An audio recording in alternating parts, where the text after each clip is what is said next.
Mic check, mic check.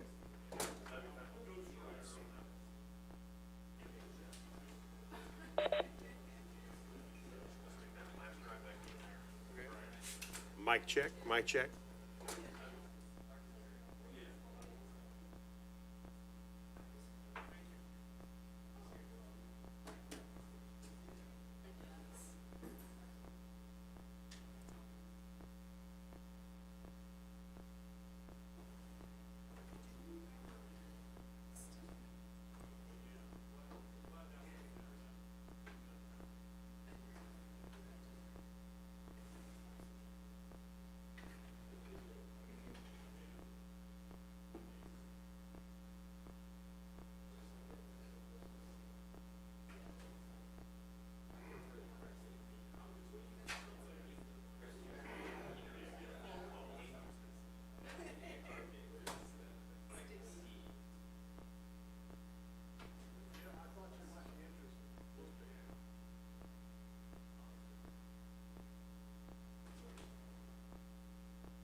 Audio check, 1, 2.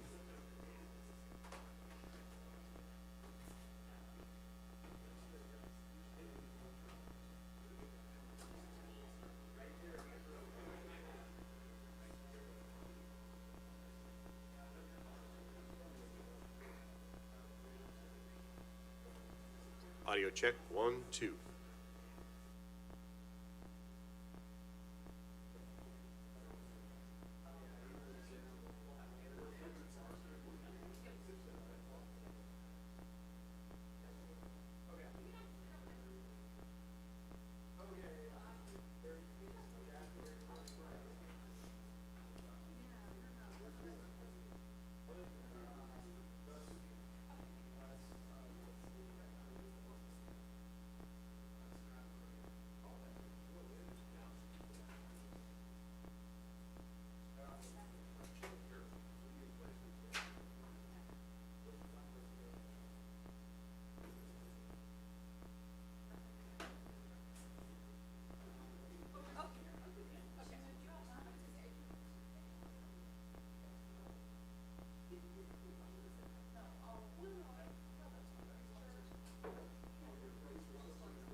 see you all again.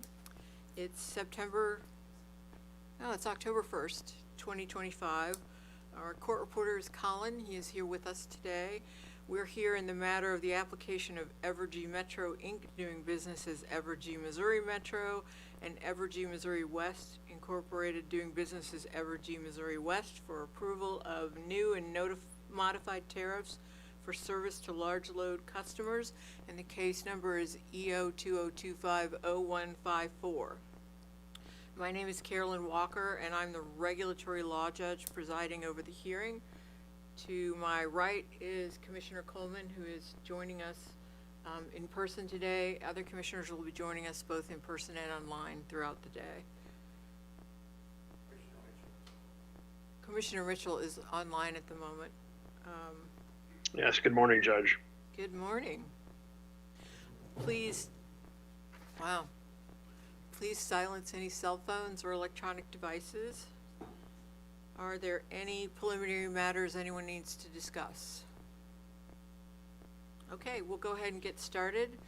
The last witness was Brad Forston for staff, and I have the next witness as Amanda.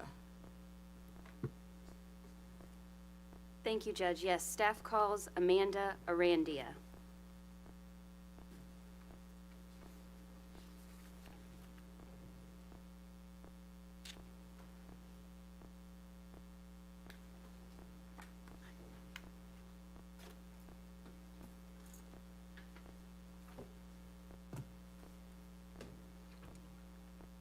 Can you raise your right hand? Do you swear to tell the truth, the whole truth, and nothing but the truth, so help you God? Yes, I do. Thank you. You may be seated. Direct examination. Good morning. Good morning. Good morning. Can you please state and spell your name for the record, please? Amanda Arandia, A-M-A-N-D-A, Arandia, A-R-A-N-D-I-A. By whom are you employed and in what capacity? Missouri Public Service Commission, Associate Engineer in the Engineering Analysis Department. Are you the same Amanda Arandia who contributed to the staff recommendation rebuttal report in this case, marked as Staff Exhibit 201? Yes. Are you the same Amanda Arandia who filed surrebuttal testimony in this case, marked as Staff Exhibit 203? Yes. Do you have any changes or corrections to your portion of the staff recommendation or surrebuttal testimony in this case? No. If I asked you about the topics in your portion and the same questions in your surrebuttal testimony, would your answers or information be the same or substantially similar to that contained in your portion of the staff recommendation and surrebuttal testimony? Yes. The information in your portions and surrebuttal is true and accurate to your knowledge and belief? Yes. Judge will offer the staff recommendation with our last witness, but I offer the surrebuttal testimony of Amanda Arandia, marked as Exhibit 203.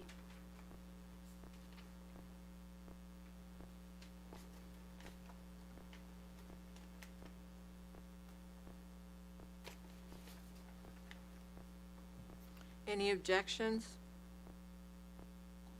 Hearing none, the testimony will be admitted. Thank you. I tender this witness for cross-examination. Me.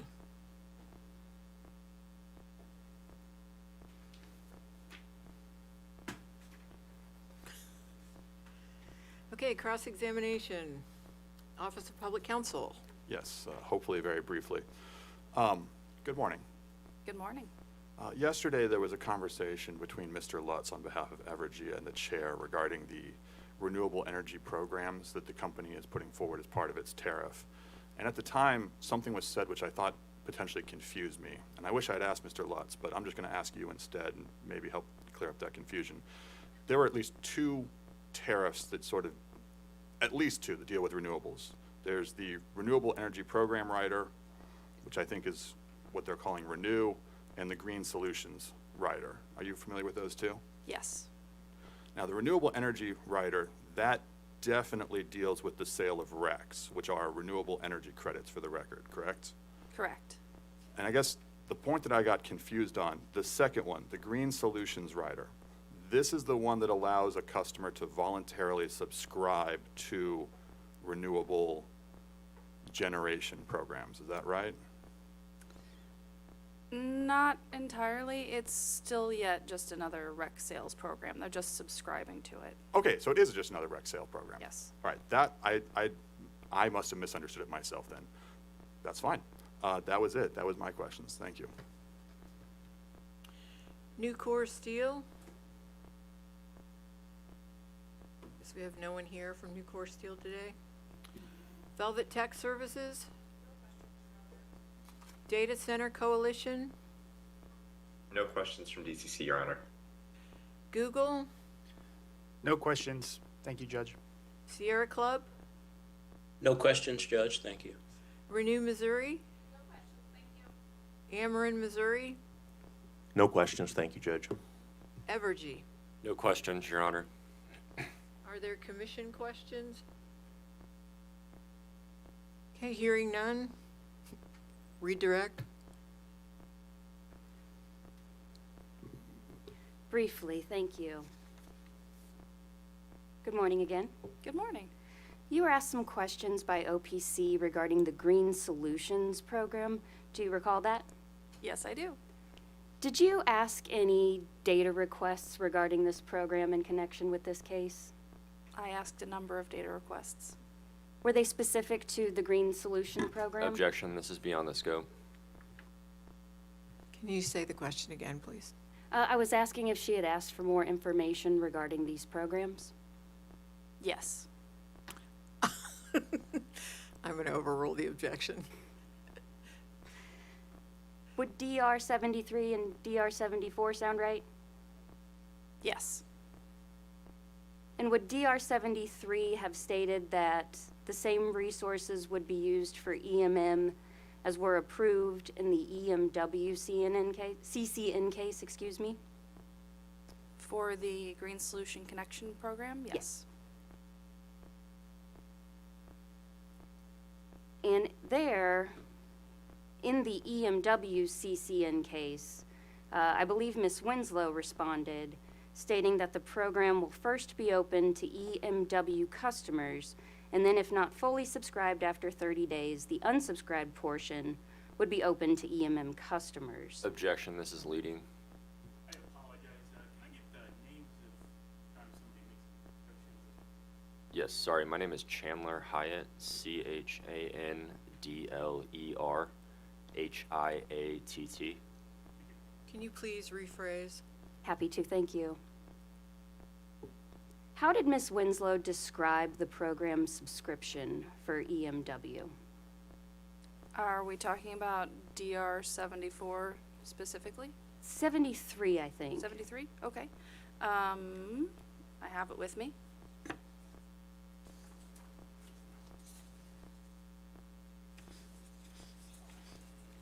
And Judge, I do note if we're going to be discussing the content of these DRs, they are marked by the company as confidential. Okay. We will go in camera for the confidential portion of the testimony. Thank you.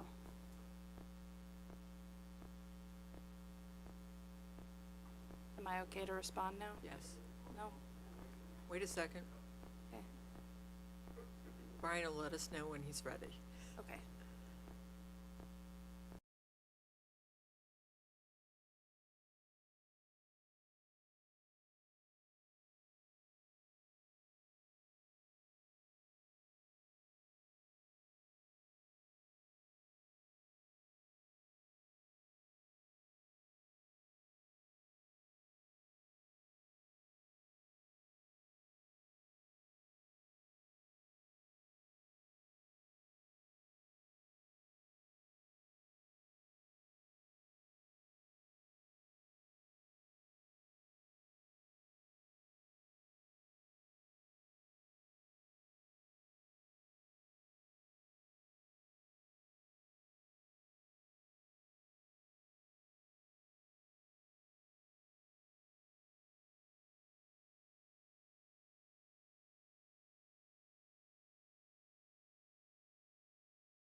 Okay, you may be excused.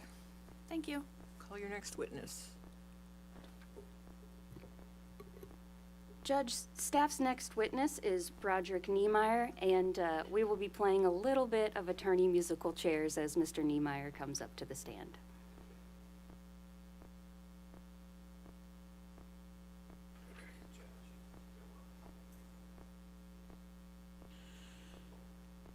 Brian, can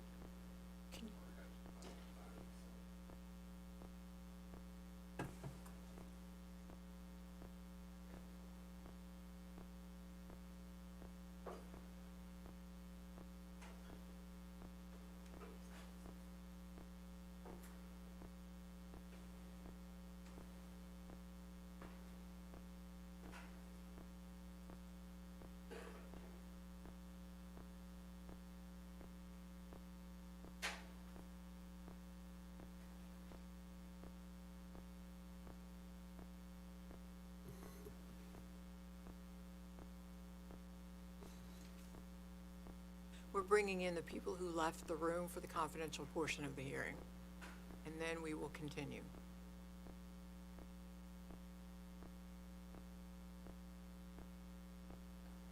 All right, can you raise your right hand?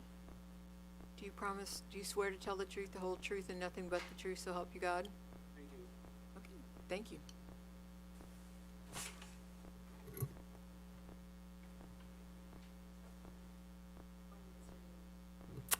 Good morning, Mr. Nemire.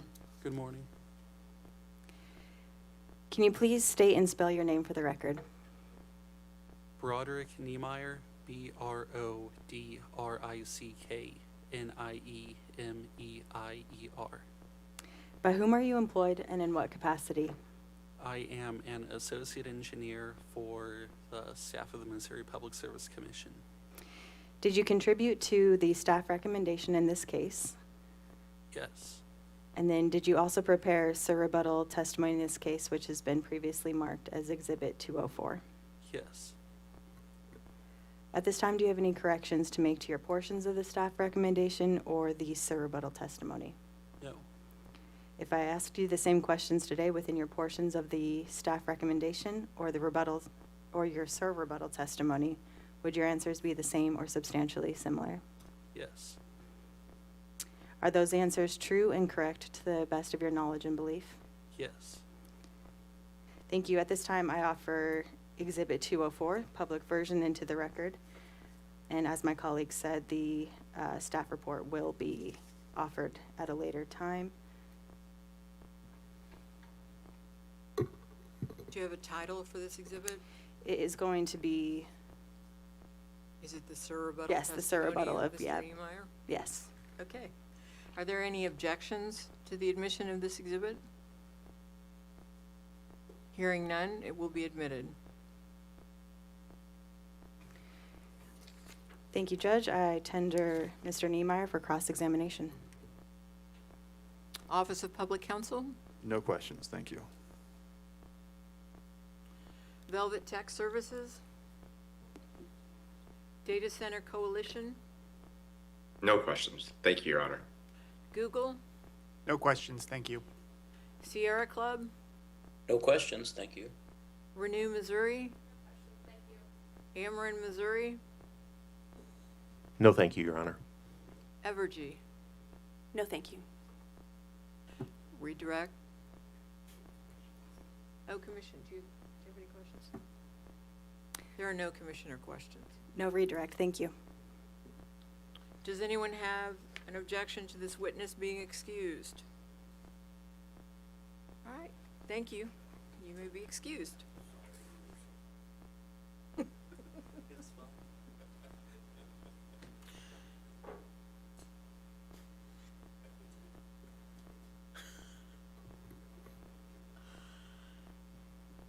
Please call your next witness. Staff next calls Mrs. Claire Eubanks. And my understanding is that we're going to do a little bit more shuffling.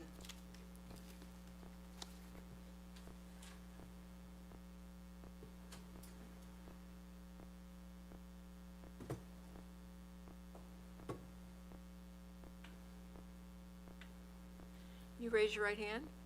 Do you you swear to tell the truth, the whole truth, and nothing but the truth, so help you God? I do.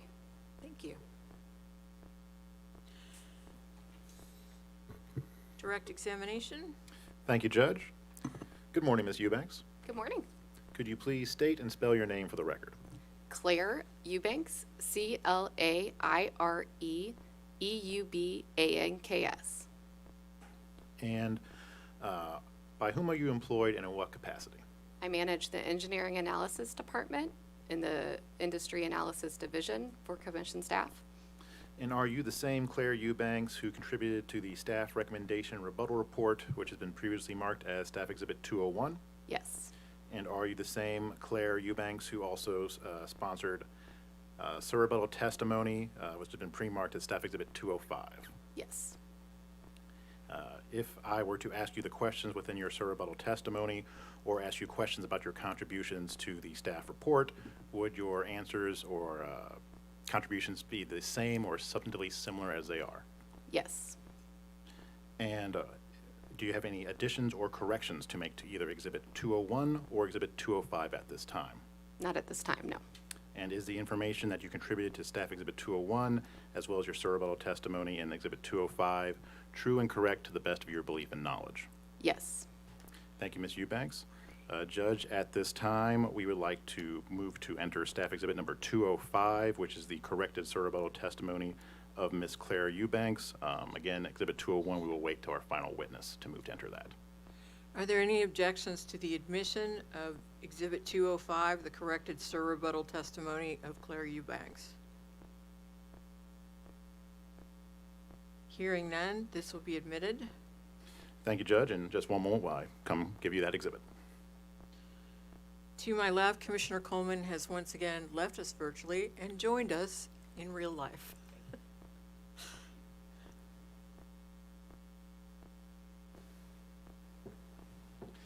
At this time, staff now tenders Ms. Eubanks for cross-examination. Office of Public Counsel. Hopefully briefly. Good morning, Ms. Eubanks. Good morning. Do you have a copy of your rebuttal testimony in front of you? I do. Let me get to it. Take your time. While you're getting to that, you responded in rebuttal to the recommendations of OPC witness Dr. Mark. Is that accurate? That's true. All right.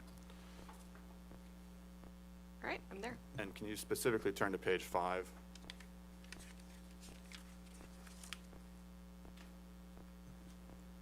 Okay. Now, I'm there.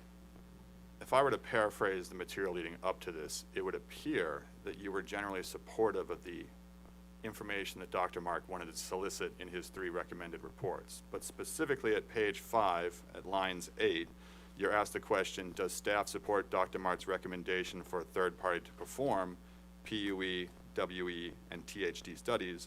And your response is no. I'm not going to read the rest of that. That's accurate, correct?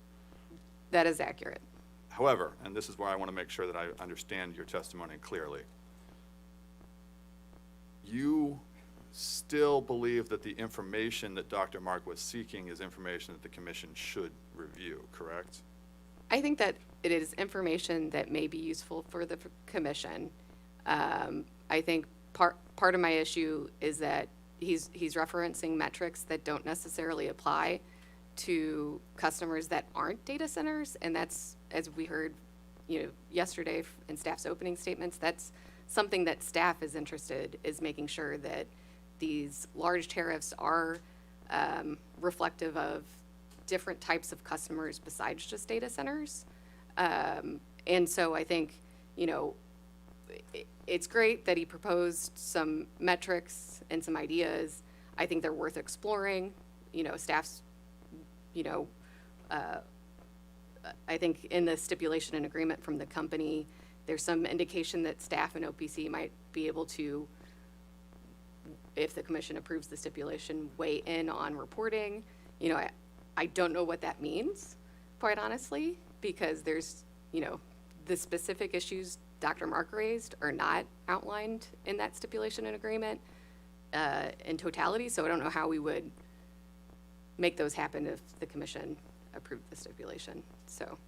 Well, as I read your testimony, it appears that you go on to reference a segment from Ameren's proposal that would require customers to provide information up front to the commission whenever they seek to join under a large load tariff. Is that accurate?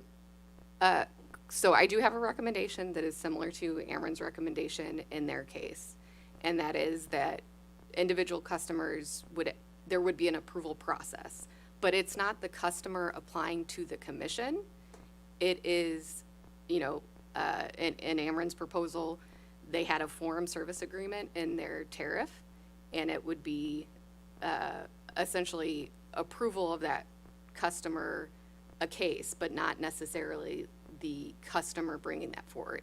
Now, in my testimony, I recommended minimum filing requirements that we would like to see in that kind of case, and it included things like reporting requirements for that specific customer to be discussed. So I think I attempted to take what Dr. Mark was recommending it and make it make sense to, staff's overall position. All right, I'm genuinely a little confused, and I want to make sure I get this right. So what you're describing for the Ameren situation would be the company, the utility, would file before the commission whenever a large load customer comes online, and the utility would file the minimum filing requirements, whatever those requirements are. Yes. And your position is that the utility could potentially include some of the information that Dr. Mark was seeking as part of those minimum filing requirements at that stage? I think the utility could have some expectation of what those conversations with their customer would be and what information staff and OPC, the commission orders, is interested in. So I think it's something that could be discussed and included in a case like that. And just to be clear, because I want to make sure of this, staff's position is in support of that minimum filing requirement that Ameren suggested. Ameren did not suggest minimum filing requirements. They just Okay. suggested, hey, there's going to be a case, the commission has 90 days to approve it, and, I'm paraphrasing, obviously, but then in response to that, and quite honestly, in the Evergy case, that wasn't in our direct or rebuttal testimony. It was something I added in rebuttal testimony based on both discovery in the Ameren case and testimony from Ameren. Okay, I just want to make sure this is really clear. Ameren recommended that there be an application process. Staff recommends minimum filing requirements. Yes. Okay, thank you. That was all my questions. Velvet Tech Services. Data Center Coalition. No questions, Your Honor. Thank you. Google. No questions, thank you. Sierra Club. No questions, thank you. Renew Missouri. Ameren Missouri. No questions, thank you. Evergy. No questions, thank you. Redirect. Are there any bench or commission questions, Judge Walker? Boy, that's a good question. Too many questions. No commission questions. Well, then I have no redirect, but I did inadvertently give you not the corrected surrebuttal testimony, but the original surrebuttal testimony, so if I may approach to give you the correct exhibit. Yes.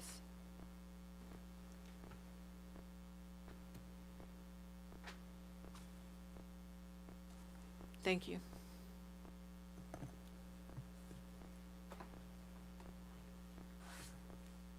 Yeah, no redirect for this witness, just simply ask that Ms. Eubanks be excused. Is there an objection to excusing this witness? Hearing none, you may be excused.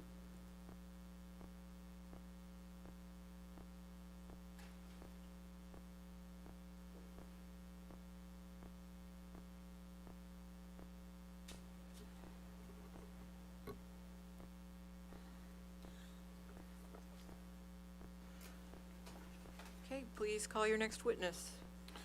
Thank you, Judge. At this time, staff calls Mr. Jay Lubbert to the stand.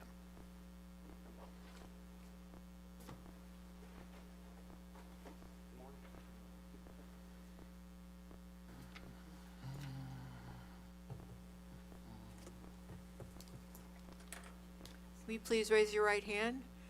Do you swear to tell the truth, the whole truth, and nothing but the truth, so help you God? Yes, I do. You may begin. Thank you, Judge. Good morning, Mr. Lubbert. Good morning. Could you please state and spell your name for the record? I sure can. My name is Jay Lubbert. It's the letter J. Lubbert, Lubbert. Thank you, Mr. Lubbert. And by whom are you employed and in what capacity? I am the manager of the Tariff and Rate Design Department for Missouri Public Service Commission staff. And are you the same Jay Lubbert who contributed to the staff recommendation rebuttal report, which has been pre-marked as Staff Exhibit 201? I am. And are you the same Jay Lubbert who sponsored rebuttal testimony has been pre-marked as Staff Exhibit 206? Yes, I am.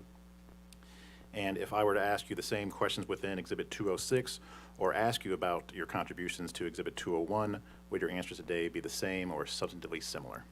They would be similar. I would make just kind of a brief caveat to that is with there have been a lot of kind of moving pieces with SPP and how they're treating some of these large loads and how they're planning to integrate them. So that is kind of subject to change over time. At the time that it was written, though, they were accurate as far as I know. Okay, well, I guess, and based on that answer, do you have any corrections or additions to make to either Exhibit 201 or 206 at this time? I don't.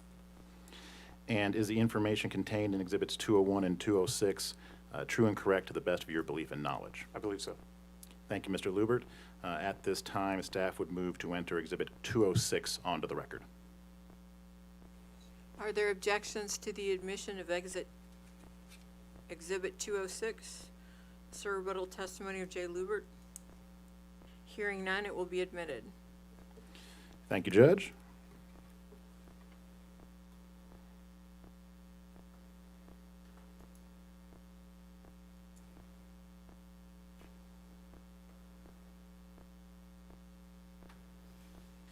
And with that, staff tenders Mr. Lubbert for cross-examination. Office of Public Counsel. Yes, thank you. Good morning, Mr. Lubbert. Good morning. Do you have a copy of the staff recommendation in front of you? I do.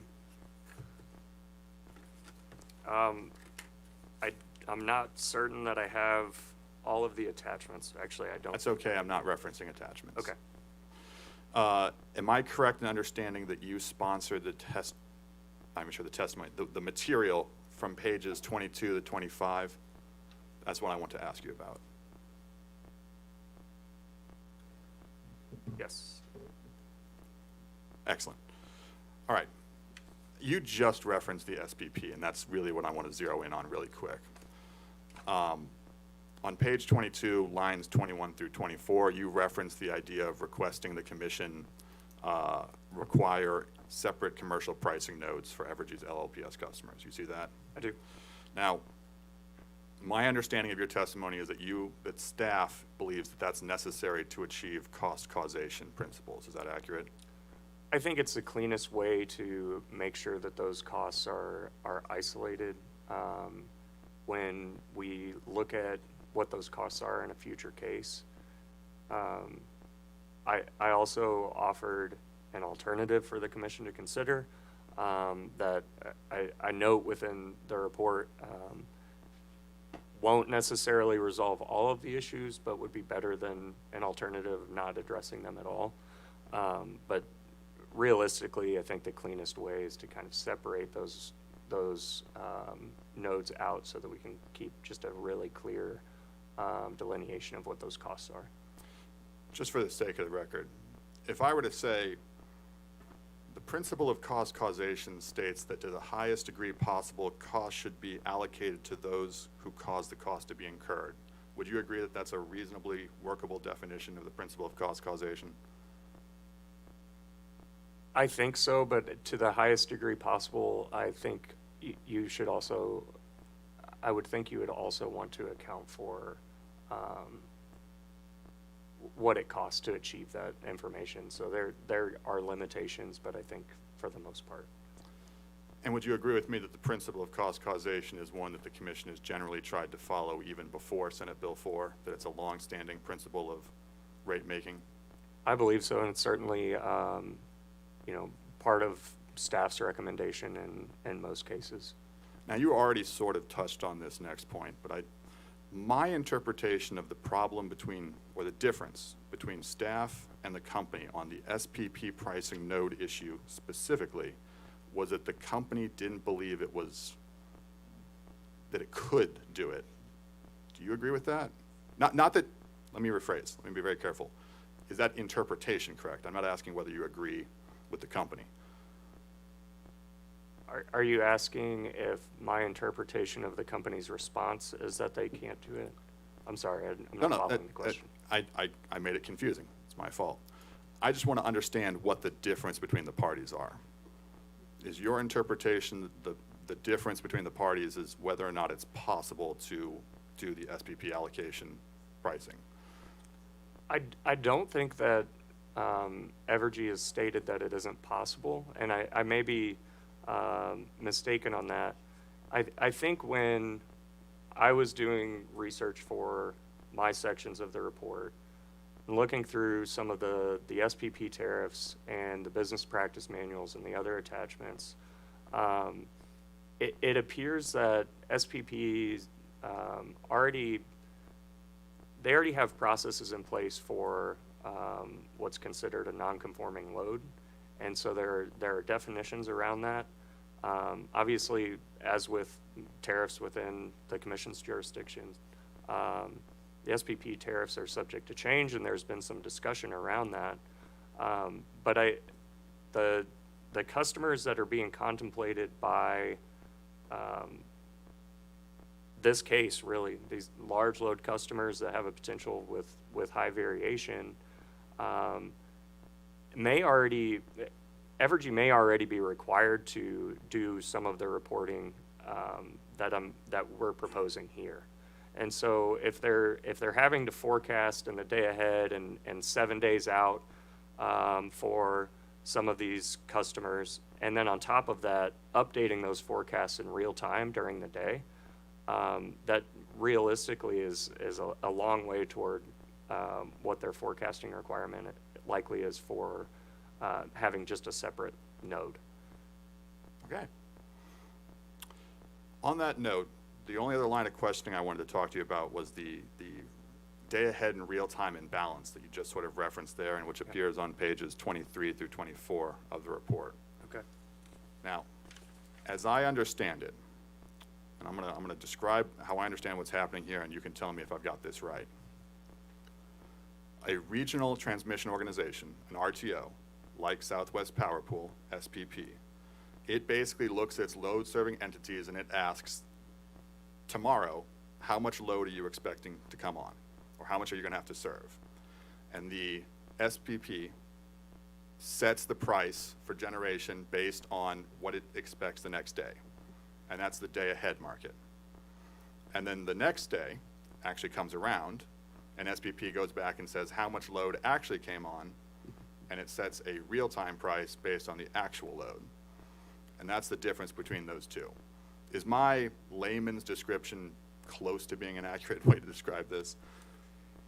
It's close, but it's more detailed. And I guess as you're thinking about the day ahead, you mentioned kind of setting a price, and realistically what SPP is doing is setting a price on the hour.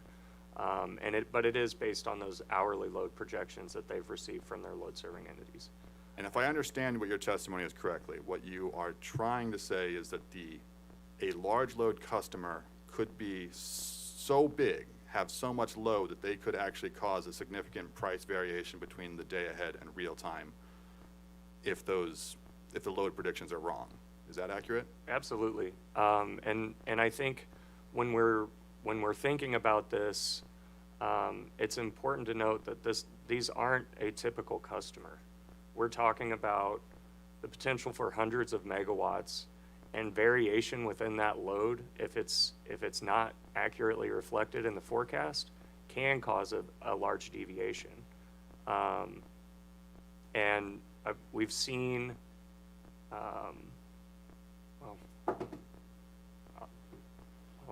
That's fine.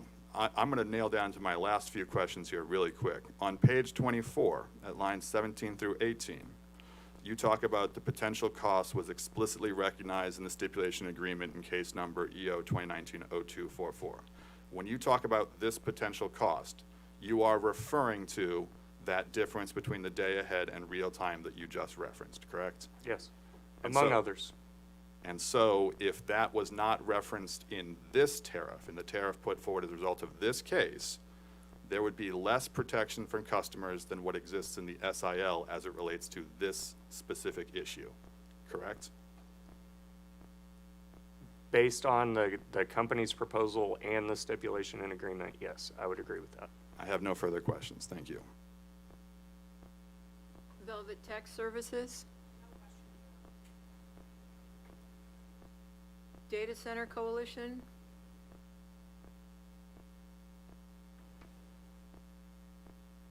Is the Data Center Coalition online?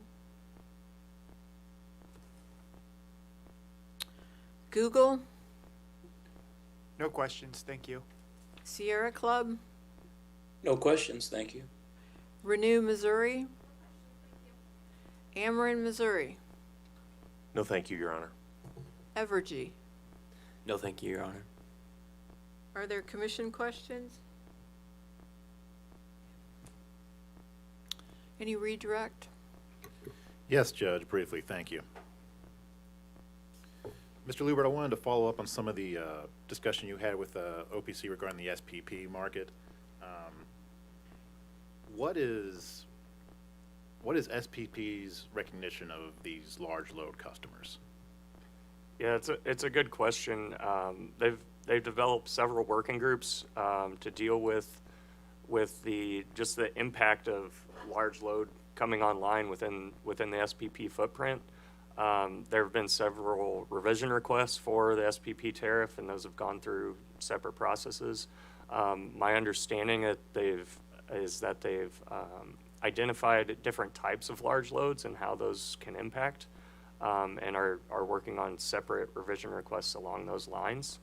I want to say they've delineated between a high impact large load and a conditional high impact large load, and then possibly one other type. And I believe Staff Witness Stallman may have had some testimony or attachments, and I know that I included a bit of discussion with the definition of that non-conforming load, which ties right into that revision request.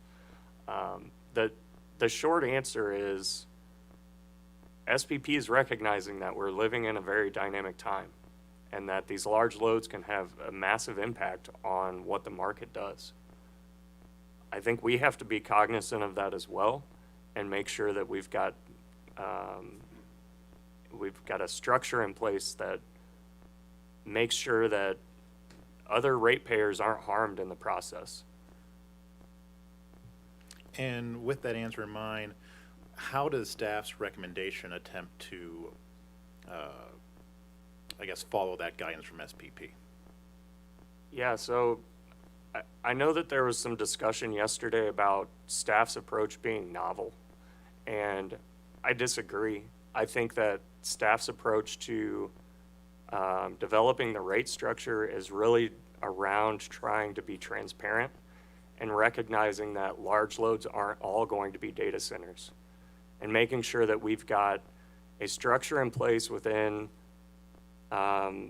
whatever large load tariff gets approved that reflects cost causation and is flexible for other types of industries outside of a data center. I think we have to be careful in this case to not create a barrier for entry for other types of economic development that aren't the data centers. And does SPP recognize that these large load customers are not solely going to be data centers? I believe so. I mean, I think some of the discussion about variability in load indicates that if you have an advanced manufacturing plant, you could have a large swing that looks different, or different types of weather sensitivity that occur. And I think that's an important consideration as we look toward how you try to price the different elements. Thank you, Mr. Lubbert. And I also want to follow up on some of the discussion you had with OPC regarding the imbalances. What could happen if these imbalances aren't treated as a separate charge? Are you asking about the, oh, okay. So the question from OPC, I think, was about the imbalances that occur with day ahead in real time.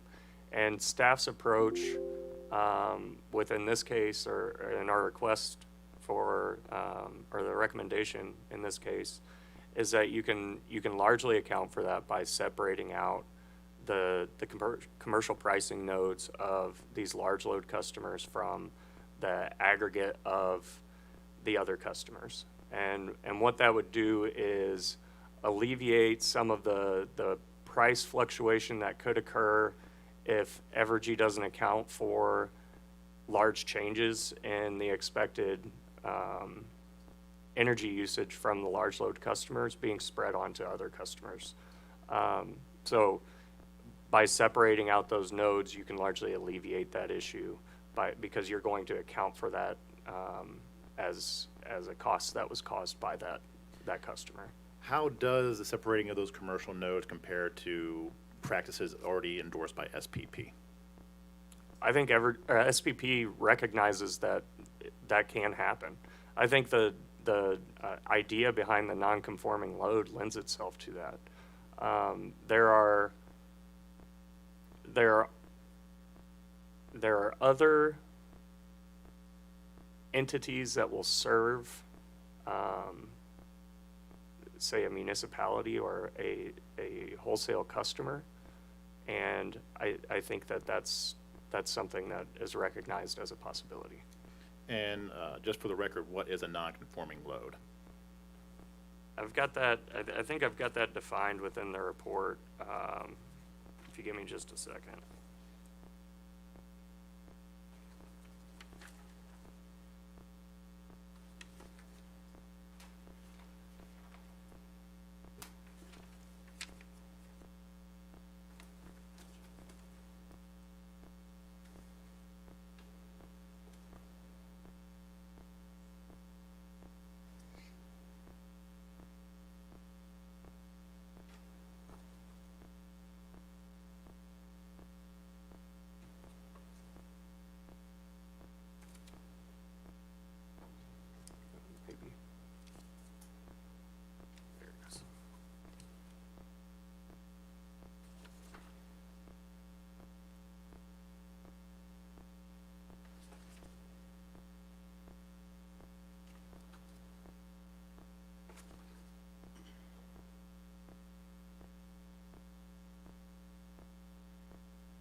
Maybe I didn't have that defined in the report. I can give kind of a high level view of what that would be, though.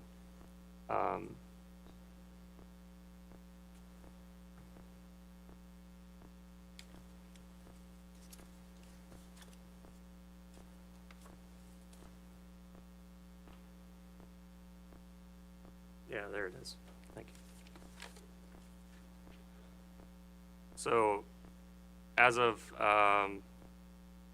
the filing of the report, page 30 defines non-conforming load as it's listed in the market protocols for SPP IM, and I go on to state within that page that what's required of an asset owner that has to identify how that non-conforming load will be forecasted.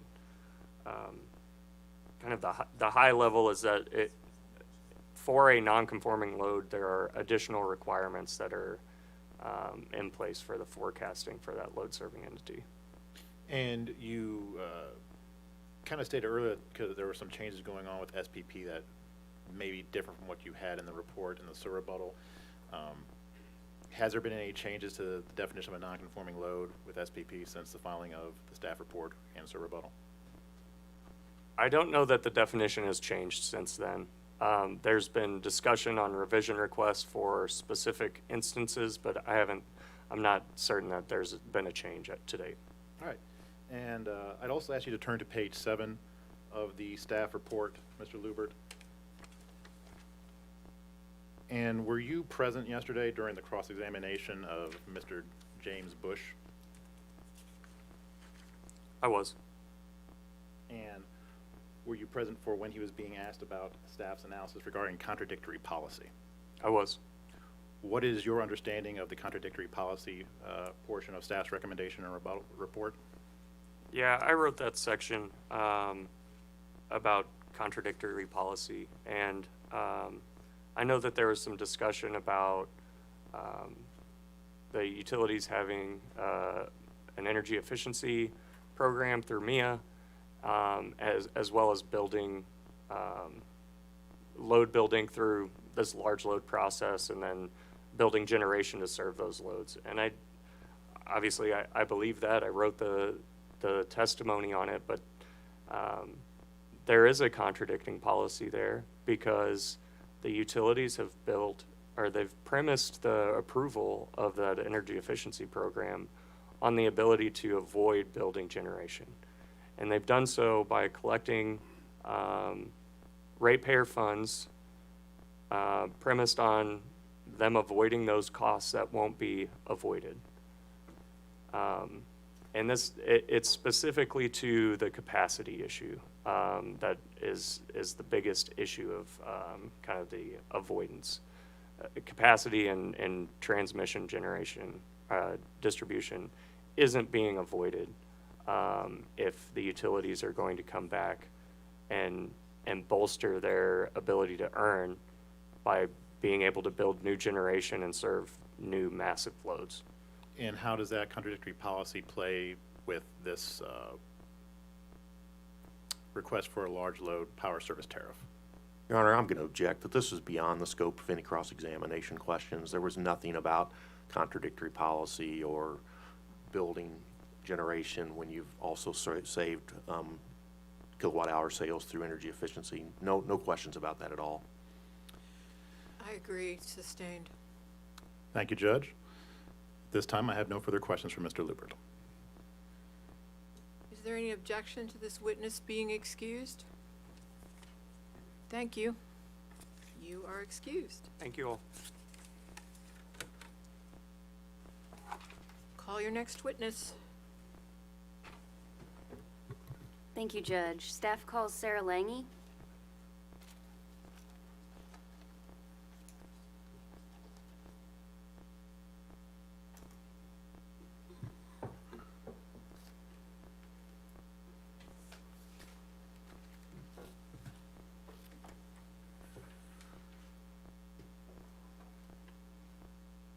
You raise your right hand.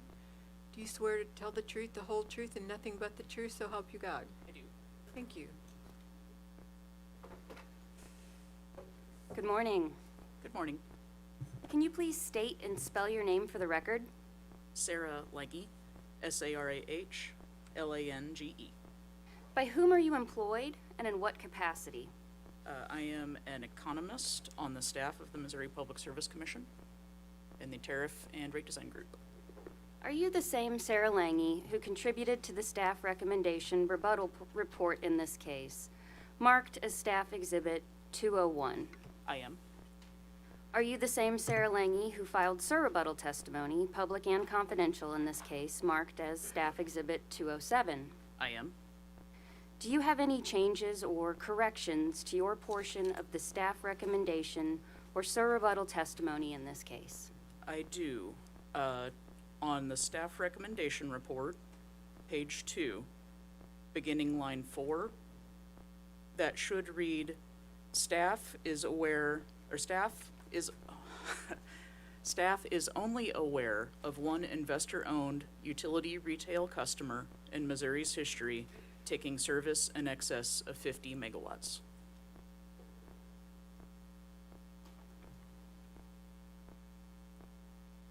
And was that corrected in your sir rebuttal testimony? That was not. There were other errors and typos in my sections of the staff report that I identified prior to sir rebuttal, and I did address those in my sir rebuttal testimony. An example of that is there was a reference to an offset to rate base being held in perpetuity, and I've addressed that in the updated tariff provided as an attachment to my sir rebuttal. So with the corrections that I made in my sir rebuttal, which included some rate errors that were brought to my attention through data requests, I don't have further corrections to make to the report, understanding that there were corrections made in the sir rebuttal. Do you have any changes to your sir rebuttal? I do. Schedule 1 to my sir rebuttal, the recommended tariff at page 5, paragraph E, explains the calculation of charges used in lieu of a minimum demand charge.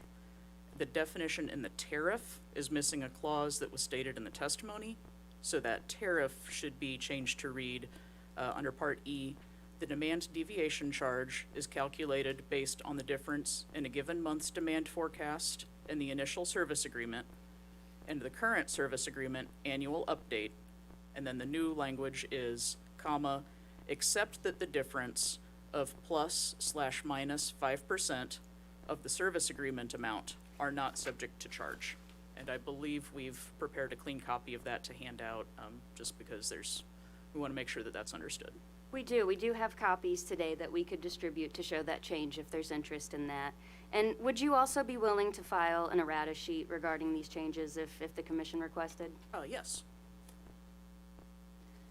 With those changes, if I asked you about the topics in your portion and the same questions in your sir rebuttal testimony, would your answers or information be the same or substantially similar to that contained in your portions of the staff recommendation rebuttal report and your sir rebuttal testimony?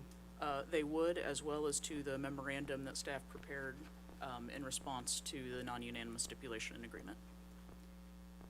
The information in your portions and sir rebuttal is true and accurate to your knowledge and belief? It is. Judge, Ms. Langy is our final witness today. I offer staff's Exhibit 201, the staff recommendation rebuttal report, in public and confidential versions. Are there objections to the admission of Exhibit 201, staff rebuttal report and recommendation? Hearing none, it will be admitted. Thank you. I also offer the sir rebuttal testimony of Sarah Langy in public and confidential versions, marked as Exhibit 207. Are there objections to the admission of Exhibit 207, the sir rebuttal testimony of Sarah Langy with corrections? Hearing no objections, it will be admitted. Thank you, Judge. We also want to note Ms. Langy's memorandum attached to staff's objection to Evergy's motion for leave to file testimony. Ms. Langy, you noted concerns with the non-unanimous stipulation, which Mr. Gunn is supporting through a supplemental testimony, correct? Your Honor, I'd like to interpose an objection and to the extent required, ask you to reconsider your prior ruling.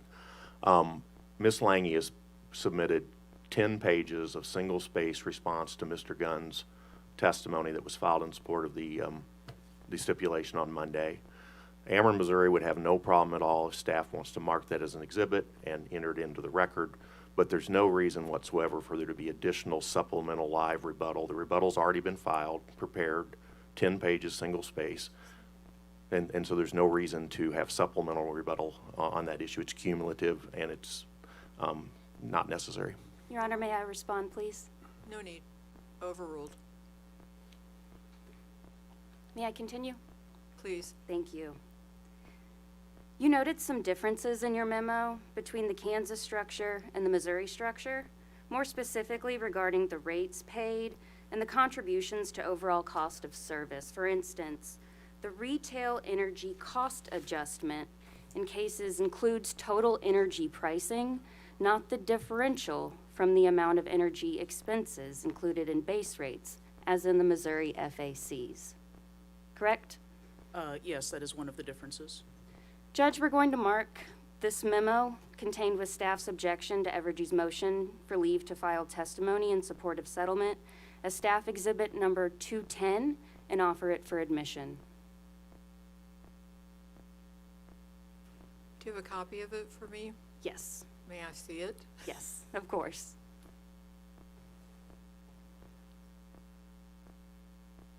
Thank you.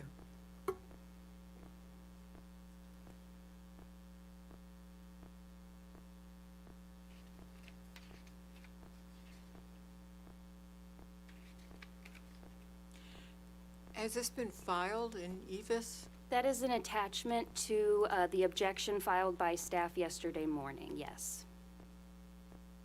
So it's already filed in EVIS? It is an EFIS attached to an objection filed yesterday. Are there any objections to its admission? That's the document I was referring to before, Judge, so no. I realize that now. Thank you. Okay, it'll be admitted.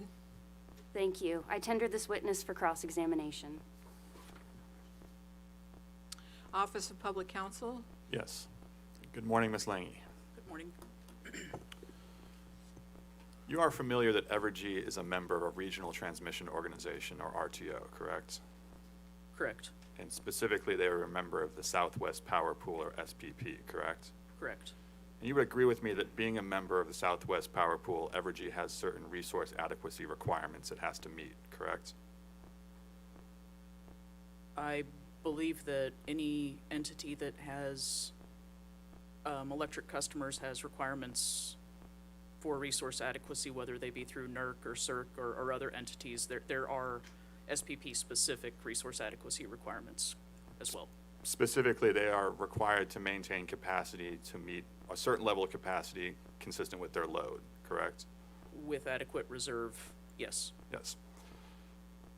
You would agree with me that if a utility like Evergy had sufficient capacity to meet its requirements, and then a new large load customer came onto the system, and additional capacity was required to then serve that customer, any additional generation built to achieve that capacity could be reasonably attributed to that customer.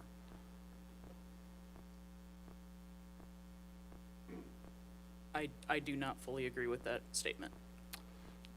Do you not fully agree with him from a rate-making perspective, or are you saying that you cannot attribute additional generation necessary to meet additional load? Depending on the context and the customer, both. So if Evergy said, we are building this solar project because customer F wants this solar project, I think from a cost allocation perspective, I would probably be looking to allocate the cost of solar project F to that customer. I think from a practical perspective, we are never going to get that statement from Evergy. We are never going to have through the IRP or other entities that clarity that this project is added for this customer. And I think that if that was done, I can't imagine that it would be a prudent thing for that utility to do. And so then you get into this, and that's even before you get to the sort of just complications of administering that. So I apologize. Let me simplify it. Yeah, let me try and simplify it. You would agree with me that the addition of large load customers onto Evergy, and that could be Evergy West or Evergy Metro, is more likely than not going to require the company to achieve or acquire additional generation. Yes, absolutely. There we go.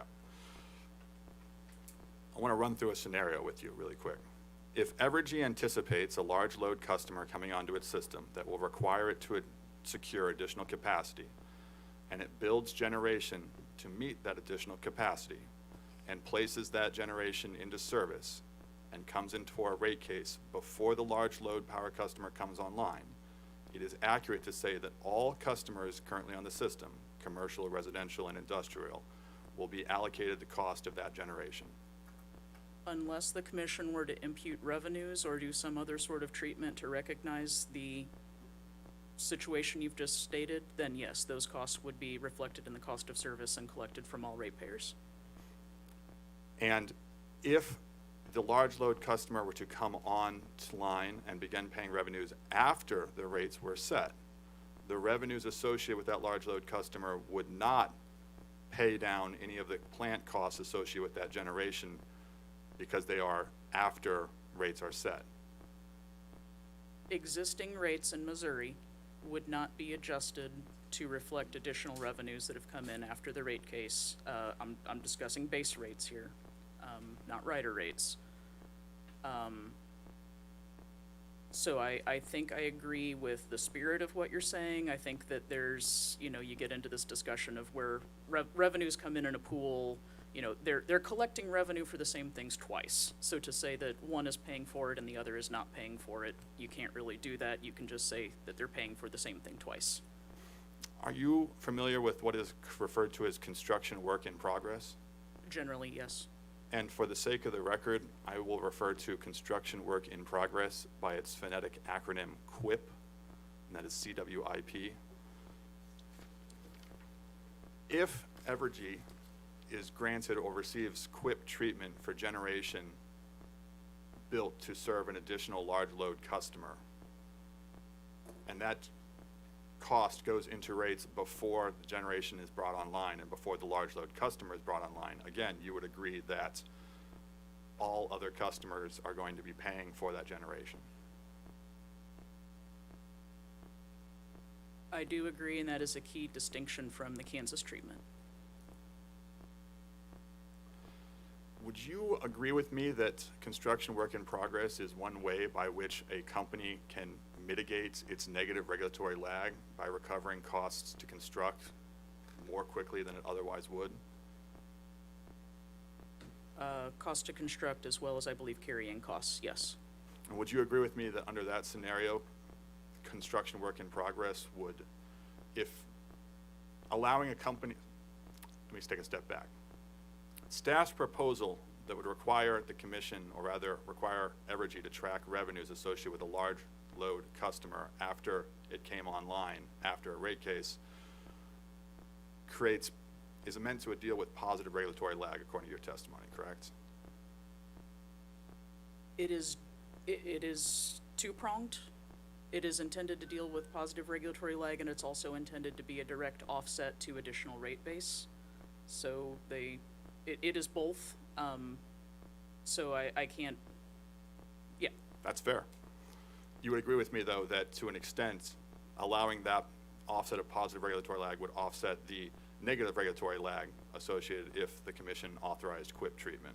Yes, that's kind of the point. So we're mitigating the positive regulatory lag, and we're using that mitigated positive regulatory lag to offset the additional rate base that is caused by the additional plant, as well as any CWIP treatment or other treatment that may have occurred before the rate was set.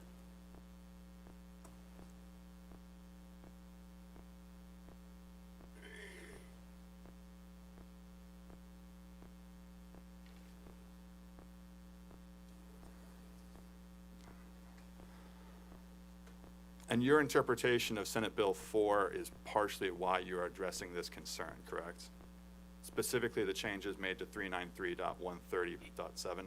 Yes, so I think that the statute requires, first, that we set the right rate, but second, that rate is incorporated against the costs caused so that it benefits other ratepayers. A lot of discussion has been held in this docket to compare this tariff to what was authorized in Kansas.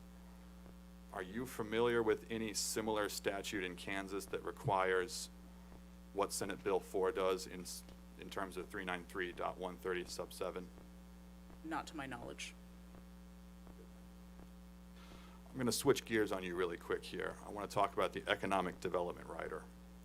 Now, I think we've already heard some people give their interpretation of the legality of how the economic development rider works, and I'm not going to touch on the legality of it. I want to just touch on the mechanics. Are you familiar with how the economic development rider works mechanically from a rate-making perspective? Outside of this case, yes, absolutely. And you would agree with me that under the EDR, or economic development rider, the impact of any discount has to be provided by the impact of any discount provided by the rider has to be allocated to all classes under an equal uniform adjustment. Is that right? That is correct.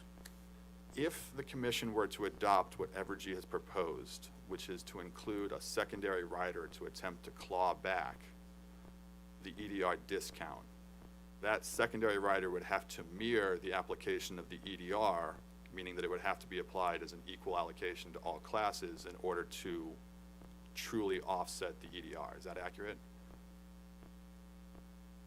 Yes, and that's also where you get a timing difference and this weird loop that appears to result from the proposal as Mr. Lutz was describing it yesterday in conversations with the chair.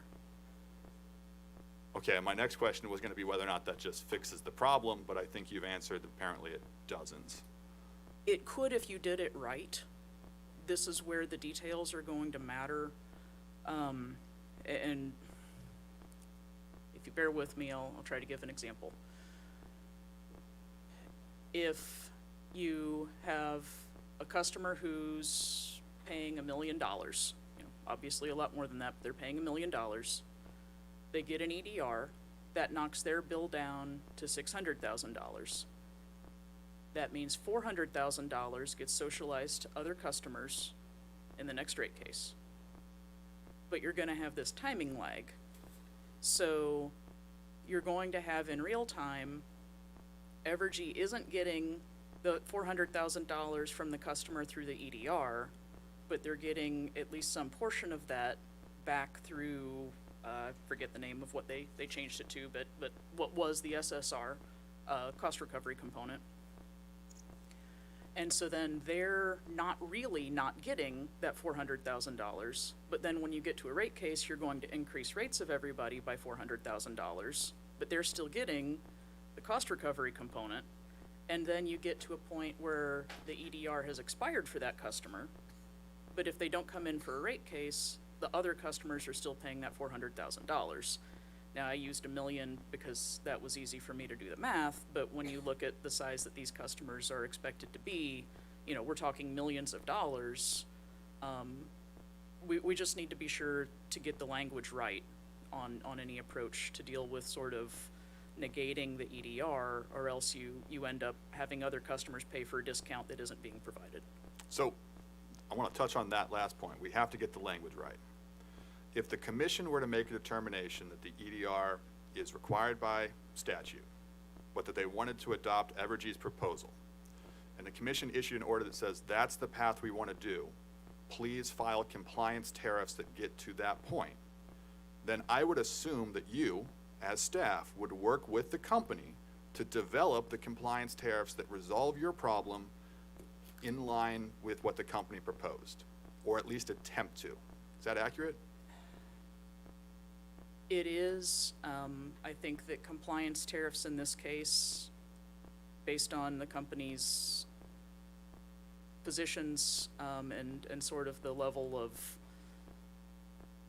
this has not been as smooth of a case as others have been, that I'm not sure how that compliance process is going to go, and I am concerned we're going to end up with some sort of contested compliance tariffs. But yes, the language has to be made right at some point. All right. If I were to look at the actual rates imposed by what we'll call the staff proposal versus the Evergy proposal, would you agree with me that there isn't a tremendous amount of difference in the dollar rates applied at the end of the day between the two proposals? The actual dollars charged? It is going to depend on the specific customer. Okay, so if you have a customer who, the rates that are in the stipulation and the rates that were in the Evergy initial proposal are going to under-recover from customers with coincident demand, peaks, and usage during extreme pricing events.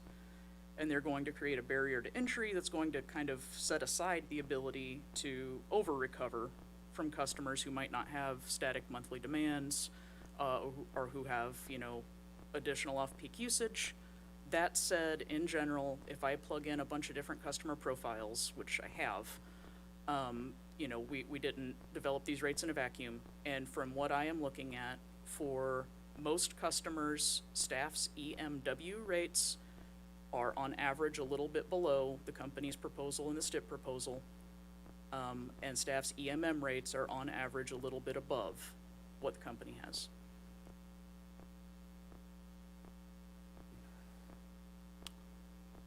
You would agree with me that this overall rate structure is rather complex, correct?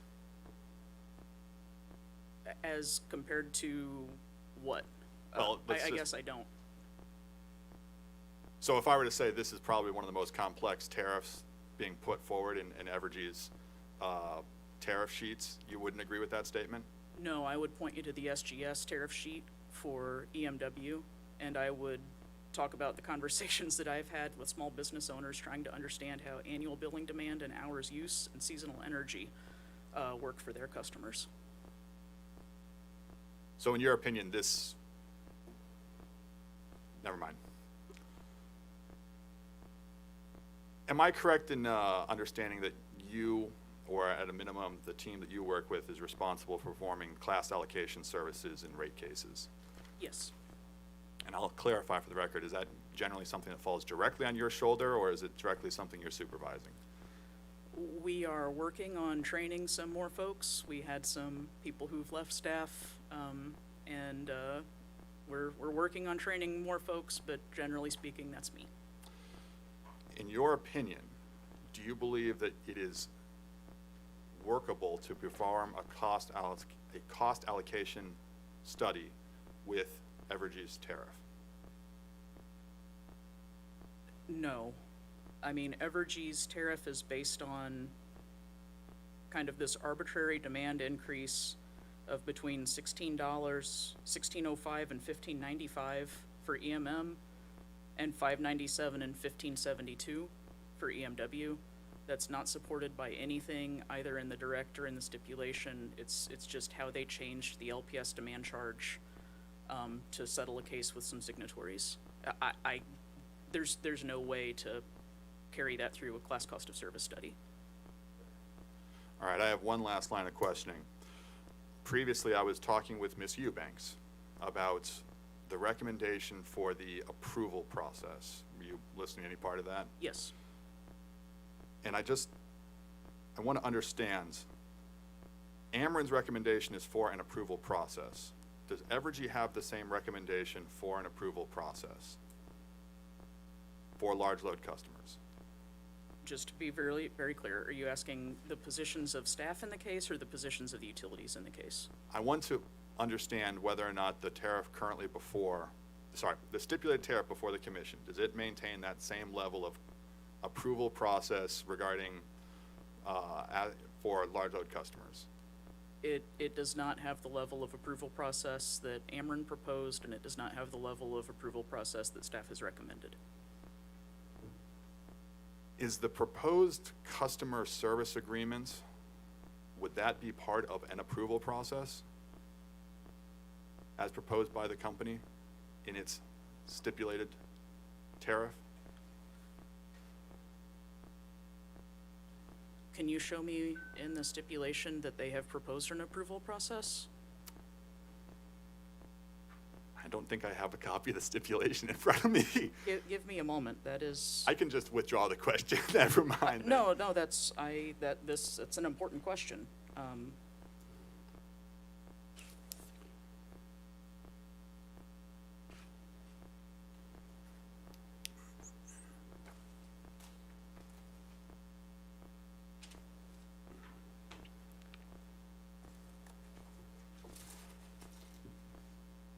There it is.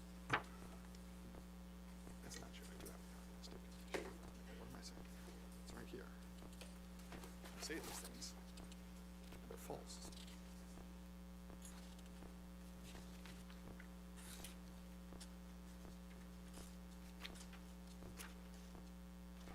I am not recalling that the stipulation involves an approval process. Well, I'm sure that the parties will correct you, correct me if it's wrong, so we'll just wait for the brief on that. At a minimum, then, I would ask, you would agree that that the commission should have approval of some kind of customer service agreement if one is contemplated, correct?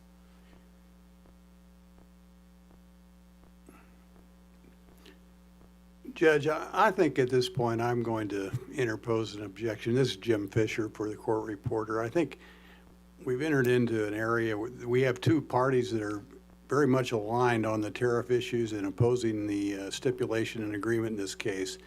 This is additional direct testimony, supplemental direct. It's more the nature of friendly cross at this point, and I think it's beyond the appropriate cross-examination that's permitted in this proceeding. Overruled. I think that for many reasons, commission approval of contracts of anything of this scale is important. I do think that the less of the contract that is, or the less of the customer's arrangements that are governed by the contract and the more that are actually specified in the tariff, the less important that is. But I still believe that we ought to give the commission the ability to weigh in on this in some manner. All right, I don't want to belabor this any longer, so I'll end with one single last question and then move on. Ms. Langy, do you believe that the addition of large load customers is guaranteed to lower rates for other customers in this state, non-large load customers? In the capacity position that Evergy, EMM, and Missouri West are in today, unless it is a very specifically constituted large load customer that, you know, is able to not use on peak, you know, is not adding to capacity requirements and is filling in at times when energy is less expensive, I think it would be very unlikely that the addition of a large load customer will improve affordability for other customers, and I think it will exacerbate ongoing problems. I already said that was my last question. I'm sticking by it. I already said that was my last question. Thank you very much. Cross-examination from Velvet Tech Services. No questions, Your Honor. Data Center Coalition. No questions, Your Honor. Thank you. Google. No questions, thank you. Sierra Club. No questions, Judge. Renew Missouri. Just very briefly.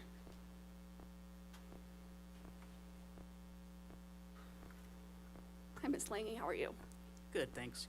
I'm going to pick up where OPC was talking to you. There was some reference for peak, so I'd like to get into that just to kind of clarify for the record. So are you one of the architects of the staff time of use rates that were proposed and used in the last Evergy rate case? Staff did not recommend what was ordered in the last Evergy rate case, but staff has been a proponent of aligning cost of service with revenue recovery through carefully designed time-based rates, correct?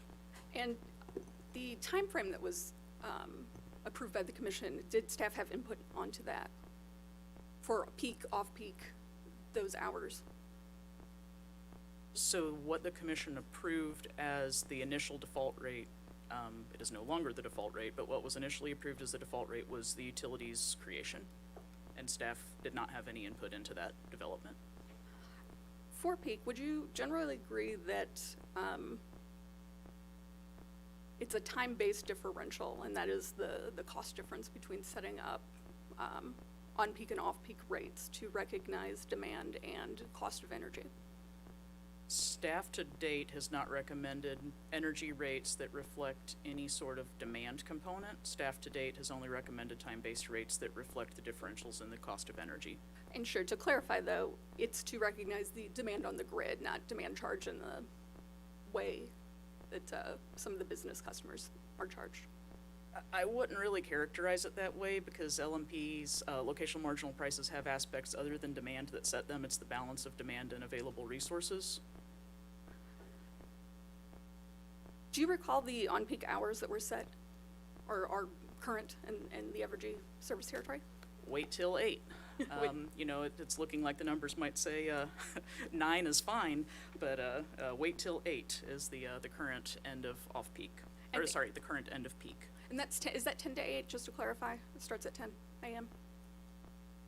Or is it 4 to 8? So the true peak, I believe, the high peak is 4 to 8. I would want to look I deal with these in a lot of jurisdictions. I don't want to give you the wrong numbers on what that is. I do have the time study for current LMPs is provided in the staff report in this case. Okay, and the tariffs should speak for themselves, so we can go back and check that, but I appreciate that. Is super off-peak something that you've seen in jurisdictions as well? So this is where terminology gets really confusing. You can have utilities who call it peak, super on-peak, and off-peak, super off-peak, and on-peak, intermediate. You can use a lot of different languages, but it is not unusual to have a utility that has 3 parts to their rate, and some of them will call it super off-peak. Can you briefly explain when setting up the 3 periods, what is examined and why those are priced differently? I'm not sure I can do that briefly. I've prepared in this case an analysis very similar to what I do in rate cases. I can't speak to how Evergy has done their analysis that underline those more extreme time-based rates that staff is not in favor of. But the analysis I did in this case is comparable to what I generally do in rate cases, and it's laid out in the staff report. Is it fair to, I guess, briefly try to characterize that as generally those periods are designed to address the highest need for energy on the grid and or the highest market prices that a utility might face? For which time period? For either. Is that the general purpose of having the difference in what you're being charged for on and off peak? I'm sorry, could you restate that? Sure. Would you agree that the purpose of having time differential rates and to have an on-peak charge and an off-peak charge that do have a difference in what is being charged to customers, is that generally to capture or correspond or recognize the highest need for energy on a particular utility's grid and or the highest market prices that it might face I'm on gonna average? object to this being a compound question and ask that you break it out. Yes, I can. I can try at least. Would you agree that on-peak and off-peak periods, the reason that there is the time differential for what customers are being charged, that one of the general reasons is to capture or address the highest need for energy on the grid? Not the only reason, but is that one of them? So for staff's proposed time-based energy rates to date, that has not been one of the reasons. However, that second reason that you stated has been, we've analyzed the cost differentials. We've only recommended cost-based time of use rates to date, at least going back to the late 70s. Is it staff's, I guess, pathway to the future that you'd like to drill down on defining on-peak and off-peak periods to address more of, I guess, to target it better? Is that Staff has been proposing for a while, looking at the winter season and breaking that into a non-summer. Let me start over. Staff has concerns that the non-summer season is not smooth enough in cost at this point, and that breaking into winter and some sort of seasonal distinction for spring and fall is reasonable, especially in light of the severe energy pricing events we've had, such as Storm Uri and other sort of winter extreme pricing events. And final question, we've got wait till 8. What have you seen, generally speaking, hours and jurisdictions for what as super off-peak is set at? So that has a lot to do with specific regions. So Missouri, on the west side of the state, that is dominated by price dips that are caused by Kansas wind, Oklahoma wind, and that has a slightly different time pattern than what we see where we have Illinois and Indiana wind. Missouri's in one time zone, so we just sort of average in with the others. But generally it is going to correspond to when you have what are, I think, going to be generally caused by times of excess generation. And I won't hold you to it because there's going to be, like you said, a lot of variations, but would you agree that that's usually more in the very early morning hours, very late evening hours, 1 to 6, 12 to 6? In Missouri in particular, and in Evergy in particular, I'll defer to the heat maps that I provided in my recommendation, but yeah, midnight to 6, most of the year is when we see those very low market prices as compared to what we're seeing in the afternoons in the summer and in the mornings and early evenings in the winter. Okay, thank you for indulging me. That's all I have.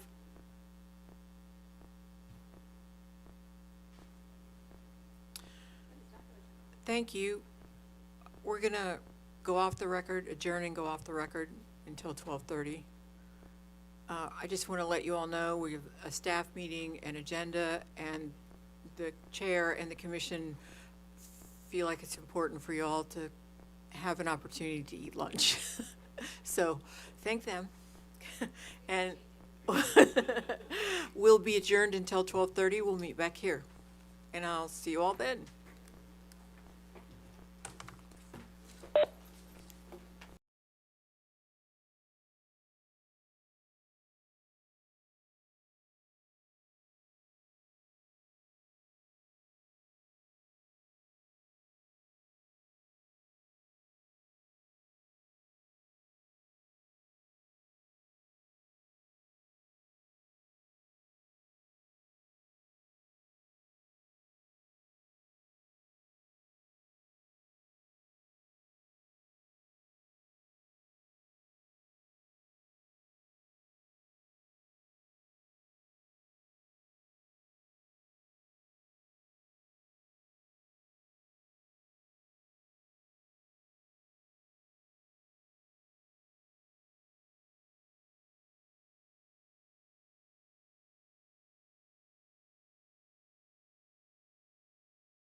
Good morning, everyone.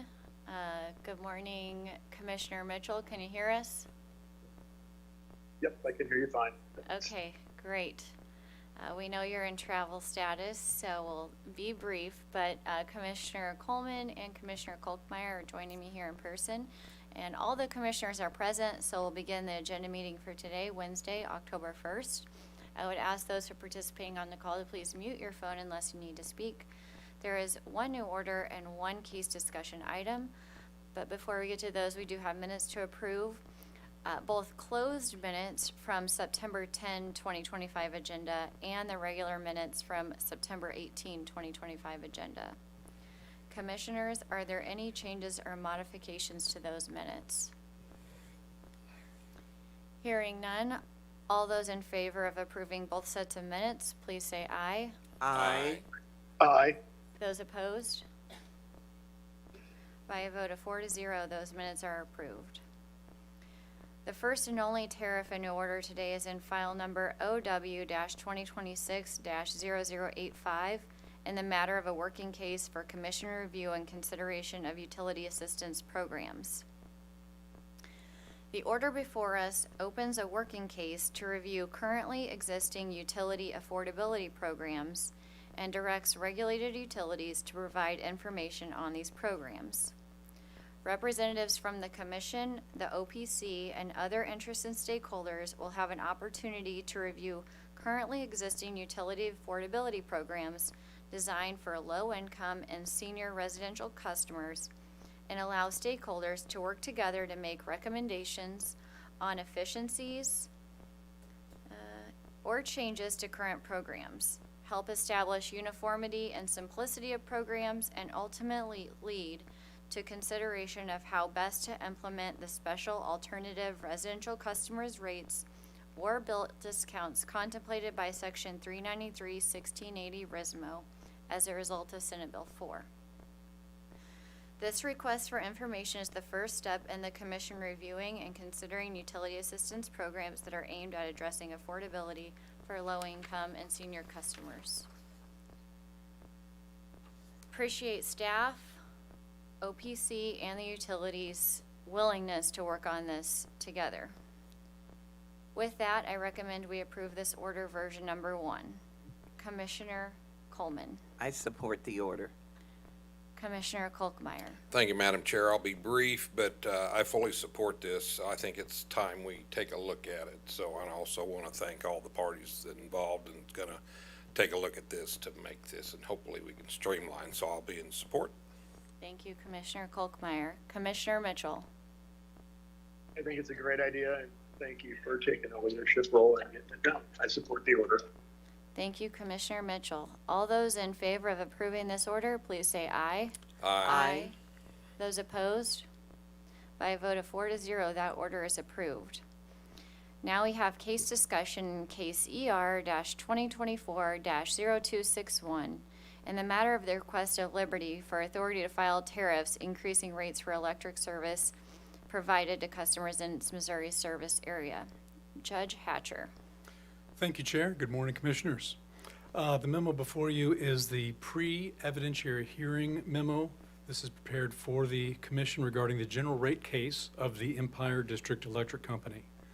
Not including sub-issues, the parties have presented 170 issues for the Commission's determination.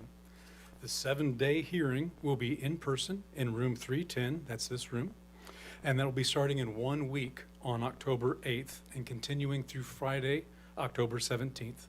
The hearing will start at 9 a.m. Thank you, Chair. Are there any questions for Judge Hatcher? I'm only kind of uncomfortably giggling because I don't know how we're going to do that many issues in 7 days. I remain optimistic. Appreciate that optimism. The parties might find a path forward, but I too share that same concern. All right, hearing no questions from the Commission. Thank you, Judge Hatcher. I have one. Oh, sorry. Is there a way Commissioner we Coleman. could knock that down to 169? That would be so helpful. Thank you. Okay, Last item on the agenda today is scheduling. Continuing this afternoon at 12:30 is the evidentiary hearing in case EO-2025-0154 in the matter of the application of Evergy for approval of new and modified tariffs for large load service customers here in room 310 at 9 a.m. with Judge Walker. And that hearing will continue through Friday, October 3rd. Next Tuesday, October 7th, want to highlight Power Mo. I know we just approved an order today, opening up a workshop on low-income and senior affordability programs. We will also have case numbers for other workshops we'll be opening at the Power Mo conference. Wednesday, October 8th through Monday, October 20th, we have an evidentiary hearing in case ER-2024-0261. The matter of the request of liberty for authority to file tariffs increasing rates for electric service, we just had case discussion on here in room 310 at 9 a.m. with Judge Hatcher. Thursday, October 9th, we have agenda at 1 a.m. Thursday, October 16th, we have agenda at 11 a.m. It was moved to Thursday because of the Columbus Day holiday that week. Wednesday, October 2nd, we have agenda at 11 a.m. Monday, October 27th, we have an evidentiary hearing in case EA-2024-0302 in the matter of the application of Ameren Transmission for a CCN relating to transmission investments in Northwest and Northeast Missouri here in room 310 at 9 a.m. with Judge Fuel. The next day, Tuesday, October 28th through the 29th, we have an evidentiary hearing in case MC-2025-0108, the manager of the Manufactured Homes Program versus Colony Cove or Sequiota Investments here in room 310 at 9 a.m. at 8 a.m. Is that right? 8 a.m.? We'll check the time. Okay, 8 or 9 a.m. with Judge Hatcher.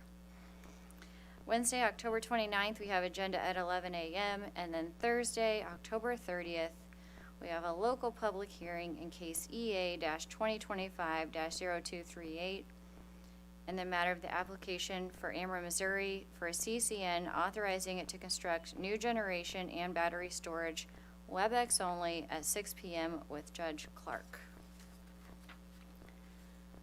Commissioners, are there any changes or modifications to the schedule?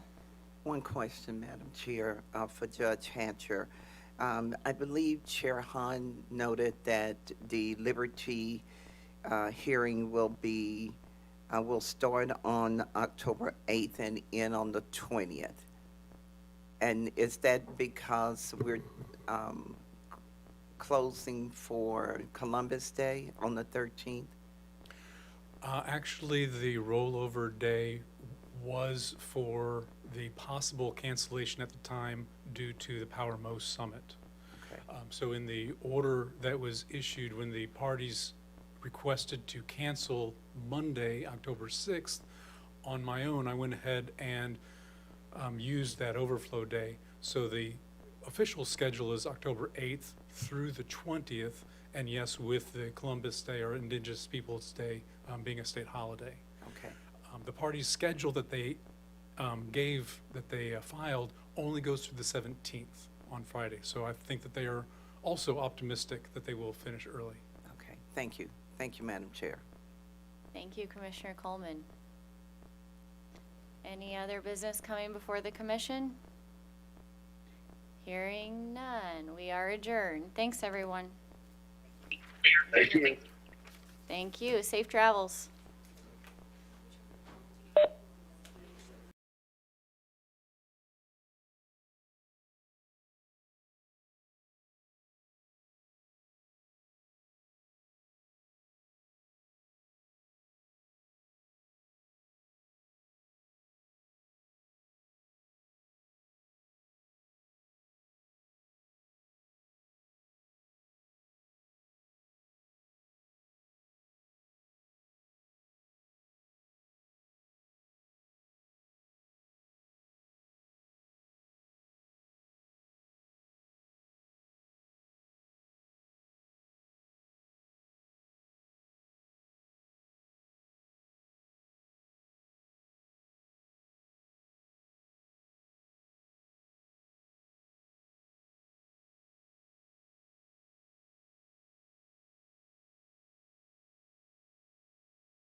Good afternoon, everyone.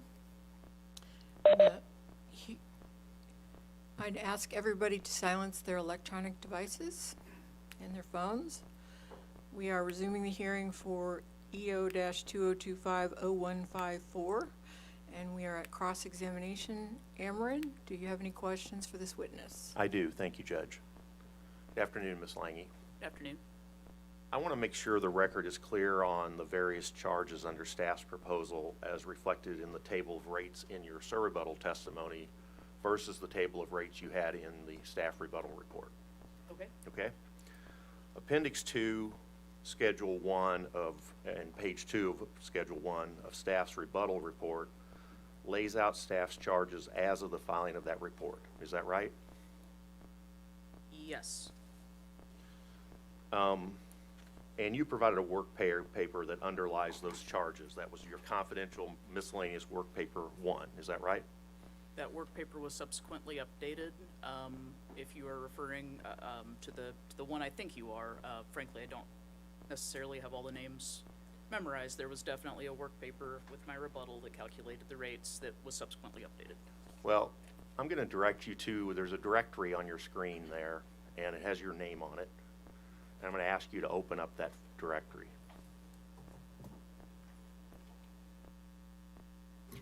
And Mr. Lowry, will I have an opportunity to see what the witness is looking at? well, they're her work papers. So I would assume you have her Hold work on one papers. second, please. Brian, we have some a little technical thing going on. But before we Okay, go, now you can see these on screen. Are these the work papers you're talking about? That's the folder that I have documents for this witness, yes. Okay. really quick, was there mention that this is confidential? Well, yeah, I've actually checked with Evergy. Ms. Langy has labeled it as confidential work paper, but the tab that I'm going to ask her about and display, there's no confidential information in that tab. Is that correct, Mr. Bailey? That's correct. All right, thank you all. Mr. Lauer, you may resume. So I understand you provided a work paper that underlies that staff rebuttal report table of rates, right? You've since replaced it, but that was your original work paper, correct? Correct. And it was confidential, was labeled confidential. It was a miscellaneous work paper 1, is that right? Again, just off the name, I file a lot of work papers in a lot of cases. Can you open the file that's labeled confidential miscellaneous work paper 1? There's 3 files here labeled confidential miscellaneous work paper 1. I believe the other 2 both have review for rebuttal in them, do they not? They do now that I've expanded the. Can you open the one that doesn't have review for rebuttal in it, please? Okay.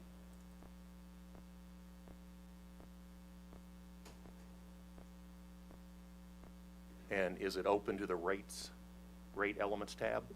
It is open to the rate elements tab. Is that your original work paper that went with the staff rebuttal report that underlies table 1, the table of rates in appendix 2? I'm not sure how that works with the corrections that I offered this morning, but yes, this ties to what was in the initial filing of the rebuttal report. Well, if we pull up, Assuming that it is what you have represented it to be. well, would you like to look at the info on the tab to make sure that that is actually your work paper, or do you accept that I've I pulled accept your your work paper? representation. Okay. If you look at the table of rates, or I guess you called it the monthly charges for service in the staff rebuttal report in appendix 2, schedule 4, would you agree that the information there is sorry, derived? I'm sorry. What are you wanting me to reference? Do you have the staff rebuttal report in front of you? I do. It'll take me a moment to find it. And did you say Schedule 4, Mr. Lowry? I said appendix 2, schedule 4, yes.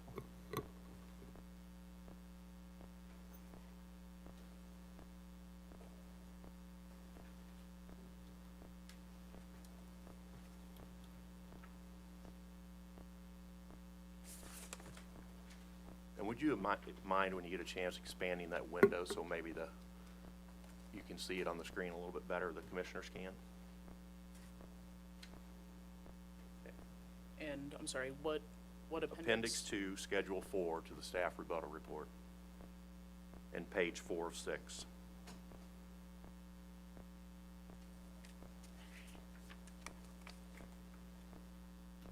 I'm there. Would you agree that the work paper that you have pulled out, that we have pulled up on the screen there, is the work paper that underlies this table on Appendix 2, Schedule 4, page 4 of 6?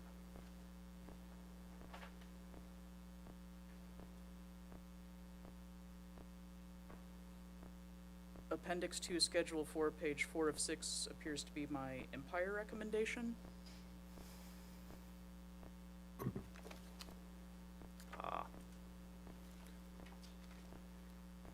Bear with me, Judge. I may have grabbed the wrong one here.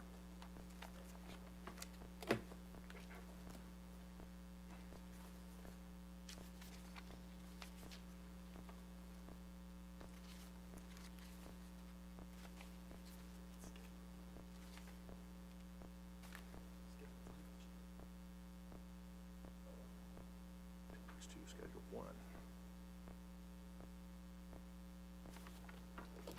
Could you pull up Schedule 1 of Appendix 2? I do have it here. Schedule 1 of Appendix 2, page 204. Yes, I'm there. And that is your Evergy rates for service table, correct? That have subsequently been revised, but yes, this was the rebuttal position. As of your rebuttal testimony, this was the table, right? Correct. And the work paper that we have pulled up underlies this table, is that right? I believe so, yes. So I'm going to refer to that work paper as the original work paper for purposes of my question, okay? As you mentioned, you subsequently revised that work paper after the Data Center Coalition sent you a data request, and you realized that there were, I think, what you described as summation errors in your server rebuttal testimony on the work paper, right? I defer to the wording in my testimony. I believe I said there were both summation errors and substantive errors. I think there were a couple of lines that I missed.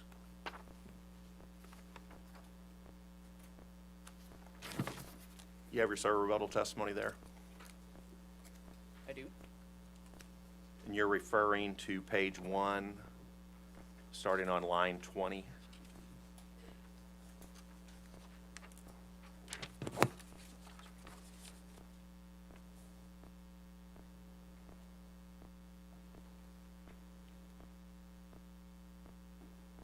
Page 1, line 20 through, Page 2, line 2?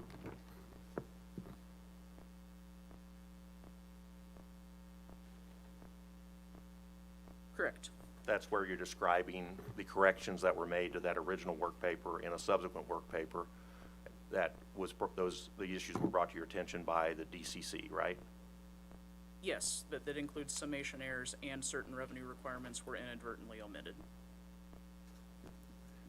And the revised work paper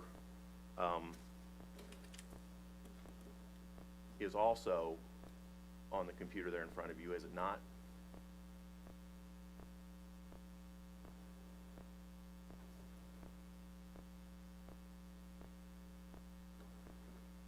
It is, there, I believe. There are two versions of it. One of them is your original work paper, and it's named Confidential Miscellaneous Work Paper, Rebuttal Work Paper, Reviewing for DR Responses, right? If that's what you represent it to be. Can you open that one up, please? I don't know, the mouse is,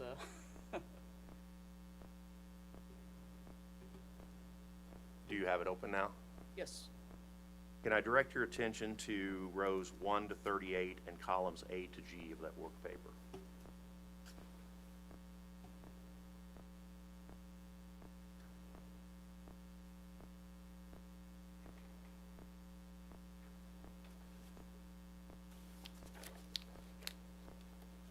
Judge, I need to mark an exhibit, please. Be exhibit 705, I believe.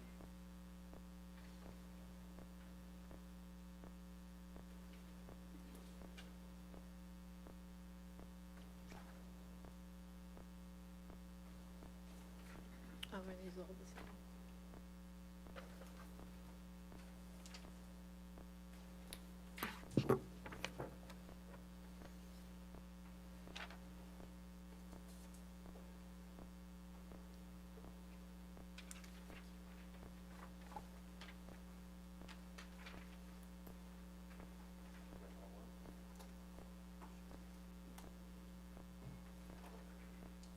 Mr. Lowry, can you give me a title for this exhibit? It's a printout of the revised work paper, of Langy revised work paper. Thank you. Ms. Langy, can you confirm that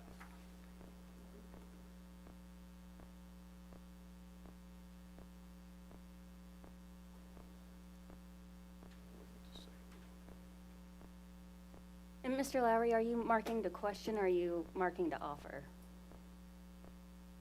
well, I probably will offer it, but for now, I've just marked it.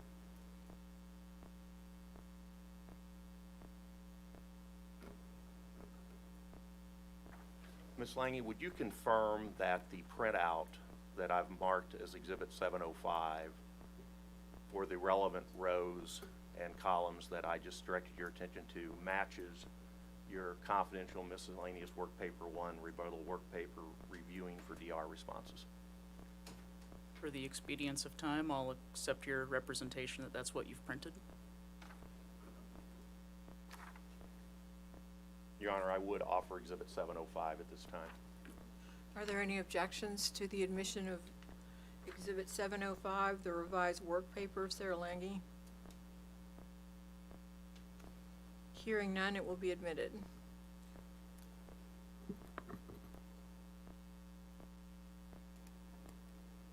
Now, you also have a Schedule 1, you also have a table of rates in your surrebuttal testimony, right? I do. And I believe that's also in an appendix, is that right? It should be. Or it's in a schedule, I guess you called it. Yeah, I believe it's Schedule 1 to my surrebuttal testimony. Schedule 1 to your surrebuttal testimony, and that's on page 3 of 6, right? Of your surrebuttal, of that schedule? I'll accept your representation as to the pagination. Now, you use some of the values from your revised work paper, Exhibit 705, or it's the work paper we have pulled up in Excel. You use some of those values from that work paper in this table of rates in Schedule 1 to your surrebuttal testimony, did you not?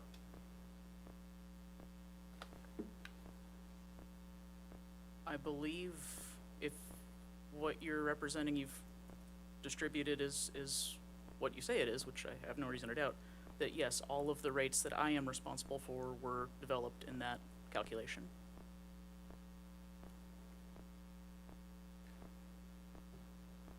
Let's take a look at the table of rates in your surrebuttal Schedule 1. For example, the demand charges 1 and 2, you see those in your table of rates? I do. They came from cells C113 and D113 from Exhibit 705, right? Correct. And similarly, you have, for EMW, you have demand charge 1 rates from cells C2 and D214 from that revised work paper, right? I'm sorry, could you say those? I think did you just say that's D? I may have misheard you. D12 and D13. That's right. I may have misheard, I'm sorry. And it's actually, it's D13 and D14, isn't it? Yes, I believe you're right.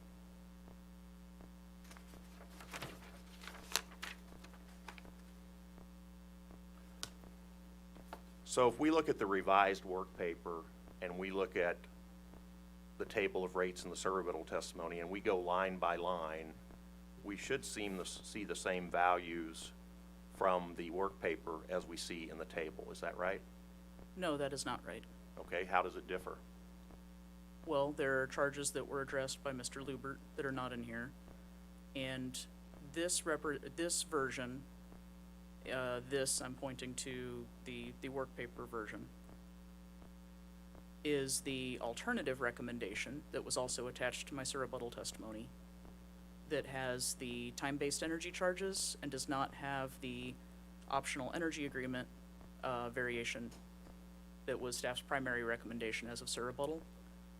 And that proposed recommended version had a risk-based energy charge that was a flat rate to address extreme pricing events and other concerns, where customers have the option of taking service under the optional energy agreement.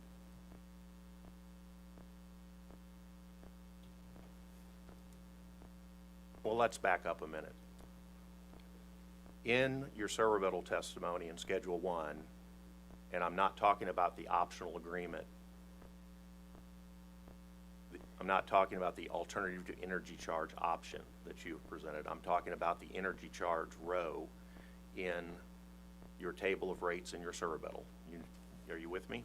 I am not. Which Servability testimony, Yes. Schedule 1, page 3.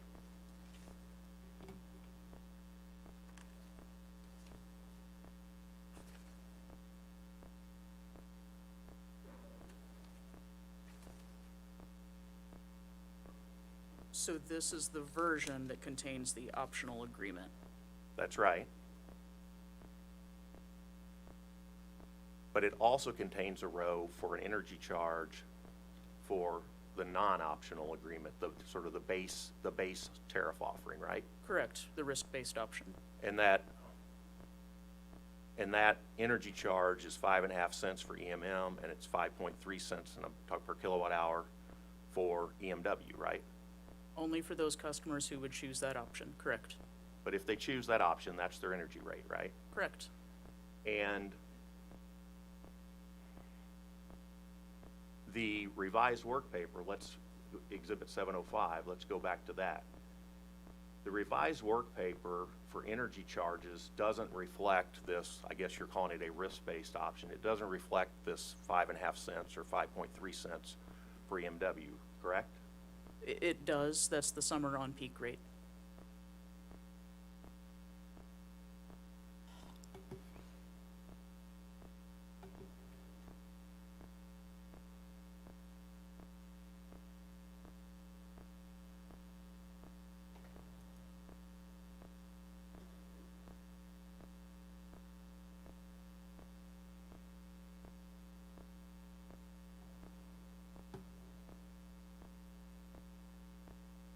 Let me direct your attention to row 2 in column C and D.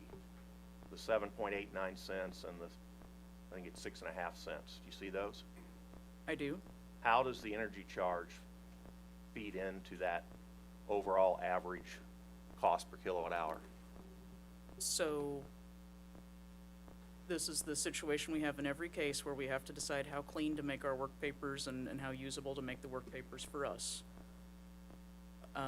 This presentation is not particularly helpful to the commission because, it doesn't include the sorts of language I'd put around this in testimony, but the relationship between those two is based on an expectation that a customer is not going to choose to pay the higher risk-based flat rate and would instead choose to pay the intermediate rates. The optional energy agreement rates. And so the optional energy agreement rates, because of how I develop my energy charge rates, for a customer with 100% load factor is going to equal out to the same average, assuming that history repeats itself essentially with energy prices. So in other words, this work paper does not model what the average cost per kilowatt hour would be if the customer chooses what you called, I think earlier, the risk-based energy charge? I don't know that we have a particular name for it, but Well- no, I didn't. My work papers were designed for my use in preparing my testimony, not for isolated screenshots. But if the customer chooses the option that is labeled energy charge on your table of rates in your servability testimony, they're not going to pay these differentiated rates, right? They're going to pay either 5.5 cents per kilowatt hour at Evergy Metro or 5.3 cents at Evergy West, and they're going to pay that 8,760 hours a year, right? If a customer made the choice to do that, which frankly I would hope they wouldn't, yes, they would. Okay. So in order to figure out what the average cost per kilowatt hour would be for a customer that did that, we've got to replace the energy charge values in rows 16 to 27 in column C and D with 5.5 cents for Metro and 5.3 cents for West respectively, right? Sorry, could you state that again? I didn't follow all that. in order, let's break it down by Metro and West. If we want to know what the average cost per kilowatt hour using your work paper would be for a customer that chose the energy charge, the 5.5 cent rate, if we wanted to know that, and we could figure that out using your work paper, we could replace cell C16 to C27 with 5.5 cents, and it would recalculate the value in cell C2, would it not? I'm not sure on this particular work paper, but if the concern is that if a customer chose to pay the 5 cent rate, instead of doing an optional agreement, the rates in general would go up 2-ish cents each. Well, let's see how much they would go up. Can you replace the values in C16 to C27 with 5.5 cents? Can you do that? I don't know. Well, you have the you know how to use Excel, right? I'm going to object to that as being argumentative. Sustained. Can you ask the question a different way, please? Are you capable of inputting 5.5 cents in those Same cells? objection. Sustained. Well, Judge, I've asked her to do it, and she said she doesn't know if she can do it. You know, I'm not really sure. Can you just please do that? Can you substitute 5.5 cents for the values in those cells? Same objection. Mr. Lowry, can you rephrase and ask her how or why she would do the calculation? If we were to put 5.5 cents in those cells that I just mentioned, instead of the energy charges that you have there, that would mimic, that would allow you to calculate the average cost per kilowatt hour for an Evergy Metro customer that chose the 5.5 cent energy rate, right? I'm going to object to that, assuming facts, not in evidence. Overruled. My hesitancy is I don't know how I don't know how the bench wants this reflected, but if I'm to put those values in this cell live, I can do that. I just wanted to make sure I did that before I messed with what is apparently a live piece of evidence. I'm not used to manipulating live evidence. I understand. But I'm asking you to do it, and it'll be, I guess, my responsibility to make sure the record's clear.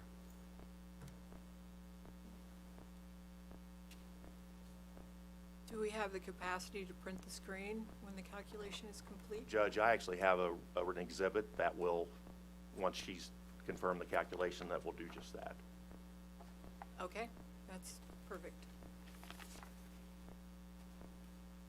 But it has me doing the calculation. I thought the witness needed to do that. You can't take my word for it, obviously, so. You don't have to explain.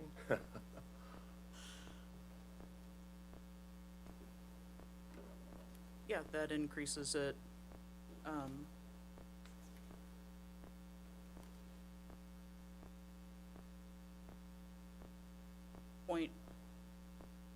.1138 and .0975 EMM and EMW respectively.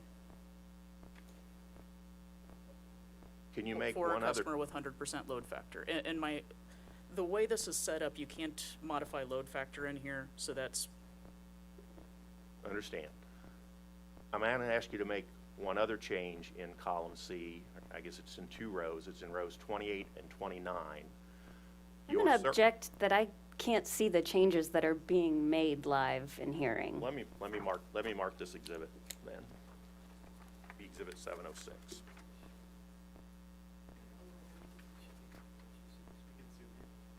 I'm going to overrule the objection. The changes are on the screens, which are quite large. There's 3 of them. Feel free to move if you need to.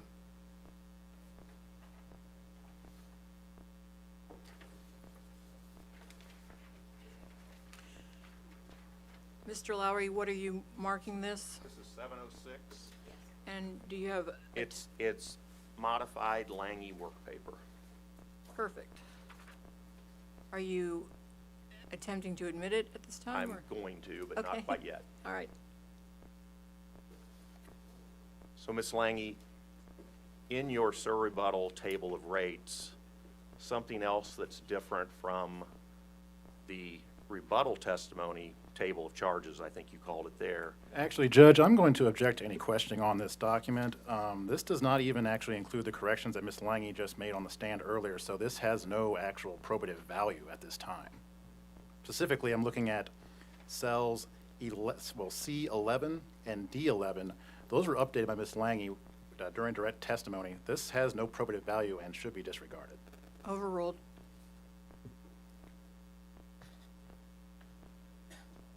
Your surrebuttal testimony table of rates doesn't have a couple of charges that were in your rebuttal testimony table of charges, I think you called it. And specifically, I'm pointing to the load servicing charges that you have, I think, in rows 28 and 29 of your work paper, right?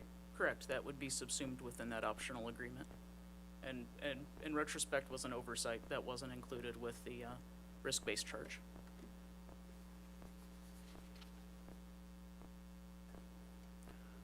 Well, since you didn't include it in your surrebuttal testimony, can you zero out cells C 28 and 29?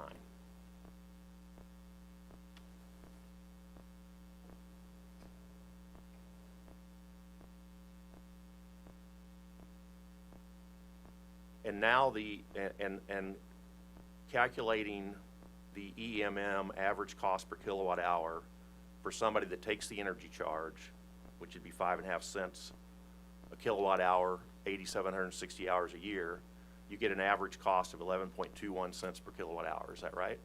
For Metro, correct? Can you please substitute 5.3 cents per kilowatt hour for the Evergy Metro energy rates you have in the work paper?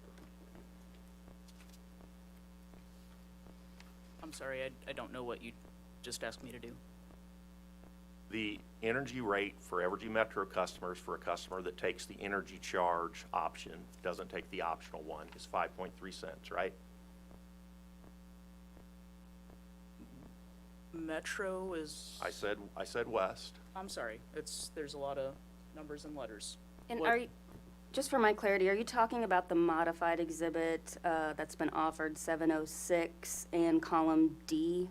I am talking about cells D 16 through 27, and I'm asking the witness to substitute her energy rate for Evergy Metro into those cells, just like she did for Evergy West into those cells, just like she did for Metro for the 5.5. And if I misspoke, There's my confusion. I did that earlier. I thought you wanted me to do that for each if I said earlier. Metro, my apologies. That was my mistake. Can you do that for Evergy West, the 5.3 cents, please? I already input the 5.3. That was my confusion. I'm sorry, I didn't realize you had done that. Can you also zero out the load servicing charges for Evergy West if you haven't already done that? I already did that. Okay, I can't see the screen very well. Well, thanks. And so the average cost per kilowatt hour for Evergy Metro customers who choose that option would be 9.58 cents per kilowatt hour, right? If a customer irrationally chose that option, it would be correct. If they chose that option, that's going to be the number, right? Correct. Your Honor, I would offer Exhibit 706. Objections? Yes, Judge. Based on my earlier objection before the questioning started, again, it doesn't include the corrections that Ms. Langy made on the stand earlier. So this document is, well, it is more misleading and confusing than anything. Do you have a more formal objection? Well, it assumes Misleading or confusing? it assumes facts that have been corrected, specifically looking Okay, at assumes that. facts not in evidence? Correct. That's perfect. I'm going to admit it and assure you that the commission will give it the weight it deserves. Thank you, Judge.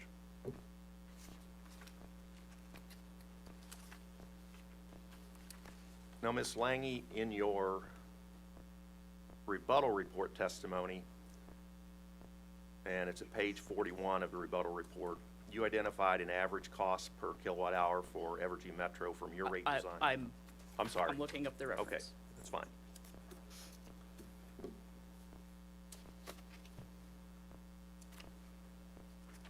That's the appendix.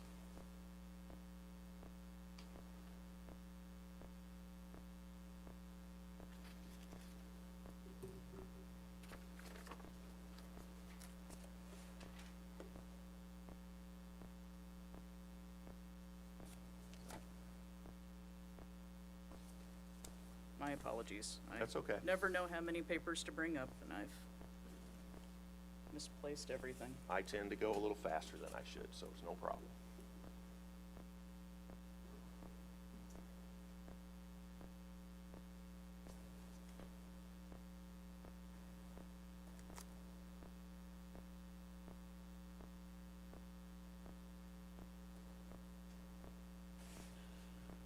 Mr. Lowry, do you have the work paper or schedule that you would like the witness to discuss I that you do, could give but her? I think yes, I do. You have to look for it as well? I have Okay. my copy, but I'd have to grab another copy. You don't have the staff rebuttal report there, Ms. Langy? I do, but I got Okay. everything out of order when I pulled out the appendices earlier. Okay. Maybe I can make it a little faster, Judge. I could just try to show her. Is that okay? Of course. Ms. Langy, this is the staff rebuttal report. Would you agree in the Evergy case? Yes. And you had for your rate design, 7.51 cents for Metro, and you had 5.73 cents for EMW. And that those are wrong. That is what I was correcting this morning. I understand, but that's what you had at the time of the rebuttal testimony. Correct.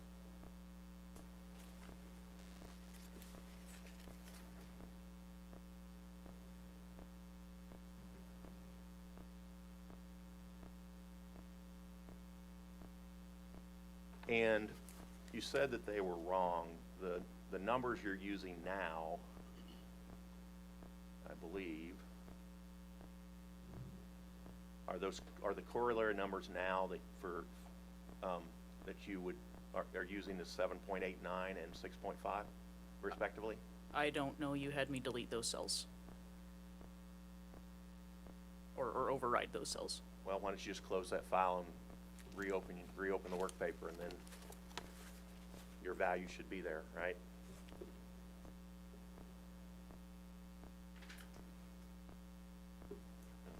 No, it wasn't.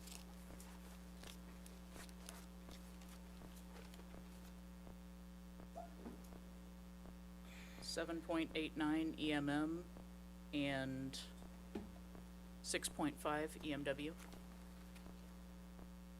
Can you tell me what the percentage increase is? Where's my exhibits? Yeah. Can you tell me what the percentage increase is between 11.21 and 7.89? Do you have your phone or calculator there? I have Excel. Sorry, what was the other set of numbers? 11.21 versus 7.89. 1121 Yes. and 7289. No, 7.89. 11.21 and 7.89. That's expressed in cents per kilowatt hour. So $0789. Yeah, you can use whatever units you want, but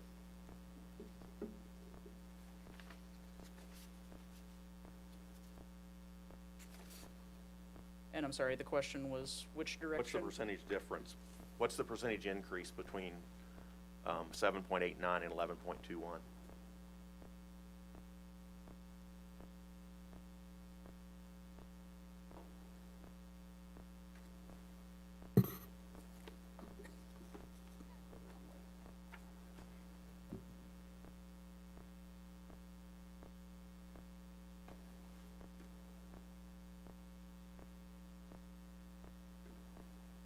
So we've got a 3.3 cent difference EMM, a 13.9 cent different EMW. So depending on what you want to use as your denominator of the two. I do not like this keyboard. My apologies, Brian, I mean no disrespect.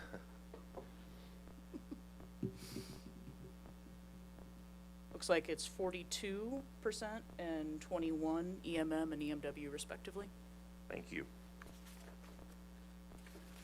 So a little while ago, I think you suggested that a customer who chose to take the energy charge option, the 5.5 cents and the 5.3 cents, would be irrational. I think that's the word you used. Is that right? Generally, unless they had a very bad load pattern.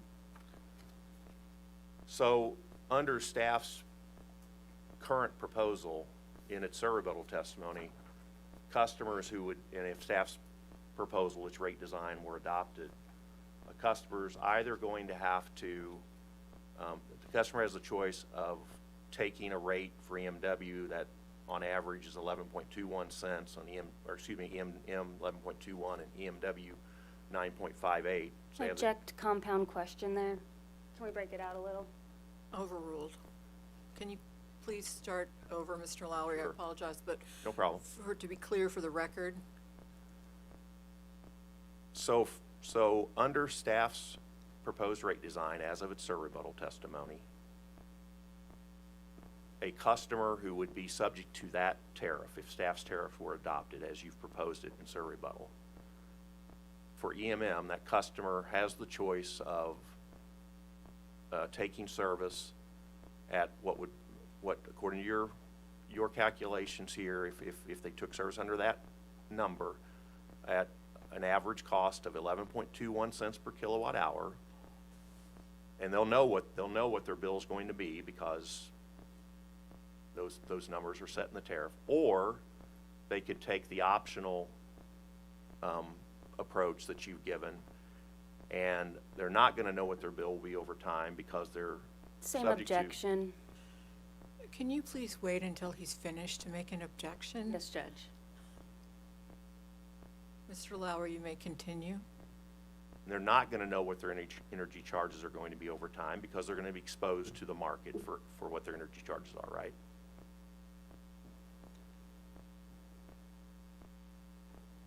I'm not sure Same what. objection, Judge. Thank you. Overruled. You may answer, Ms. Langy. So, with all due respect, there was a lot of words there. And the first part was referring to my calculations. I would not agree that those calculations are what a given customer would experience because that would be reflective of a 100% load factor customer. But a customer has the option to choose a really high energy rate or to take the risk of their load to prevent it from being socialized to other customers. Correct, those are the options. But if they take your optional service, just to clarify, I think you probably just said it. If they take the optional service, they are going to be exposed to the market over this term of their service agreement. Isn't that right, for energy? That is right.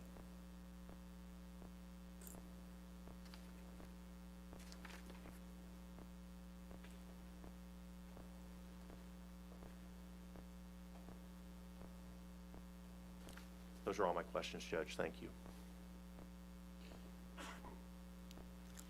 Thank you.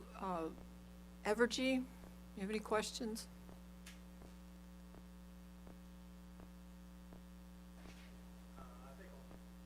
I think I'll pass at this time. Thank you. All right. Commission questions? Okay, hearing none, redirect.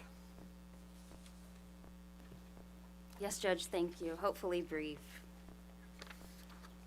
Let's see, Ms. Lang, we started this morning, so that seems like a while ago. We'll see how well we can do here. You had a conversation with OPC, and part of that was talking about base rates versus rider rates as a distinction from Kansas treatment. Do you remember that conversation? Generally, yes. What is the distinction there between base rates and rider rates between Missouri and Kansas? Kansas is different. To get the stuff I remember without my notes, Kansas doesn't have Missouri's EDR. Kansas doesn't have Missouri's renewable energy standard. But what Kansas does have is a QIP rider and a full pass-through FAC. That full pass-through FAC eliminates one of the big areas of double recovery that staff is concerned about under the Missouri Evergy proposal in Missouri STIP.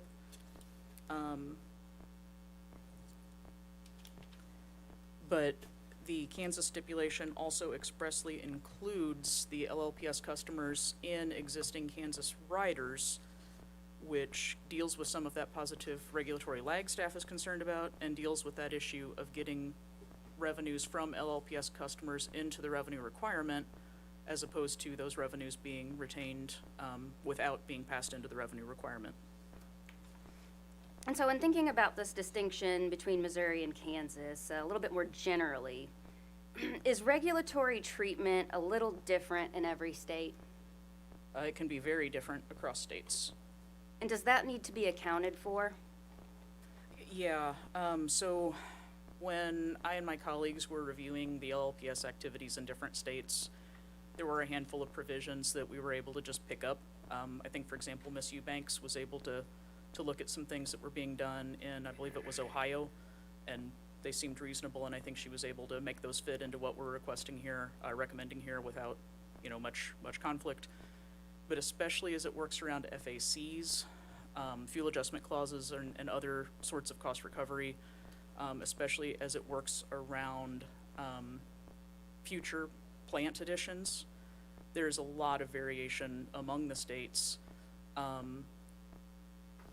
And that made it really difficult. We would see a good thing that's being done in, Georgia and think, well, how can we make that fit in Missouri? So, through talking with others on staff, especially, we had a lot of conversations with the accounting department who are much more familiar with the books and records that pertain to Evergy than what I see when I do a CCOS, and certainly what Mr. Lutz presented in his work papers for his direct testimony. That really got us looking at ways that we could give the commission, if you will, a series of levers to pull, that when they see these other things that are also happening in other states, if there's things they want to be more responsive to, you can change how we're doing the generation. If you want to, recognize what's happening in Missouri with the accelerated renewable buyer provision, we have a separate res line item. That we tried to just put those tools in the commission's hands for them to craft the sorts of tariffs and rates that they believe are appropriate.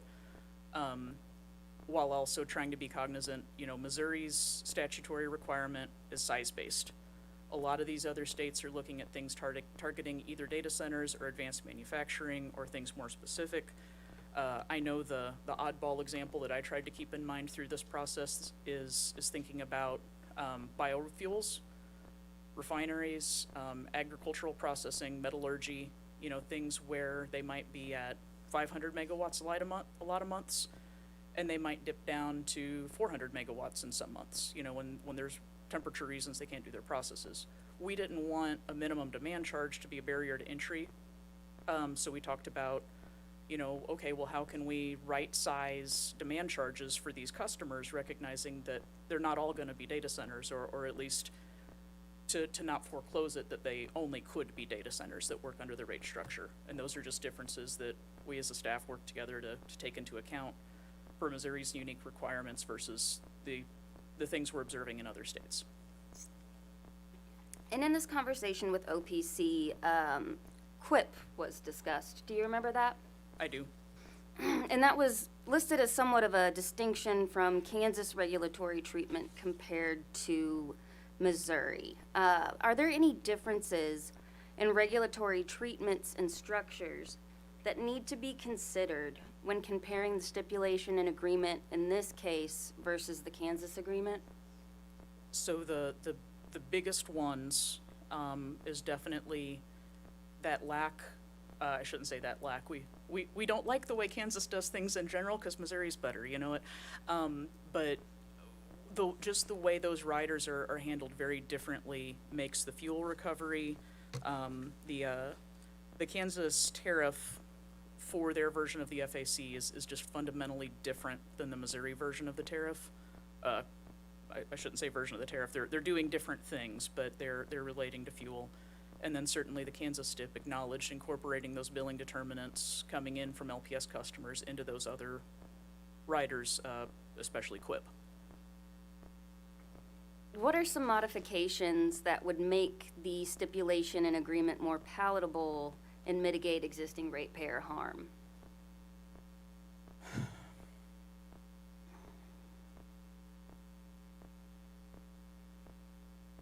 I think there's two big problems with stipulation at the end of the day. Well, three big problems with stipulation at the end of the day. The first is the lack of transparency, and that Evergy and selected customers are unilaterally making decisions about what those customers are going to be billed under a variety of riders that do far-ranging things like changing prudent resource planning and allowing one customer to set what resources we're going to have as the utility. The next big issue is that the design of the stipulation, I think it creates barriers to entry to customers who are not data centers. If you are a customer who is not going to have a month-to-month steady load factor, this really slams the door of Evergy service territories on your business model. The third issue that I think can be more readily addressed is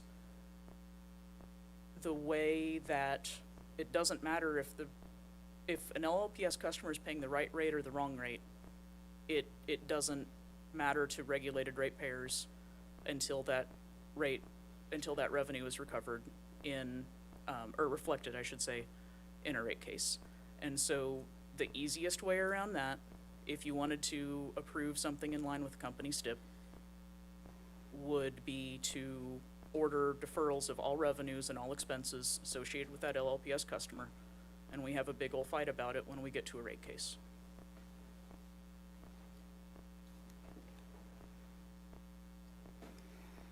You also talked with OPC about rates and rate structure complexity. I believe you mentioned that the realized bills may be similar between staff's proposed rate structure depending on the customer load. Did I get that right? Yes. Could staff have rolled together some of the components for demand and energy in its proposal?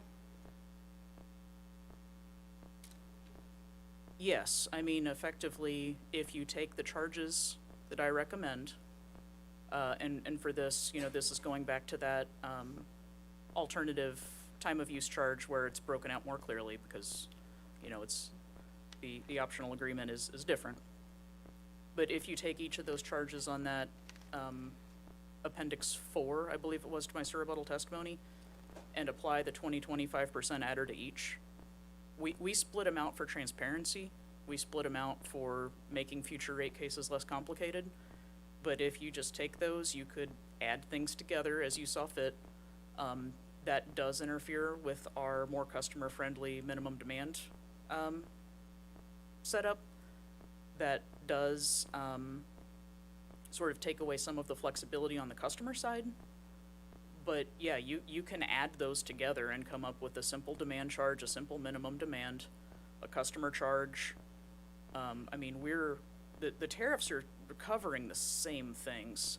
To say that they're irreconcilably different, or however that's been phrased, it's just not accurate. What proposal allows for more flexibility in load? Staff or the stipulation and agreement proposal? Staff, and especially the optional agreement for market energy prices.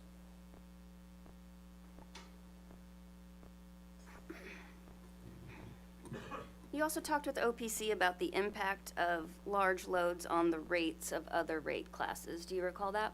I do. How does adding substantial amounts of generation today impact the rates of existing ratepayers? Well, when you get to a rate case, I would anticipate that Evergy will seek recovery of that additional plant.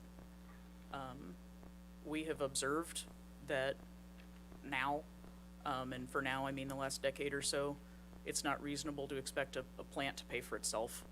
I think there was a time when you could say, if we build this power plant, the sales revenues from it, the capacity contracts from it will be able to offset fully the increase in cost of service. That isn't the environment we're in today. So if you add cost of service and you add revenues that do not offset that cost of service, you're going to have a cost of service increase experienced by all customers that it is allocated to. And that will be the case unless you do something like impute revenues or disallow rate base as imprudent. And are the components included in staff's proposal similar to cost categories reviewed in class cost of service studies? Yeah, so I mean, what those are is those line items on staff's recommended rates are things where I sat down with accountants, Kim Bolin, Karen Lyons, Lisa Ferguson are ones that I had the more in-depth conversations with, and we talked about here are the things that are going to change when we add a customer, and there were some smaller ones that we left out. We had a very spirited discussion about cash working capital, and as that relates to the FAC, and things that typically are little line items, but boy, if it's 500% of existing energy, it becomes a big line item. But yeah, what staff's itemized lines are those elements of cost of service that we expect are going to vary with the addition of a large load customer. Is staff opposed to rate structure modification? I mean, I think what we put forward is best. But if you picture some of those little matrices where it'll say good, better, best, not okay, that kind of thing. I think there's a lot of, depending on what the commission's objective is, there are a lot of things that you can change in the rate structure. But understanding what it is the commission is trying to achieve is what does frankly complicate that, trying to do this work in isolation.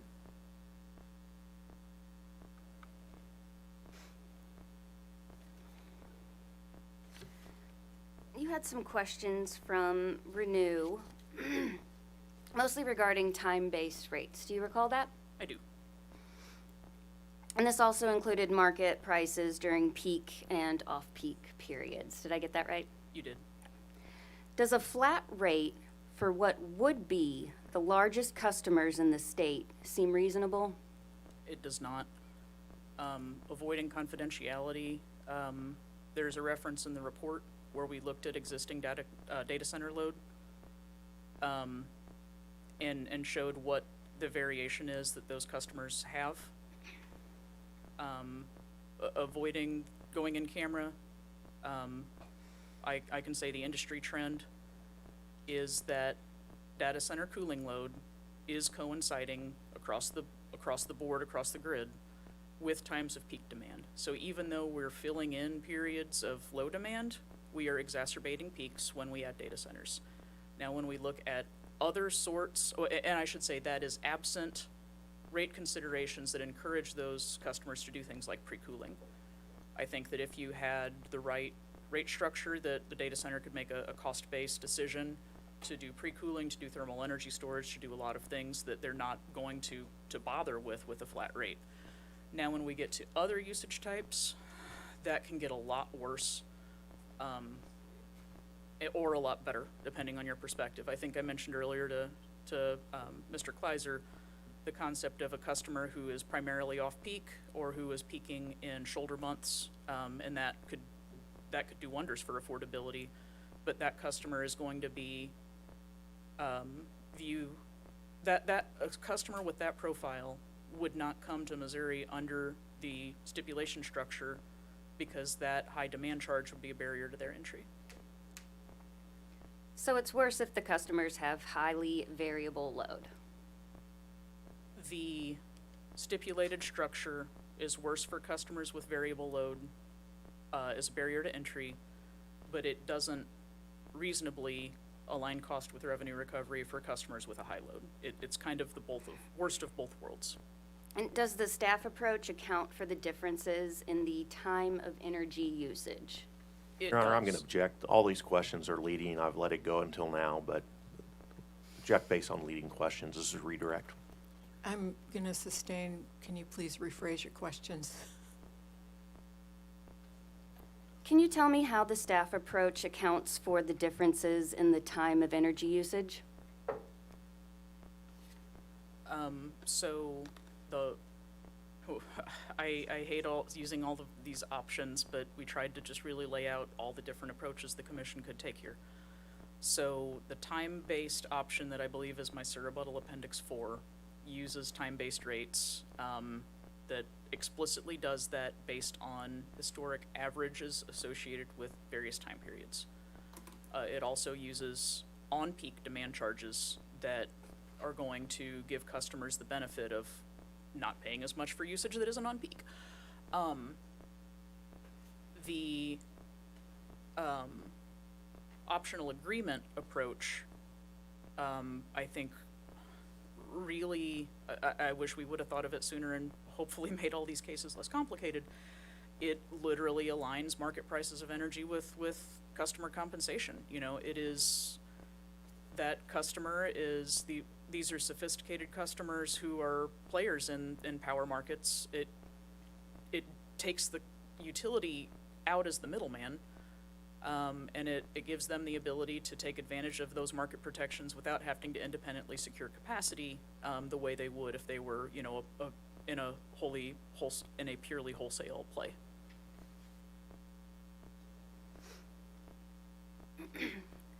You had some questions from Ameren, in which Mr. Lowry had you work through some miscellaneous work paper calculations and made some manipulations in the cells and items and columns in there. I think during that you had said that work papers are different from what is ultimately placed in testimony. And I just wanted to see if you had anything further to say on that, or if I got that correct. Objection calls for a narrative. Are work papers different from what's filed in testimony? That question's leading. How are work papers different from what's filed in testimony? Thank you. In an ideal world, with time to do it, work papers are a clean and concise and beautiful thing that could easily be handed out and distributed to parties, and that is my goal to get there someday. My work papers on this case, more than most, are sloppy. I constantly am making notes and calculations to myself to do my work. Ideally, we do our work and then we create a new version of work papers. It's what I try to teach folks I'm training to do, but you know, I don't always get around to that. And in fact, my filed work papers in this case include notations and calculations that you can set up to do one set of things, but they're not really useful for manipulation to do something else. For example, this work paper is set up using I believe it is 100% load factor calculation, where the weight applied to each hour or to each price is just corresponding to the number of hours in the year that price would be in effect. Why would you expect a customer with a 100% load factor not select the non-alternative energy charge? If you have a customer that is incredibly risk averse, or is doing a cost plus pass-through or something like that, or is really worried about a Storm Uri or a polar vortex or these other extreme pricing events that other ratepayers are still paying for, you know, 4 and 5 years later and 20 years later through 15 years later through securitization, you could have a customer who did that. If I were that customer, I would think long and hard about my business model. But you could have a customer who would choose to do that, but it sure would seem irrational. Would all of the moving parts in Mr. Lowry's question be a good reason to hold a workshop for this type of case with commission input? I am kicking myself that I didn't beg and plead for a workshop last January or February. Trying to work through all of the competing goals, the balance of attracting different types of customers and the sorts of considerations that I think different customer interests are after really made this case so hard for anybody to read the testimony. I really apologize to anyone who's had to read my testimony in these cases, because it's like a find your own adventure book.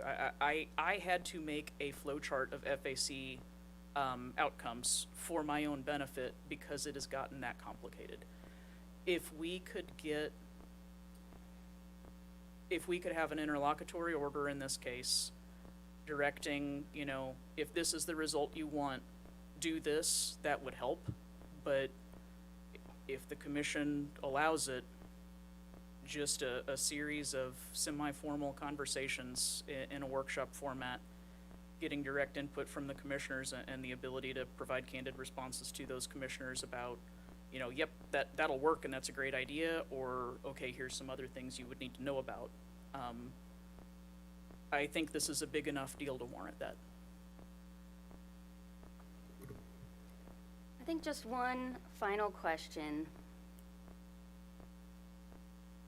If revenue doesn't hit a revenue requirement calculation, can it improve affordability?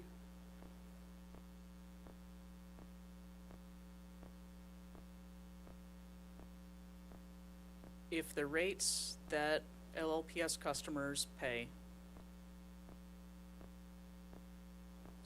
the rates that LLPS customers pay cannot reduce rates for other ratepayers, whether those are higher or lower than they would have been due to the addition of plant, until there is a rate case to recognize them, except that the FAC can go up.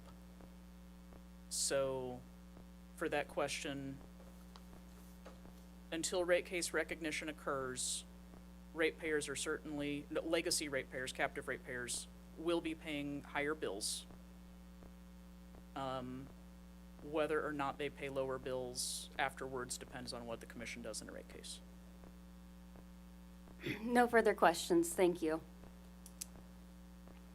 Is there any objection to allowing this witness to be excused?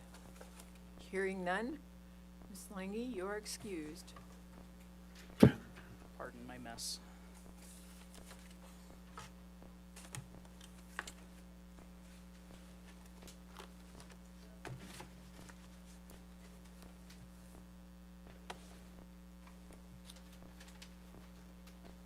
All right, next up on the list, we have Ameren, Missouri's witness, Robert Dixon.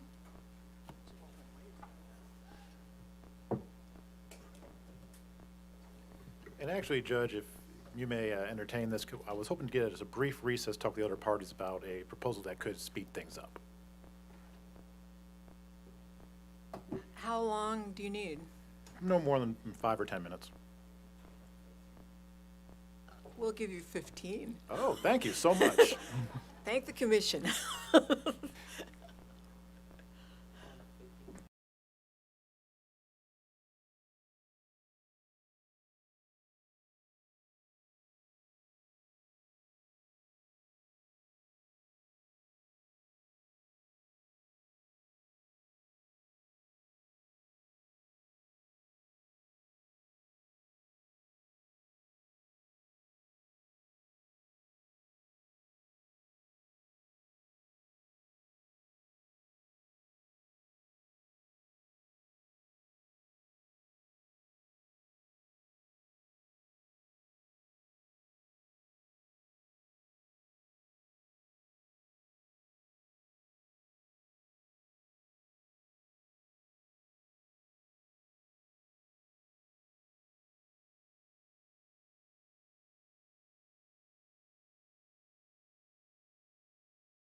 record, Commissioner Kolkmeyer has joined us virtually.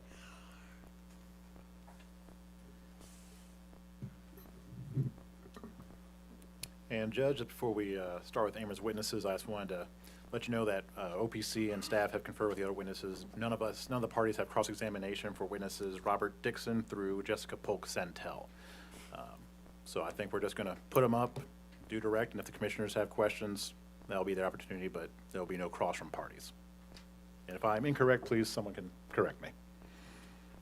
And I'll try and get that procedure correct. Help me out if I don't. Will do, please, Judge. Everyone.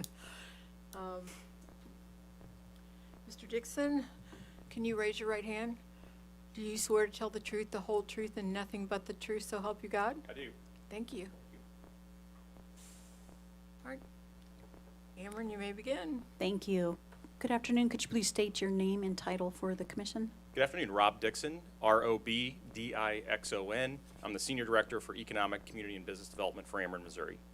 And are you the same Mr. Dixon that pre-filed rebuttal testimony in this case? I am. Do you have any corrections or additions to make to your testimony? I do not. If I were to ask you the questions contained within your pre-filed testimony, would your answers be the same? Yes, they would. Thank you very much. I move Mr. Dixon's rebuttal, I believe is exhibit number 700, into the record and tender the witness for cross-examination. Do you have a copy of Mr. Dixon's rebuttal? I have already given copies to you. That folder. Yes, Thank the blue you. folder. Mr. Lowry gave it to me. Thank you. You're welcome. Are there any objections to the admission of exhibit 700, Robert Dixon's rebuttal testimony? Hearing none, it will be admitted.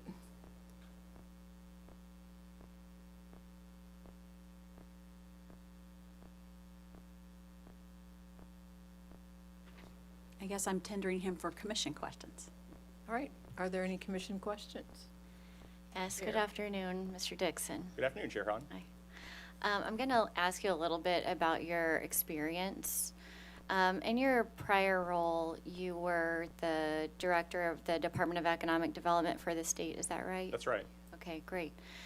In your role as director, what kind of economic development projects did you typically see? Like what kinds of industries? Missouri has a really diverse industry base. In fact, one of the most diverse in the entire country in terms of the different types of industries. But by and large, from an economic development perspective, we worked on anything from manufacturers to logistics. There were food processing companies, a few office type operations, really ran the whole gamut. My time as director was before this current wave of large data center boom. And so I didn't really experience it when I was the department director, although there were and still are many smaller data centers that are operating across the state. But really, the bulk of that work has been focused on those key industries that Missouri is actively trying to attract to the state. Okay, in your in your rebuttal, I think you highlighted Nucor, GM, and the USDA relocation to Kansas City. So manufacturing was probably a key component. Absolutely. When Miss Langy was on the stand, she said that one of staff's primary concerns to the stipulation and agreement in this case is that it creates barriers to entry for non-data centers. So now you have experience working both with manufacturers like Nucor or GM and also data centers. Can you tell me, in your view, out of staff's recommendation compared to that of the stipulation agreement, do you think it creates barriers to entry for non-data center customers? I do not. And really the best evidence I have for that is not even my own experience, but really hearing directly from manufacturers, both in the Kansas stipulation and also those parties to the non-unanimous stipulation here. Obviously, Nucor is a part of this case. They, to my understanding, have signed off on the stipulation and have already indicated that they would expand even with the terms of that stipulation. In the Kansas case, we discussed it yesterday, there were multiple manufacturers as well as, I believe, larger industrial trade organizations and the like that represent a variety of organizations. So my concern is not barrier to entry for manufacturing, because I think their participation in those stipulation and agreement shows that manufacturers are not put off by these terms. The concerns I have with the staff proposal really are that it creates a barrier to economic development in Missouri generally. And that is, we heard it directly from many of the customers, or potential customers in today's case, and heard it yesterday. And that's the proposal that staff has put together is far outside the norm in the industry right now. And those are competitive factors that they're looking at. They're, offering and willing to pay their fair share of the costs, but the terms have to be something that are reasonable to them as well as to other customers. And so I think that's why, from a barrier to entry perspective, I would look at both proposals, listen to what, the potential customers are saying themselves, and look at what could potentially put a barrier to, economic development in Missouri generally. Are you aware of other customers generally in the Ameren, Missouri economic development pipeline that would prefer the stipulation agreement tariff as opposed to the staff agreement? Have you discussed that with potential customers? We have not discussed the staff agreement with potential manufacturing customers. I do know that, based on my experience, data center customers in our pipeline have expressed many of the same concerns that we've heard in this case here. But like I said, generally speaking, what any customer is looking for is the ability to clearly understand what is in their bill, what they're paying for, and we heard it even this afternoon, how complicated and complex the staff proposal is. And if it's that difficult to communicate here in this setting, I really do worry about our ability to sit down and look a manufacturer in the eye and try to help explain that to them and what they would be responsible for paying their costs if they would come to Missouri under those terms. But that's my bigger concern about it. Thank you. Appreciate that. I don't have any more questions. Any other commission questions? Okay, redirect. Recross, actually. We'd like to go through recross, okay?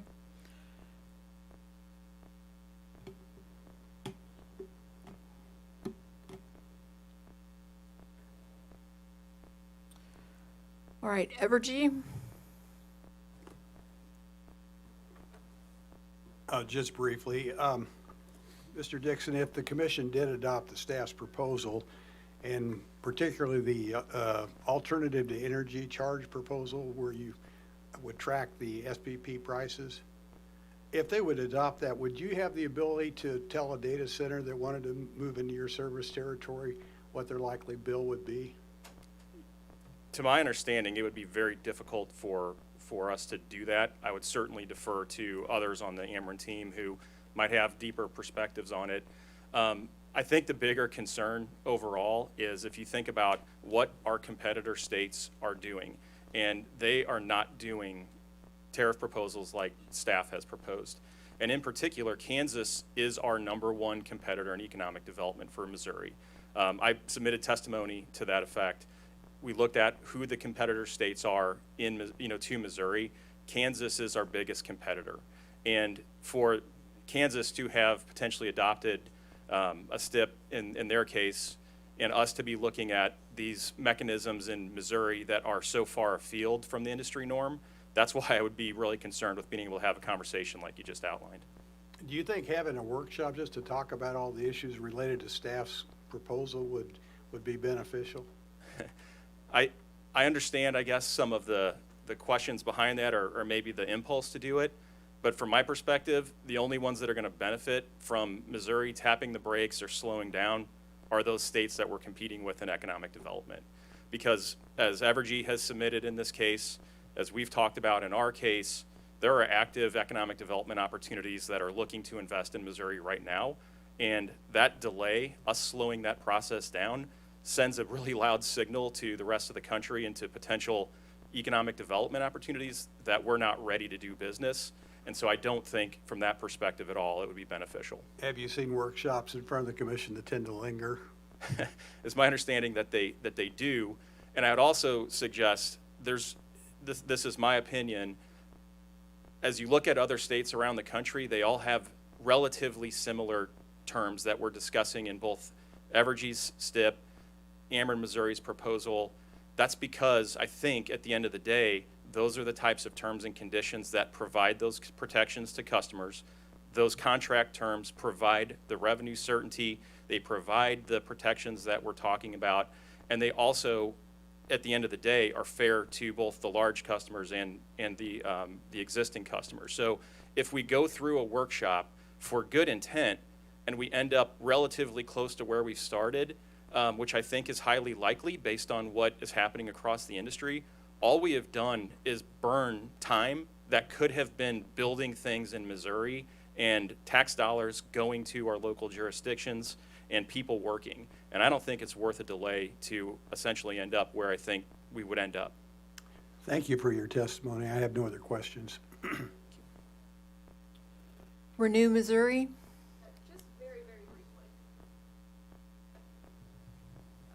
Nicole Mers with Renew Missouri. Good afternoon. Good afternoon.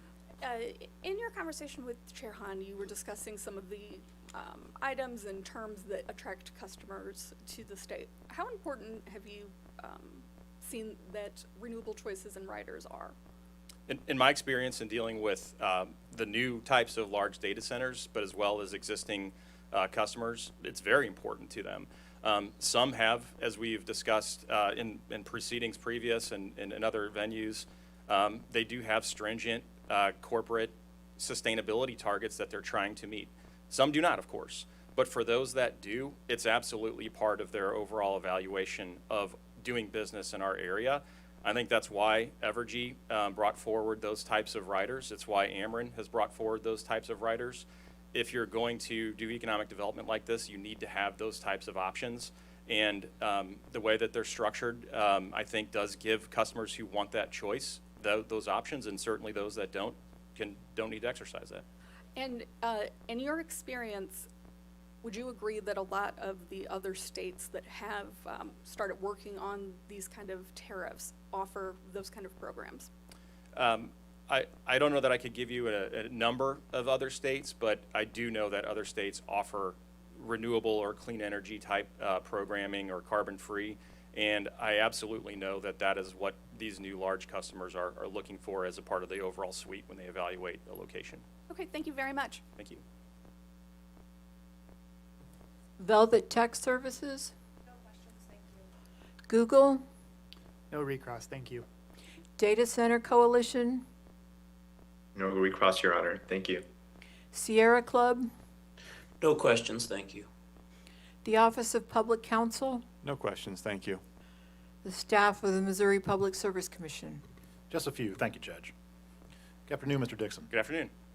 And you were talking about the stipulation agreement with Chair Hahn and manufacturing. But isn't Nucor the only manufacturer who signed on to that stipulation agreement? In this case, in Missouri, but as we talked about yesterday, there were many more signatories that were manufacturers in Kansas.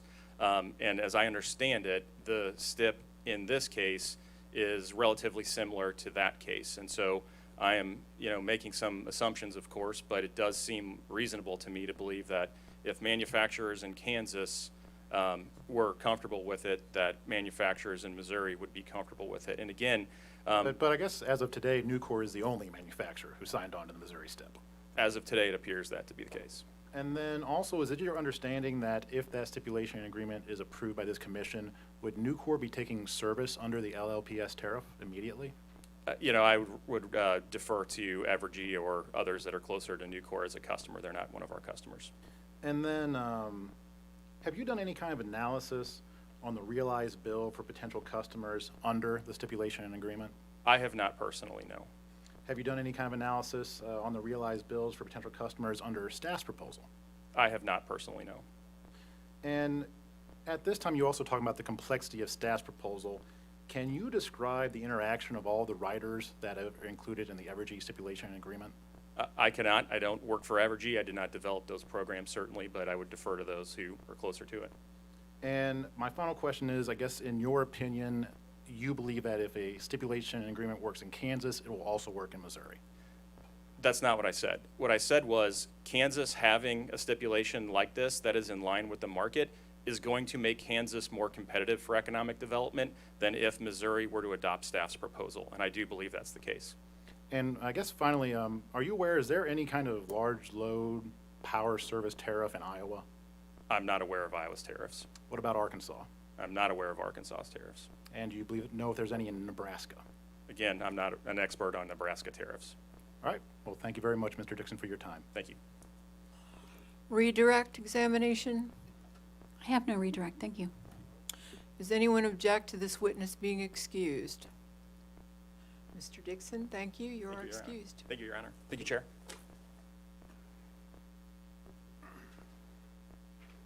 Please call your next witness. Ameren, Missouri calls Ajay Arora.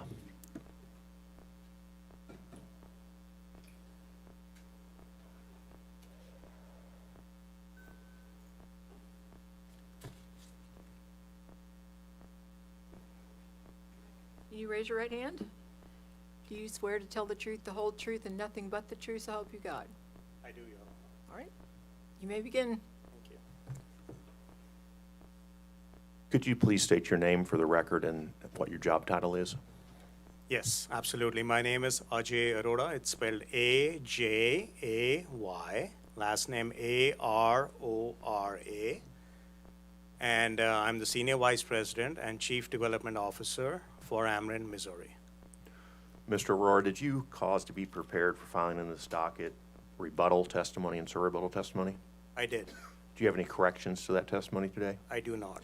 If I were to ask you the questions posed in that testimony, both your rebuttal and surrebuttal, would your answers be the same? They would, yes. And are your answers true and correct to the best of your knowledge and belief? They are, yes. With that, Your Honor, I will move for the admission of Mr. Arora's rebuttal and surrebuttal testimonies, which are Exhibits 701 and 702 respectively. Which is which?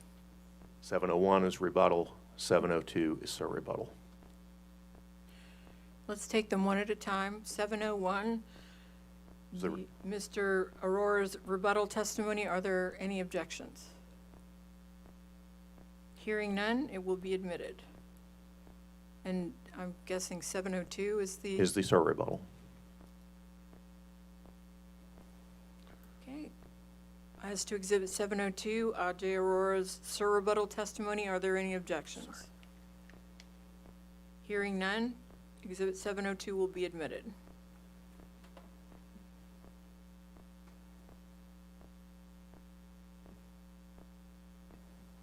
And I'm sorry, and I tender Mr. Arora for cross-examination. Are you wanting me to offer 703 again?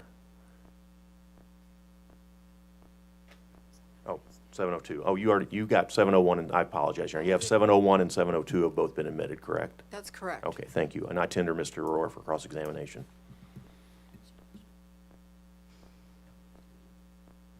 Any commission questions? Hearing none, do you have any redirect? Okay, does anyone have any objection to Mr. Arora being excused? Mr. Arora, hearing no objections, you are excused. Thank you.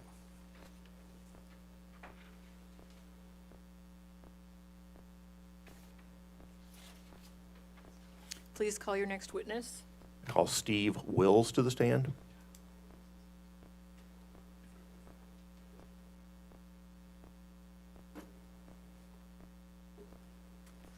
Mr. Wills, can you raise your right hand? Do you swear to tell the truth, the whole truth, and nothing but the truth, so help you God? Yes, I do. Thank you. You may begin. Mr. Wills, would you please state your name and job title, please? Steve Wills, STEVEWILLS, and I am the Senior Director of Regulatory Affairs for Ameren, Missouri. Mr. Wills, did you cause to be prepared for filing in this docket rebuttal testimony marked for identification as Exhibit 703 and surrebuttal testimony marked as Exhibit 704? Yes, I did. Do you have any corrections to your testimony? The only correction I have is that in the surrebuttal testimony, in the confidential version of that, I had attached some testimony from a prior CCN application of a colleague of mine, Mitch Lansford, and I attached the public version to the confidential testimony, and I would replace that with the confidential version for my confidential testimony. What's our next number?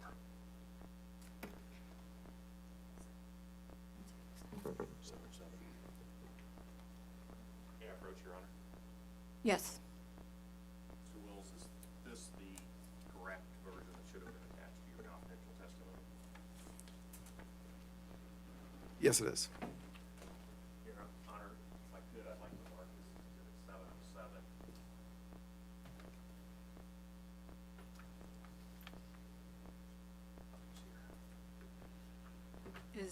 Is this his sir rebuttal testimony? This is, for the record, this is a replacement for Schedule SMW S1 to his server rebuttal testimony. Mistakenly passed the wrong document. I'm gonna give you these exhibits back and ask you to put the numbers on them and give them back to me. Can you do that? There actually are numbers on it. Where, I can't find them. Well, this one is oh, they're right at the top. Yeah. Thank you. No, it's just very small.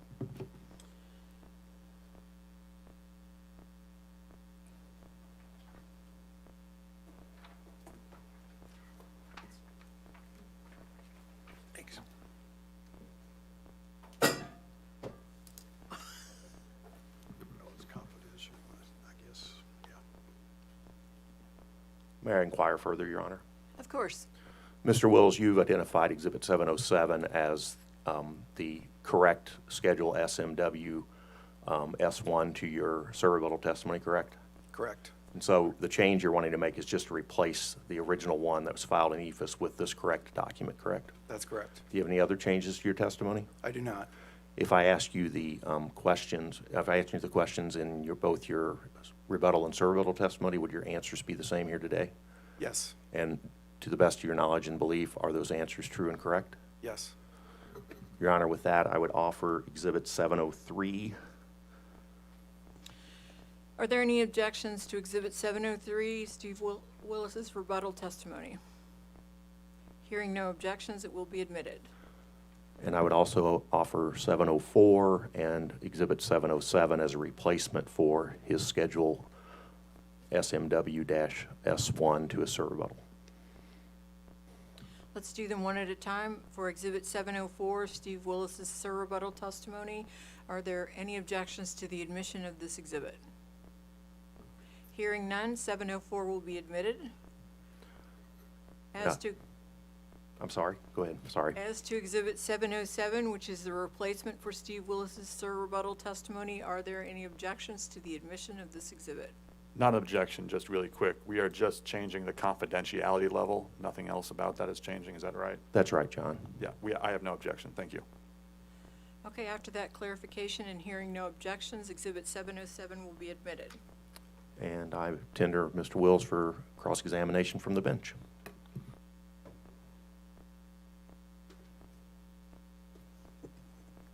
Are there commission questions? Okay, there are no commission questions. Any redirect? No, thank you, Your Honor. Okay. Is there any objection to Mr. Wills being excused? Hearing none, thank you, Mr. Wills. You are excused. Now, just to clarify, I also have an Exhibit 704C, which has neither been offered nor admitted. I guess we marked them separately. I'd offer 704C as well. It's identical to 704, except it has confidential information in it. And you want this to be admitted as a confidential version? Yes. Okay. Exhibit 704C, Steve Wills, sir rebuttal testimony, confidential version. Are there any objections? Hearing none, Exhibit 704C will be admitted.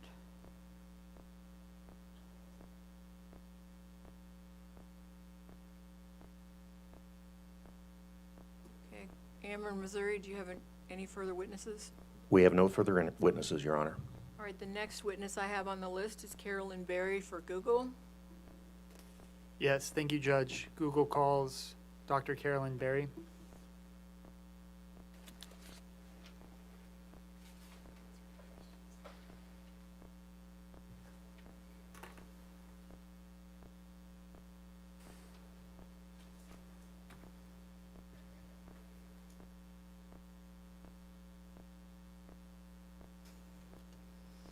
Can you raise your right hand, please? Do you swear to tell the truth, the whole truth, and nothing but the truth, so help you God? Yes, I do. Thank you. You may begin. Good afternoon, Dr. Berry. Good afternoon. Could you please state your name, title, and place of employment, please? Carolyn Berry, Carolyn Berry. I'm a partner at Bates White Economic Consulting. And what is your business address? My business address is 2001 K Street, North Building, Suite 500, Washington, D.C., 20001, sorry. Are you the same Carolyn Berry who filed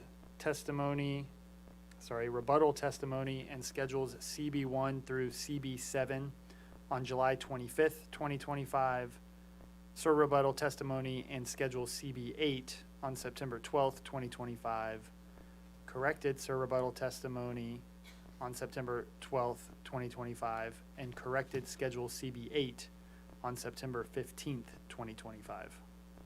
Yes, I am. Beyond the corrections already made to your rebuttal testimony and filed in EFIS, as well as your Schedule CB8, do you have any other corrections to make to your testimony at this time? No, I do not. If I asked you the same questions again today as appear in your rebuttal testimony and rebuttal testimony, would your answers remain the same? Yes, they would. Thank you. Dr. Berry's rebuttal testimony in schedules CB1 through CB7 has been marked as Exhibit 550. Dr. Berry's corrected rebuttal testimony, along with corrected Schedule CB8, has been marked as Exhibit 551, and hard copies have been provided to the Commission. However, I would note that Schedule CB6, which is part of Dr. Berry's rebuttal testimony, is an Excel file that is not practical to print due to the size. There is an electronic copy filed through EFIS, and so, but we were not able to print that without killing many trees and making it almost impossible to read even if we did so. And so I would direct you to the electronic copy of that exhibit. And with those clarifications, I would move to admit Exhibits 550 and 551. Okay, let's take them one at a time for the record. Are there objections to Exhibit 550, Carolyn Berry's rebuttal testimony with Schedule CB1 through CB7? Hearing no objections, it will be admitted. Exhibit 551. Rebuttal testimony of Carolyn Berry. Exhibit 551.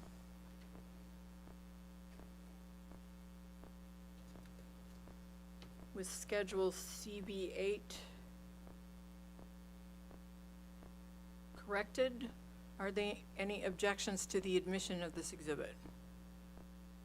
Hearing none, it will be admitted. Thank you, Judge. I also just want to note for the record that our pre-filed exhibit list used incorrect numbers. So if you are relying on our pre-filed exhibit list, those numbers should be 550 and 551.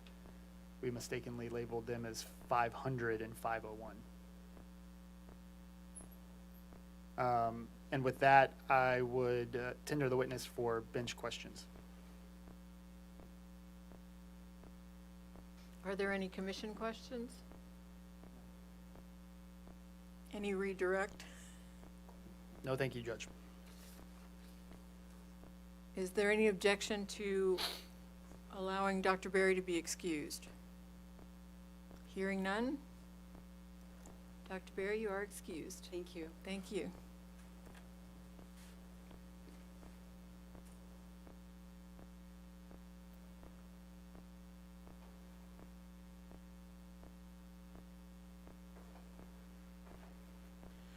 The next witness I have is Kevin Higgins for the Data Center Coalition.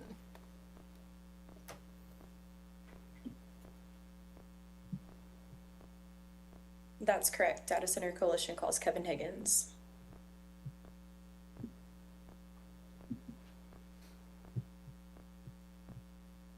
Mr. Higgins, can you raise your right hand? Do you swear to tell the truth, the whole truth, and nothing but the truth, so help you God? We can't hear you.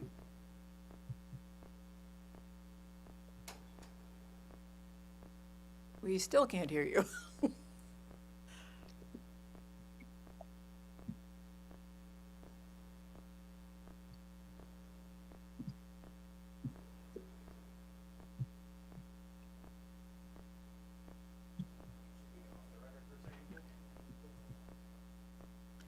We're going to go off the record and try and solve this technical problem.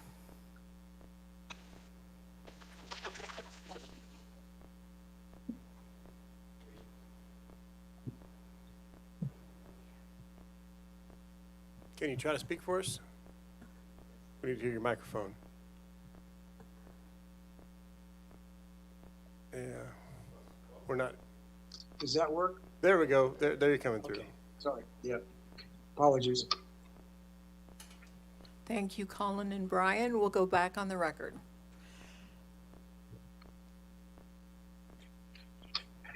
Mr. Higgins, I don't need to swear you in again. I just need an affirmation. Yes. Okay. All right. Data Center Coalition, you may continue. Thank you, Your Honor. Good afternoon, Mr. Higgins. Can you please state and spell your name for the record? My name is Kevin C. Higgins, K-E-V-I-N, middle initial C, H-I-G-G-I-N-S. By whom are you employed and in what capacity? I am a principal in the firm Energy Strategies. And on whose behalf are you offering testimony in this proceeding? I testified on behalf of the Data Center Coalition. And did you prepare and cause to be filed rebuttal testimony, both public and confidential versions, which has been pre-marked as Exhibit 400 and 400C respectively? Yes. And did you prepare and cause to be filed rebuttal testimony, which has been pre-marked as Exhibit 402? Yes. Are the answers in those testimonies true and accurate to the best of your knowledge as of the time that they were prepared? Yes. And do you have any corrections to make to your pre-filed testimony at this time? No, I do not. If I were to ask you the same questions in those testimonies today, would your answers be substantially the same? Yes. Okay, at this time, I move to admit Exhibits 400, 400C, and 402 into the record.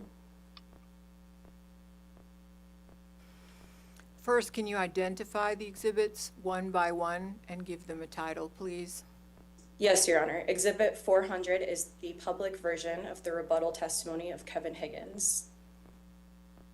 400C is the confidential version of the rebuttal testimony of Kevin Higgins, and 402 is the surrebuttal testimony of Kevin Higgins.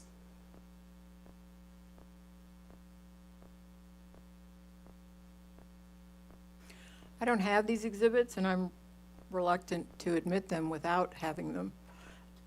I'm assuming are they filed in EFIS? They are filed in EFIS. We also submitted a pre-filed exhibit list and emailed the exhibits into the exhibits at psc.mo.gov address. Can you please email me the exhibits? My Yes. email address is carolyn.walker@psc.mo.gov. And my first name is spelled Karolin. Thank you, Your Honor. We'll do that here momentarily. And I'm assuming that you will also need the exhibits for the other DCC witnesses, so perhaps we'll just send those all in one email. Okay, let's take them one by one. Now, exhibit, I know you identified it, but I can't write that fast. Exhibit 400 is the public version of Kevin Higgins, is it rebuttal testimony? What? That's correct, Your Honor.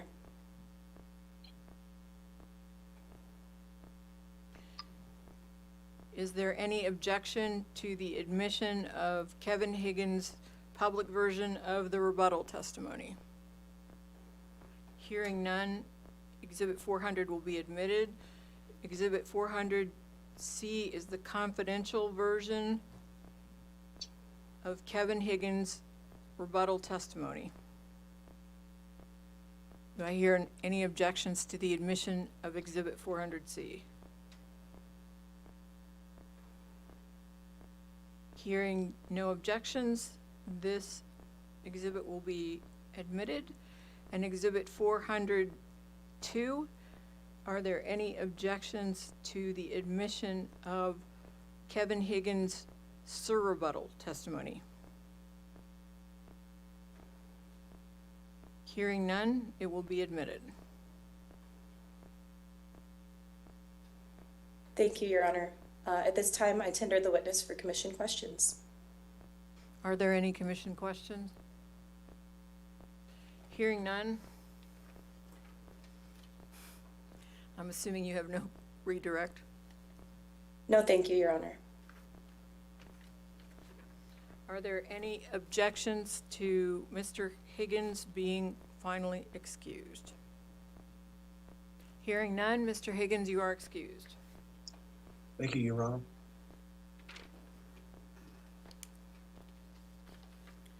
Data Center, call your next witness, please. Thank you, Your Honor. I'll take over on this one. This is Nikhil Vijaykar, attorney for DCC. DCC next calls to the stand virtually witness Shayna Ramirez. And Ms. Ramirez is on screen, Your Honor. She's not on my screen. Okay, I see her in the panel among Oh, I see her. She's much smaller than you. Okay. Ms. Ramirez, can you raise your right hand, please? Do you swear to tell the truth, the whole truth, and nothing but the truth, so help you God? Yes. Okay, you may begin. Thank you, Your Honor, and good afternoon, Ms. Ramirez. Can you please state and spell your name for the record? Yes. Shayna Ramirez, Shana Ramirez. Thank you, Ms. Ramirez. And by whom are you employed and in what capacity?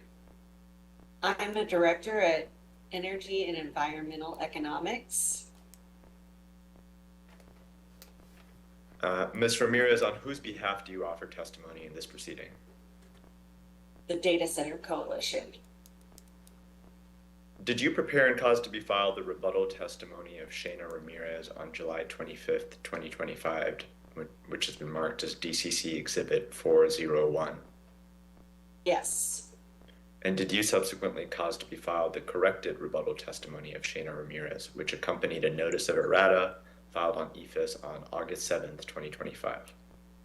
Yes. And Ms. Ramirez, did you prepare and cause to be filed the surrebuttal testimony of Shayna Ramirez on September 12th, 2025, marked as DCC Exhibit 403? Yes. Are the answers in those testimonies true and correct to the best of your knowledge as of the time they were prepared? Yes. Do you have any corrections that you would like to offer to those testimonies at this time? No, I do not. And if asked the same questions today, would your answers be the same? They would. Okay. Thank you, Ms. Ramirez. Your Honor, I'm going to move for the admission of Ms. Ramirez's exhibits. Based on your back and forth with Ms. Greenwald, I understand that you haven't received copies of the testimony of Ms. Ramirez, although they have been filed on EFIS. Those will be on their way to your inbox shortly, I'm sure. We have marked Ms. Ramirez's rebuttal testimony as DCC Exhibit 401, which you heard in my direct examination. We actually would, I will move for the admission of Ms. Ramirez's corrected rebuttal testimony. That has not been marked yet, but I'd like to mark that as 401 and send that your way as Exhibit 401. If there's some other way you'd like me to handle this, please let me know. But what I plan to do in a moment here is move for the admission of Ms. Ramirez's corrected rebuttal testimony as well as her rebuttal testimony.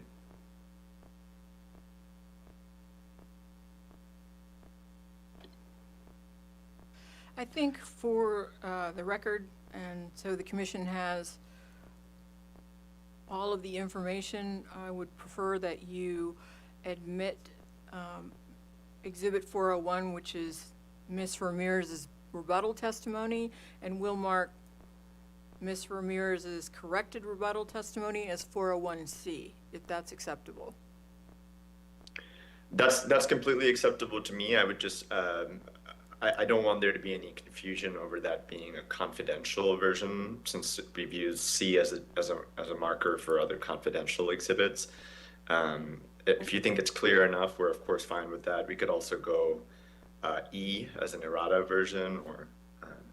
I have no problem with marking it as 401E, if that's what you would prefer. Let's do that to avoid any confusion in the record. Let's take the exhibits one at a time. 401 will be Shayna Ramirez's rebuttal testimony. Is there any objection to this Exhibit 401 being admitted? Hearing none, it will be admitted. Exhibit 401E is Shayna Ramirez's corrected rebuttal testimony. Are there any objections to the admission of Exhibit 401E? Brief question, and I apologize. No, don't apologize. This might have been said and I just missed it. Has the corrected version been filed in EFIS, or was it previously filed in EFIS?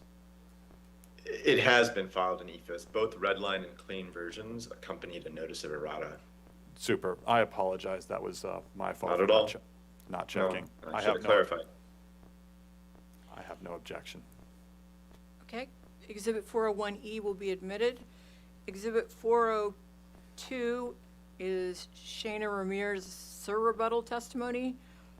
Your Honor, just a quick correction to that. That's actually been marked Exhibit 403. 402 was Mr. Higgins's rebuttal testimony.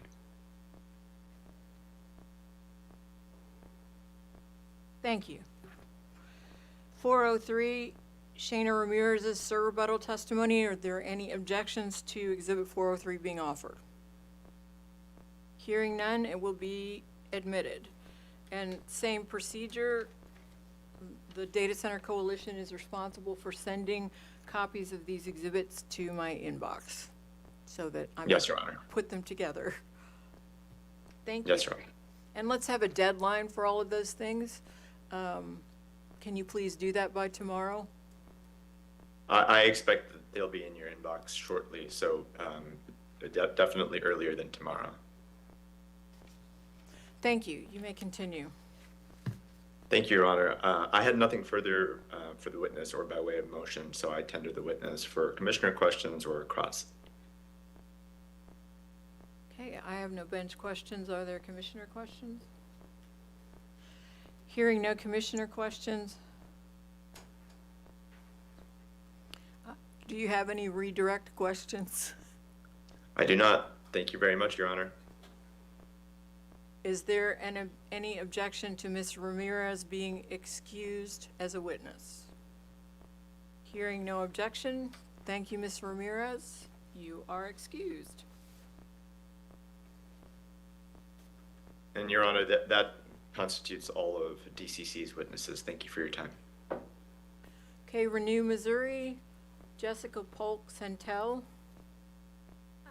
Yes, this is Nicole Mers for Renew Missouri, and we call Jessica Polk Santel to the stand.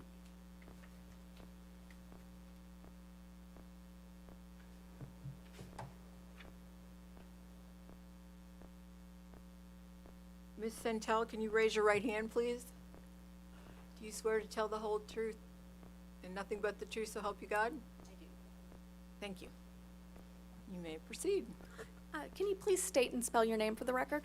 Jessica Polk Santel, Jessica, Polk, Polk, Centell, Sentell. There's no hyphen. And who are you employed by in what capacity? Renew, Missouri, and I'm the director of Eastern Missouri, but I have ended up doing a lot of policy work in that position. And did you prepare or cause to be prepared rebuttal testimony that has been marked as Exhibit 651 of the rebuttal testimony of Jessica Polk-Centell? Yes. And do you have any corrections or changes to that testimony? I do not. And if I asked you those questions today, would your answers be the same? They would. And are those answers true and correct to the best of your knowledge and belief? They are. All right, at this time, I would like to offer the rebuttal testimony of Jessica Polk-Centell, which is Exhibit 651, into the record. Exhibit 651, which is Jessica Polk-Centell's rebuttal testimony. Are there any objections? Hearing none, Exhibit 651 will be admitted. I tender the witness for bench questions.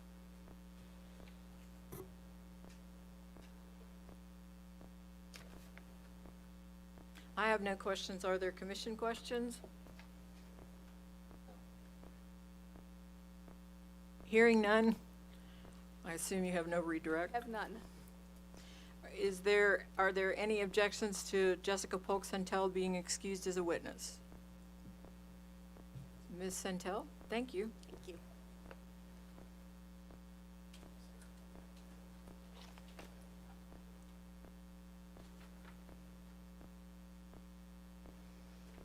Office of Public Counsel, I have Lena Mantle as the next witness.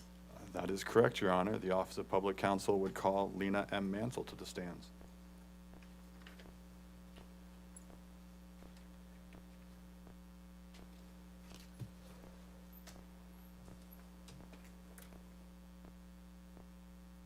Can you raise your right hand? Do you swear to tell the truth, the whole truth, and nothing but the truth, so help you God? Yes. Thank you. You may begin. Good afternoon, Ms. Mansell. Can you please state and spell your name for the record? Lena M. Mantle. Lena is Lena. Mantle is Mantle. And by whom are you employed and in what capacity? I'm employed by the Office of the Public Counsel as senior analyst. And did you prepare or cause to be prepared testimony which has been pre-marked OPC Exhibit 300, the surrebuttal testimony of Lena M. Mansell? Yes. Do you have any corrections to make to your testimony? No. If I were to ask you the same questions posed in your testimony today, would your answers be the same or substantially similar? Yes. Your Honor, I would move for the admission of OPC Exhibit 300, the surrebuttal testimony of Lena M. Mansell. Are there any objections to the admission of Exhibit 300, Lena Mantle's surrebuttal testimony? Hearing none, it will be admitted. Your Honor, I tender the witness for cross-examination.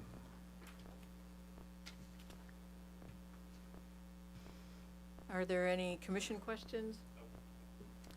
Judge, we haven't waived cross on this witness. Oh, you have not? No, no, it was Okay. just through Ms. Centell. All right, I'm guessing you'll have some questions. Let me pull up your order.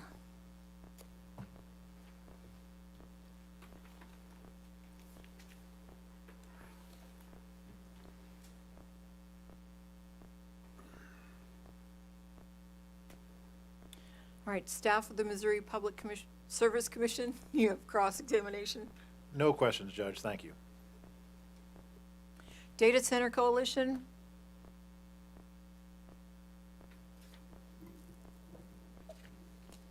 Data Center Coalition, are you online? No questions, Your Honor. Thank you. Velvet Tech Services. No questions, Your Honor. Google.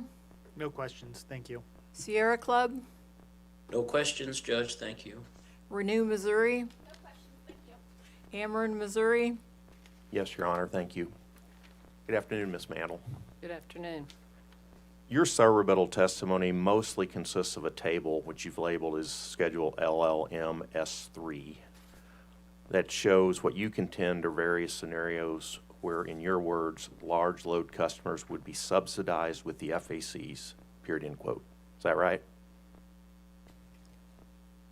Schedule LMM-S3 S-3 is 4 different scenarios, of which a large customer and how it affects the FAC, the addition of that large customer. You contend that including LLPS customers in Evergy's FAC will cause all customers to pay more for fuel and purchase power costs in their base rates and in their FAC, correct? In these 4 scenarios, yes. Would you agree with me that the operation and mechanics of the fuel adjustment clause and how it interacts with base rates is complex? Yes. You don't discuss other cost or revenue impacts regarding LLPS that will occur outside the fuel adjustment clause in your testimony, do you? No, I do not. You're familiar with the EMM and EMW fuel adjustment clauses, are you not? Yes. And I can have you check if you don't remember, but if I were to tell you that they are each about 11 pages long, would that sound about right? That sounds correct. And you're familiar with the fact that each of them have a rate sheet, which is the last tariff sheet in each of those tariffs. And that rate sheet has about 25 line items to get down to the calculation of what's called the fuel adjustment rate, FAR, which is the rate customers actually pay. I believe the calculation of the FAR is about 2/3 of the way down. The last portion of those sheets is actually the FAR rate at different voltage levels. Your Honor, at this time, I'd ask that we take administrative notice of EMW's and EMM's current fuel adjustment clause tariffs, which are on file and in effect with the Commission.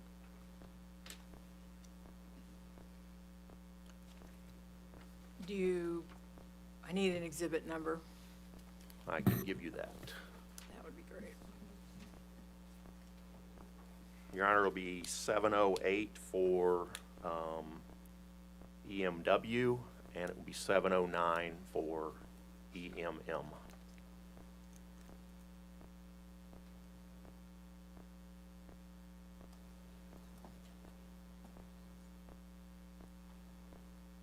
If I may pose a question, are we asking for administrative notice of just the fuel, the rate sheet, or the entire tariff sheet? The entire tariff, the entire fuel tariff adjustment section. clause tariff for each of those jurisdictions. Thank you. And just for the record, these have been filed in EFIS? They have not, but they are on file with the Commission, and under 536070, they don't have to be. The Commission can take official notice of them by reference to them since they're on file with the Commission. It's my understanding, Judge.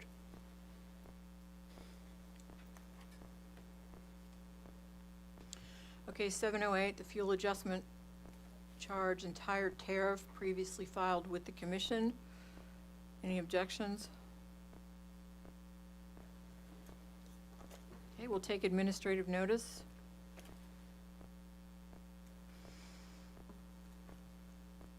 Exhibit 709, which will be the EMM FAC entire tariff previously filed with the Commission. Any objection to taking administrative notice? Hearing none, we will take administrative notice. Thank you, Your Honor. Ms. Mantle, all of the Missouri let me start that over. All of the FAC tariffs for all three, I guess it's 4 Missouri electric jurisdictions, are substantially similar, are they not? There are details different in each one, but yes, we've tried to keep them, to make them all similar. I think you use the phrase generally the same in your white paper. Does that sound right? Yes. For clarity from here on, if I ask you about Evergy's FAC, I'm just going to be asking you about EMW and EMM collectively, unless I specify differently, okay? Okay. Their FAC tariffs are quite similar, are they not? Yes. And unless I bring it up when I'm asking you questions about calculations in the FAC, let's just ignore the sharing percentage just to simplify things. Act as if there isn't a 5% sharing, okay? Does that make sense? Okay. Would you agree, and I think Ms. Langy maybe even alluded to this in her testimony today, that Missouri FACs are arguably more complex than in Missouri than in some states, because in Missouri, we don't just charge customers for all of the components tracked in the FAC through the FAC. We also rebase it in every rate case, so we have fuel and purchase power, net of off-system sales that gets built into base rates, and then we also track the changes in those components between rate cases through the FAC, right? That is how the FAC works in Missouri. And in a lot of states, they don't include fuel and purchase power and off-system sales and base rates at all. They just track those components entirely through their fuel adjustment clauses, right? I'm aware that some states do that. I don't know how many or the majority, but some states do, yes. But in those states, you don't have to worry about the interaction between base rates, recoveries for those kinds of components, and FAC recoveries, because they're all being recovered through the FAC, right? Wouldn't that be right? When you say they all are being recovered, what are you referring to? If all of the fuel and purchase power, net of off-system sales, costs and revenues are tracked solely in the FAC in those states, and none of those costs or revenues are included in the determination of base rates, you really don't have to worry about an interaction between base rates and the FACs in those states, right? That is correct. Would you agree that the big buckets, well, let me back up. You know, when I use the phrase net energy cost, you know what I mean, right?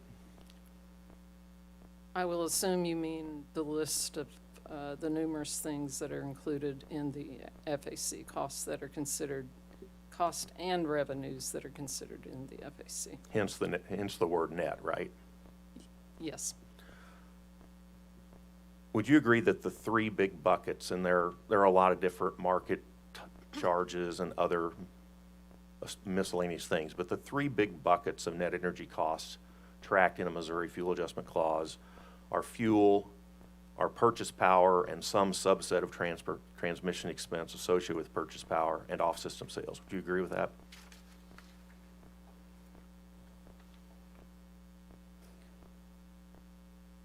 I would agree with that, but there's one more that has become very prominent in the past 2 or 3 years, and that would be the transmission congestion rights and auction revenue right revenues have become large for some of our utilities. Right, but those, whether it's congestion on purchase power, it's congestion associated with off-system sales, those are subsumed within the second bucket, purchase power, or the third bucket, off-system sales, right? I consider them separately, but if you want to assume that here, I can do that. Okay, great. I'm going to do that. I'm going to refer to those three buckets: fuel, purchase power, which includes transmission. It can include those other market kind of charges you're talking about that are associated with purchase power, and then off-system sales revenues, and we can also have the same assumption for those, okay? I'm assuming that you're talking, including the load cost as a purchase power cost? Well, in Missouri, at least, based on the commission's ruling, we have to get into this discussion about true purchase power or purchase power generally, right? That is correct. So in Missouri, only, quote, only transmission costs associated with, quote, true purchase power, end quote, are included in the FAC, right?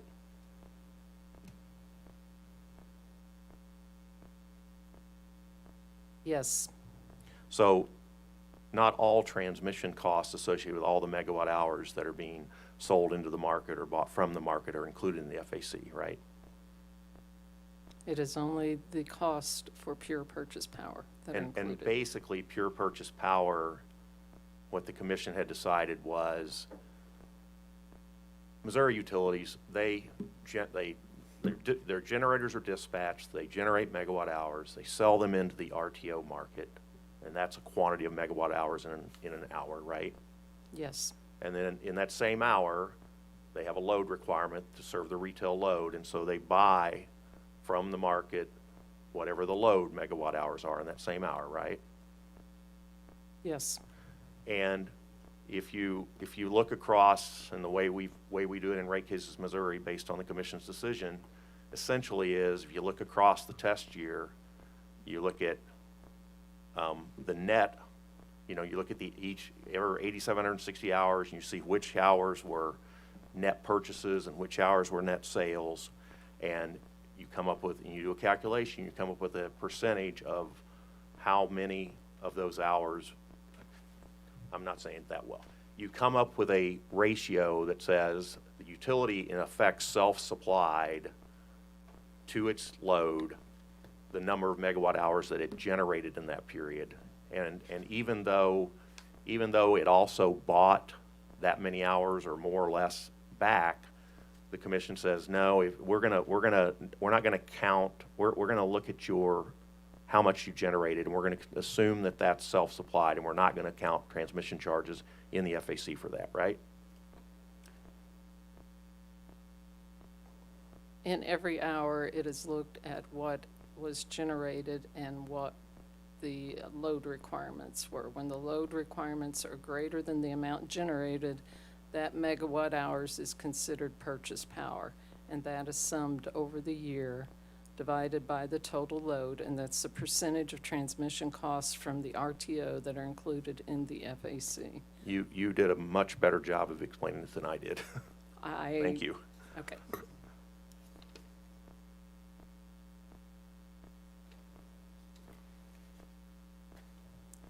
Now, in each rate case, again, generally, for, I'm going to call it a good chunk of the net energy costs, the utility and staff they're usually the only two that run the production cost model, right? Yes. So in each rate case, for a good chunk of the component of net energy costs, the staff runs a production cost model and the utility runs a production cost model. And for the components that are within that model, we produce an estimated base amount for those components, right? So we come up with a modeled base amount for fuel, for purchase power, for off-system sales, do we not? Yes. And there are some other components that are not modeled that then get added to the fuel, purchase power, and off-system sales that were modeled to come up with the total base, right? Yes, and that's where the TCR and AAR revenues are included. And ultimately, the commission takes those modeled and unmodeled values based on that test year, trued up test year, and it sets what's called a net base energy cost, or NBEC, right? Typically, that's agreed to by the parties and the commission adopts it, but yes. In recent years, or probably for quite a while, parties have been able to come to agreement on what that is, right? Usually it's not a litigated issue. That's correct. Used to be pretty hotly litigated, as I recall. It was very You and I have talked hotly. about that quite a bit, I think, back in the day, probably when you were at staff, right? Yes. So that NBEC number that's built into base rates, and the base rates using normalized billing units used to set base rates. Well, let me try to give an example. Let's say the NBEC is $100 million. And you build that $100 million into base. So $100 million of the revenue requirement is NBEC in the rate case. Are you with me? So far. And using normalized billing units that were otherwise used to set the base rates, the NBEC number is designed to collect, in my example, $100 million of the utility's net energy cost annually, right? That is correct. And once the costs that make up NBEC are baked into base rates, they're no longer tracked in the fuel adjustment clause, right? The utilities do track those costs, but they are not included in the tariff sheet. We get FAC monthly reports that have those costs. Well, let me try to clarify. Let's say that in the rate case, we calculated that the net base energy costs were $100 million, and then we go into an accumulation period after the rate case, and the actual net energy costs are $120 million. You with me on that? Okay. And then through the machinations of the fuel adjustment clause, the utility, and again, forget the sharing for a minute, the utility is going to have fuel adjustment clause charges, FAR rates, to collect that $20 million, right? Yes. But it's not collecting the $100 million through the fuel adjustment clause. That's already built into base rates, right? That has already been collected from customers through the permanent rates. Okay.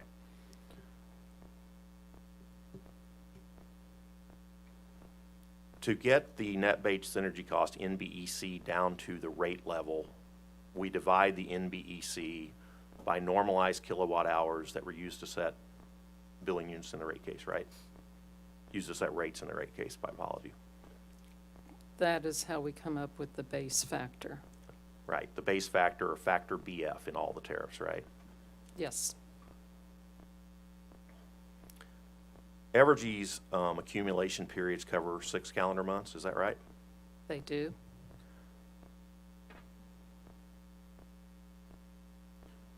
The sum of the actual net energy costs that were incurred by the utility, in this case Evergy, during that 6 calendar months are called ANEC, actual net energy cost, is that right? That is correct. To figure out the over or under recovery, the $20 million in my example before, what you do is you multiply the base factor by the actual retail load experienced by the utility in that accumulation period, right?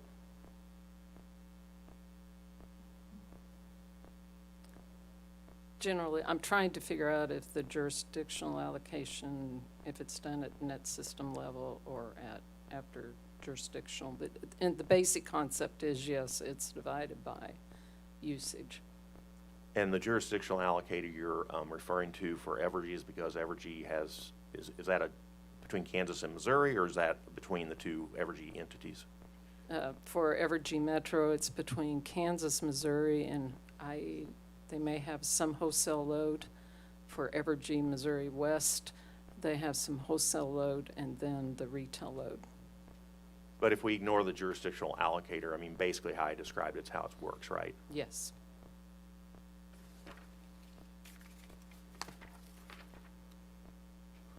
Now, in setting the fuel adjustment rate, the FAR, and you mentioned it yourself, there's actually 3 FARs because depending on the voltage at which different customers are taking the service, you adjust the, I guess, the initial FAR that's calculated to account for those voltage differences.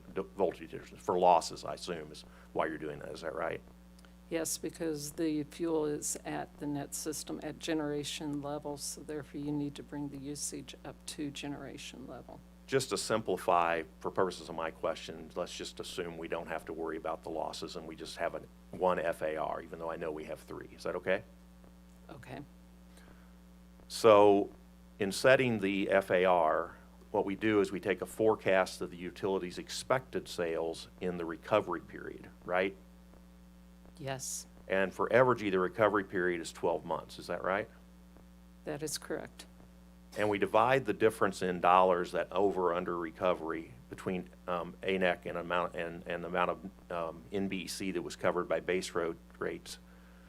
We divide that difference by those forecasted sales, and we get an FAR, a new FAR that's going to apply in the recovery period, right? Yes. That And then- also has true-up amount from the previous.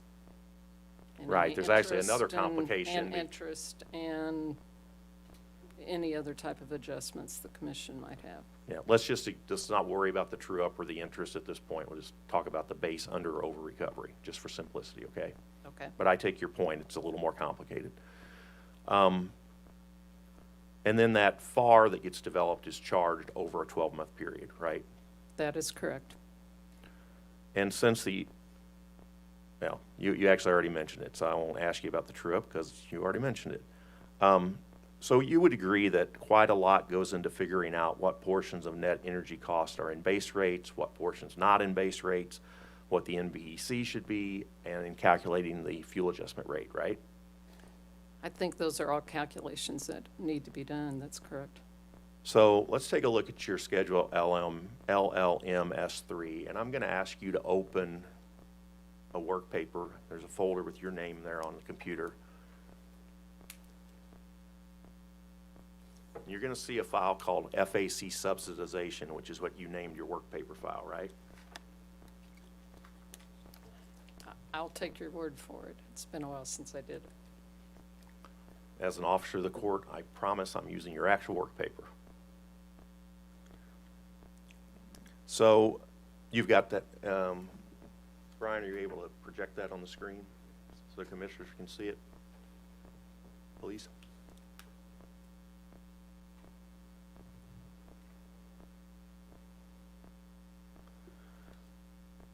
So in the table in the upper left-hand corner, can we agree to call that table 1, just for shorthand? Rest of my questions? Yeah, the corner labeled first accumulation period with LLPS. That's right. Let's just call that table 1. What you're doing there is you're modeling a hypothetical scenario where base rates were set in a rate case. The base factor, the BF set in that rate case, was 1.83 cents per kilowatt hour. And then the day after base rates were reset, took effect, which in table 1 you also assume to be the start of an accumulation period. On that day, the day after base rates were set, the first day of the accumulation period, a 384 megawatt peak large load customer comes onto the system, and that customer operates at a load factor of 85%. That's your assumption, right? No, my assumption in this is during that during the next,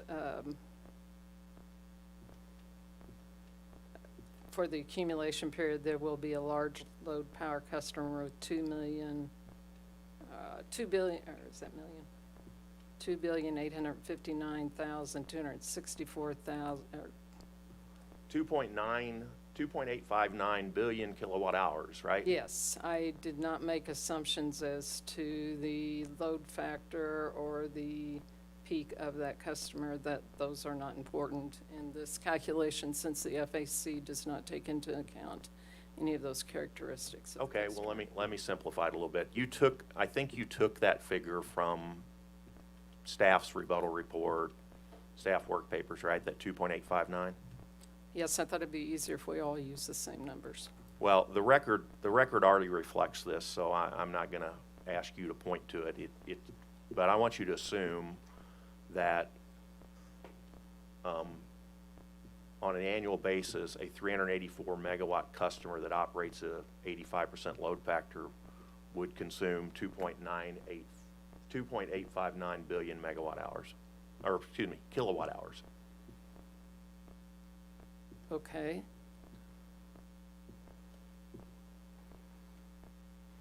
And you did assume that customer came, and if that's the case, then, and since that's an annual number, then this customer in your table 1 came on the system on day 1 of the accumulation period and on day 1 after rates were reset, correct? Mr. Larroy, you're putting much more into this than I did. I don't care whether it started on day 1 or day 16. The kilowatt hours that it used was the 11 billion there. And the net, or that's what they were projecting for the new load and the recovery period. Oh wait, no, that is the total. I'm sorry. The large customer was at 2.9 billion kilowatt hours. It doesn't make, in an FAC, it doesn't make any difference whether you're on day 1 or day 16 or day 60 or what day it is. It's just what are the kilowatt hours. So you use this 2.859 billion megawatt, I'm going to mess it up, kilowatt hour number that you took from staff, but you don't really know what it represents. Is that your testimony? I don't need to know. I know what it represents in this table. I know what it represents in the table beside it and below it. It's the energy usage of the large low power customer. And it's the energy usage of the large load power customer over what period of time? This analysis was really done over a year's period. Actually, Evergy both of them have 6-month accumulation periods and 12-month recovery periods.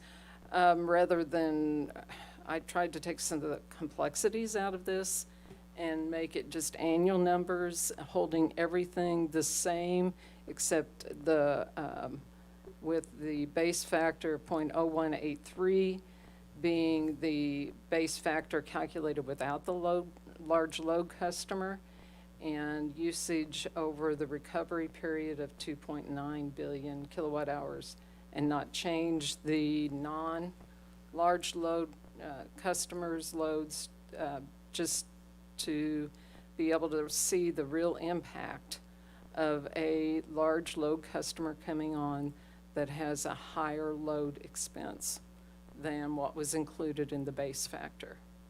There's no need to know what kind of operating characteristics, the peak load, none of that is part of the FAC, and so I made no assumptions about that. I just used numbers. I could have used completely different numbers.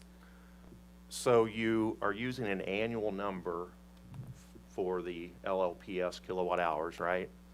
Yes. For an accumulation period that only lasts 6 months. No. In this example, it's an accumulation period of a year. Oh, This so is not- you didn't mimic Evergy's FAC, in other words. No, I was trying to make it as least complicated as I could. Okay.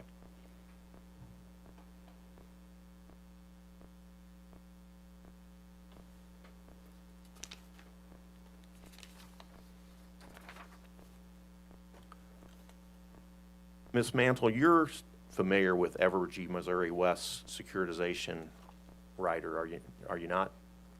It has been a while since I looked at it. Well, you were actually a witness in that case, were you not? I'll take your word for it, probably. As OPC, we are involved in most cases, and I've been in writing testimony for most of those too. Do you recall roughly how many dollars of, and I think it was essentially purchase power cost from winter, well, let me back up. The case arose out of pretty high purchase power cost caused by Winter Storm Uri, right? Purchase power cost and natural gas cost. And natural gas cost for fuel, because they had to run their generators a lot more, right?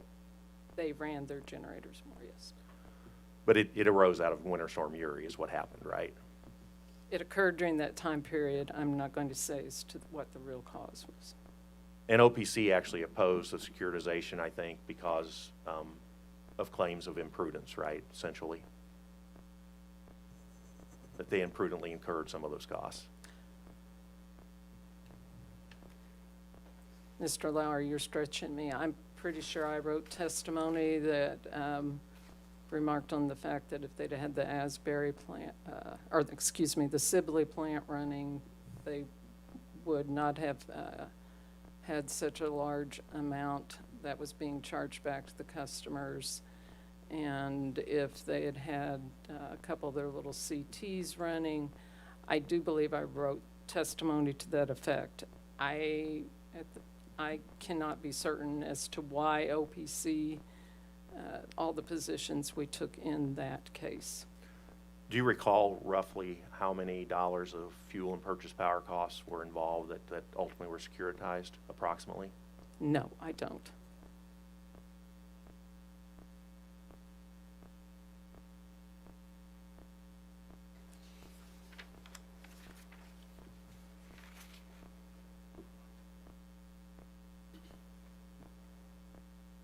Would you agree that Schedule SUR, well, first of all, Schedule SUR, the securitization rider or schedule that Evergy put in place as a result of that case?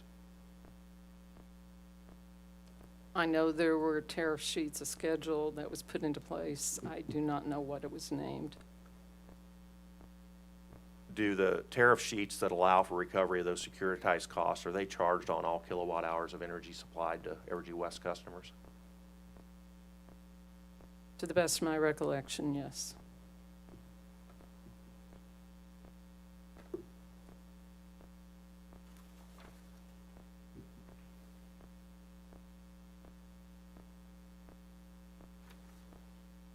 And those costs were incurred in roughly 2021, is that right?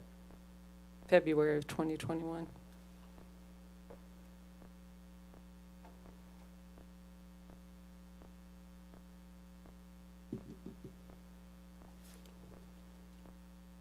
Going to show you we've taken administrative notice of Exhibit 708, which is Evergy West fuel adjustment clause. I'm going to ask you a couple questions about it. While the witness is looking at this, Mr. Lowry, just for the record, so it's clear for me, can you take the pages from the FAC tariff and that you want administrative notice of, mark them 708 and 709, and load them into EFIS? Absolutely. Okay, I would appreciate that. Yes, absolutely.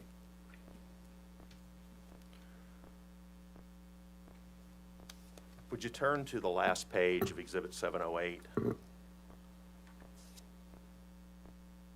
And you see that, and this would be an annual number, right? Because Evergy West recovery periods are 12 months. Do you see the retail load there of 9.645 billion kilowatt hours?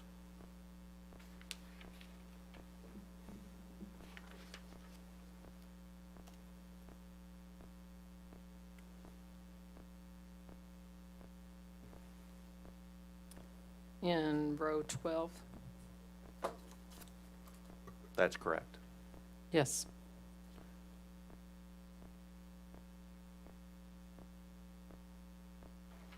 And your table 1 has this assumption of an LLPS customer that has 2.859 billion kilowatt hours coming on, right? Yes. If you add those two numbers together, would you agree you would have about 12.5 billion kilowatt hours of load? Which two numbers are you talking about? 9.645 billion from the FAC rate sheet and the 2.859 billion that you used.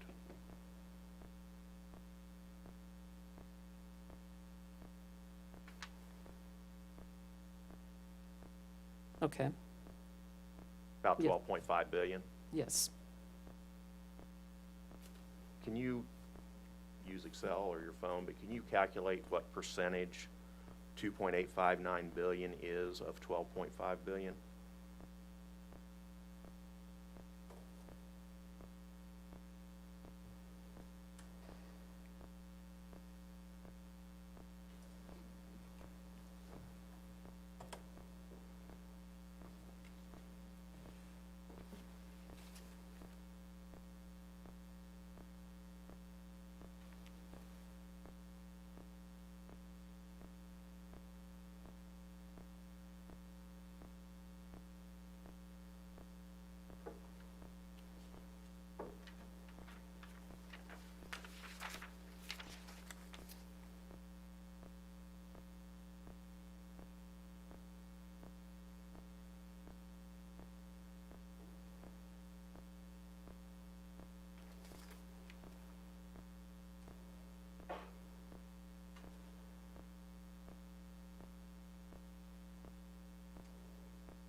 It's about 30%. About 30%. Can you go back to that folder with your name on it, and there's a Word document in that folder. And I honestly can't remember what I named. Maybe there's only one Word document.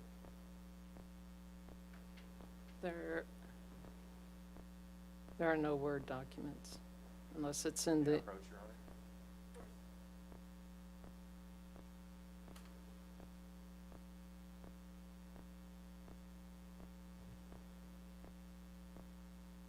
I think if you minimize that screen, EFIS is pulled up on the screen.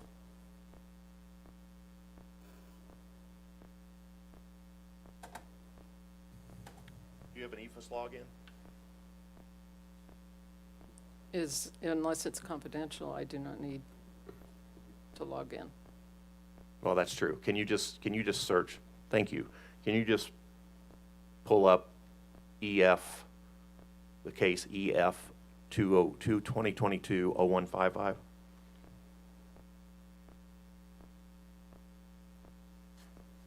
EF 2022-0155? I believe that's right.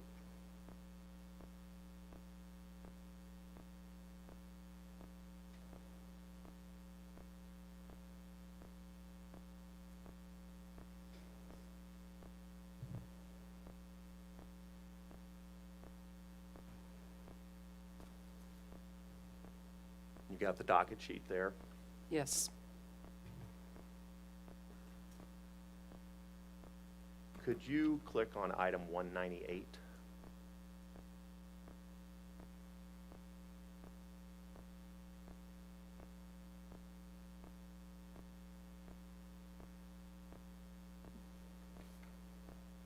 Okay.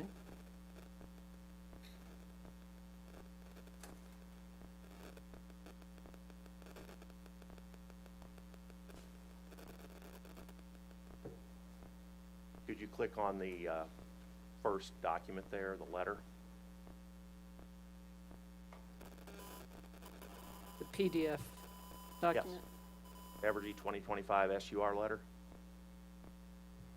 Is this it, sir? I think so. You take a minute to take a look at it.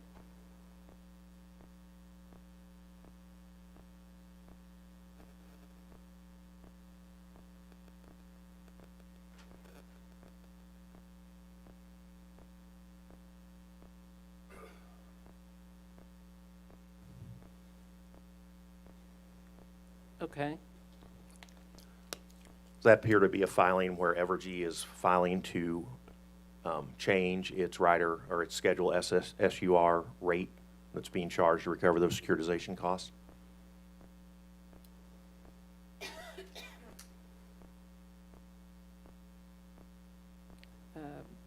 It says that a proposed rate schedule to adjust its schedule SUR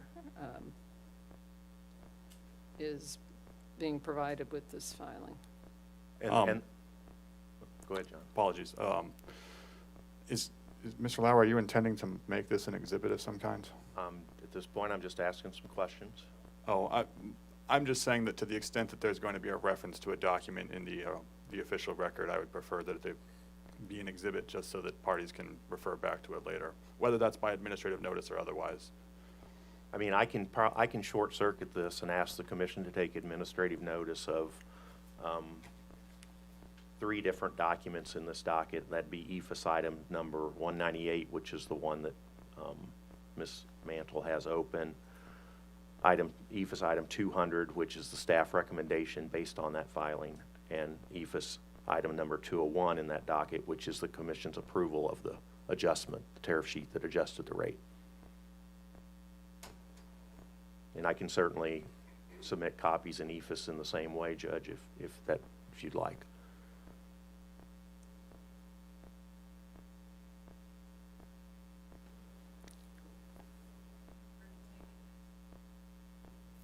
In order to take administrative notice, you need to attach exhibit numbers to those 3 items. So what would you like them to be? Let's make EFIS item number 198, 710. Let's make EFIS item number 200. Is that the staff recommendation? 198 is the Evergy adjustment filing. That's 710. 200, the staff recommendation, which is EFIS item 200, as I said, 200, so that would be exhibit 711. And exhibit 712 would be the commission's approval of that adjustment, EFIS item 201.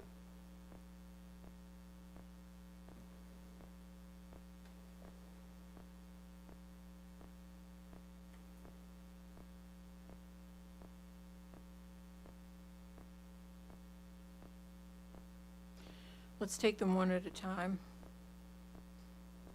Does anyone have an objection to Exhibit 710, EFIS 198, Evergy's adjustment filing? I guess, Taking administrative notice? is it being noticed for the purpose of is it being offered to prove what is being said in there, or is it being offered for the truth of the matter being asserted in it? What's being offered to establish facts. I understand, and my potential objection would be hearsay to the extent that it's being offered to prove the truth of what's being asserted in those documents. However, if it's simply being offered to establish that those are statements made by the party representing to have made them, I don't have an objection. Well, Judge, if I could get a little latitude, I think I can link this up. Well, given- actually, I think I can solve this problem. I'm going to note the hearsay objection for the record. Again, assure you that the commission will give this evidence the weight that it deserves. I have every confidence in their competence, not just because they're my bosses. And so I'm going to admit 710, and let's go to 711. Mr. Kleiser, do you have the same objection? Yes, and just to short circuit, I will reassert the same objection as to all three, but I understand the ruling. Does anyone else have an objection to 711? I'm going to overrule the hearsay objection and admit 711 and 712, which is the tear sheet that approves the commission's approval of the adjustment in EFIS. Anyone else have an objection? Okay, 712 will be admitted for the purposes of administrative notice for 710, 711, and 712. Thank you, Your Honor. And Ms. M- also, Mr. Lowry, can you load those pages in EFIS, those I specific absolutely will. pages, and send them to my email address We will, yes, so that I can put together the record? yes, I appreciate it. yes, no problem. Ms. Mandel, if you go back to the docket, or go back to EFIS item 198, there were multiple documents underneath it. And would you open that second document, I believe it is. I think it has work papers in the title. And go to the second page of that PDF. You see those figures? The bond amortization schedule? Right. Yes. So that's an amortization schedule for the securitization bonds issued in that Winter Storm Uri securitization case by Evergy West, right? That's what it says it is. And you can see the principal amount of the bonds at the bottom of the page, $331,127,000, right? At the bottom of the column labeled principal? That's right. Yes, I see that. And you can see the total payments 2 columns over are going to be $475 million roughly, right? Yes. So we're here today in, I guess, the third quarter of 2025. Let's assume that this LLPS load, this 2.859 million megawatt or billion kilowatt hours of load, comes on 6/1/27, and that customer stays on the system for, 15 years or more. You understand the assumption? Yes. Can you see that these bonds are to be paid off in, looks like it's 29 payments. I'm not sure why it's not 30, but in 29 payments. And except for that first payment, I don't really know why it was higher than the others, all of the remaining payments starting 6/1/27 through the end are approximately $16 million, right? That's what this table shows. And if you've got 29 payments and prior to 6/1/27, 5 of them have been made, that means we got 24 left, right? Yes. What's 24 times 16? I don't have any idea. If I told you it was 384, would you accept that? That seems about right. And we're talking 16 million, so that's $384 million, right? Say it again. Well, we had roughly $16 million of payments, Right. 24 of them through, looks like 2038. So 16 million times 24, 380, that's $384 million, right? Yes. And you said that such a LLPS customer be about 30% of Evergy West load, right? The one in the example in my schedule, yes. And if I take 30% times 384, you could probably do this pretty much in your head. That's about $115 million, isn't it? That sounds about right. Now, this LLPS customer wasn't on the system in 2021, 2022, 3, 4. Wasn't on the system when the Winter Storm Uri costs were incurred, was it? I believe your hypothetical said it came on in January of 2027. Well, and you certainly don't know of any customer on Evergy West system as of that time that would have consumed 2.859 billion kilowatt hours in a year, right? Nothing close to that. I don't know about close to that, but no, I'm not aware of any customer.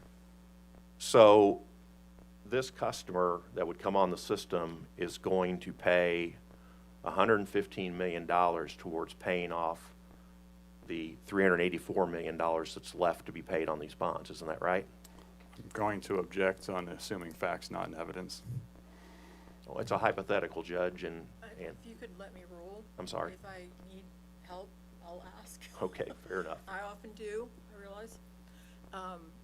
I think within her expertise, she can answer a hypothetical, so I'm going to overrule the objection. I apologize. I didn't actually know it was a hypothetical, so I would actually withdraw if that was the case, but thank you. Mr. Lowry, can you clarify? I assumed it was a hypothetical. If these figures are accurate, that's what that customer would pay, right? I was trying to clarify with the question. Yes, Judge, it is. Thank you. If in this hypothetical world, this customer didn't go down the street to the legislature and get the statute changed, yes.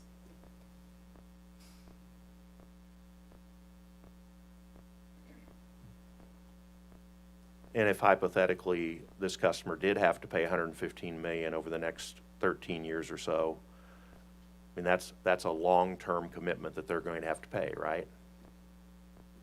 Again, if they don't go down to the street and get legislation to change that, yes. Their impact on the FAC, such a customer, is going to be a lot more transient, right? Because once their load is baked into base rates, there won't be any impact on the FAC of the kind you're talking about in Table 1, right? Not in Table 1, but the table beside it.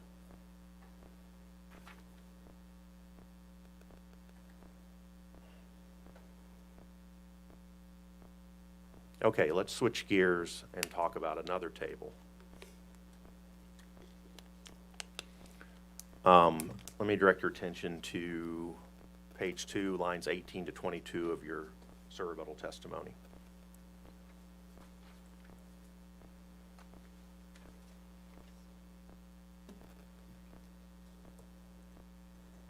That was lines 18 through 22? Right. Okay. You say, following the first rate case after a LLPS customer is added, if all customers are included in the FAC, the amount of fuel included in the base rates for non-LLPS customers will increase, as will the FAC base factor. Non-LLPS customers will continue to subsidize the customers through the FAC, since the increased FAC cost will be charged to all customers. Did I read that correctly? Yes, you did. And your table 2 is an illustration of the impact from that quote, from your perspective, right? It's actually not the table beside the one we were discussing. It's the one right below it, I'm which sorry, says I after a rate case. I knew, yeah, I didn't clarify the record. The table to the bottom left is the one that's the illustration for that quote, right? That's correct. And can we call that table 2 just for simplicity? Okay. Now, mathematically, adding a large load customer does not automatically mean the base factor will go up, does it? Yes. It Well, does mean it will go up. If the percentage change in the NBEC, the numerator, is less than the percentage change in the load, the denominator, it wouldn't go up, right? It goes up because of the components that you listed in the FAC. There is only one of those components that will change because of that large customer, and that would be the cost of the load from charged by SPP or by the RTO. The off-system sales revenues remains the same because the large customer does not make a difference in what power plants are dispatched. So those revenues are the same. It does not make a difference in the fuel. So of the cost components, the FAC, as you said before, is many components. It affects one much greater than the other. And for that reason, you can see in Table 2, the base factor there goes up to 0.2003. The only thing that changed between those two is the cost, the market cost of that one load customer. The rest of the customers in this table have, if calculated without that large customer, the base factor would be 0.0183. Okay, I So mean, that increase is Apologies. due to that large customer coming on, and every customer here gets charged that same base factor amount is included in their permanent rates, and then the FAR will be calculated from that amount going forward. Well, let me ask, and I may have asked the wrong question, but let me ask, make sure I use the right terminology.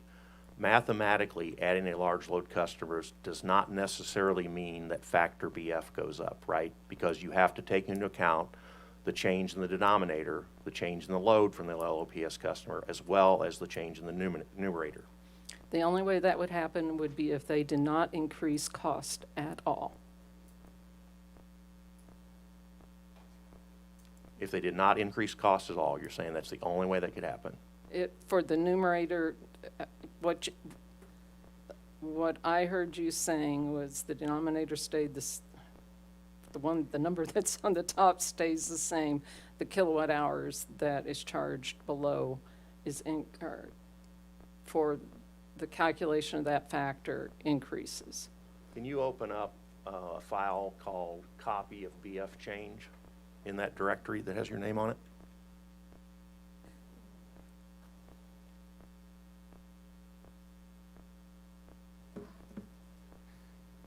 Quite a bit, a decent amount. Okay, let me see if I can make that bigger.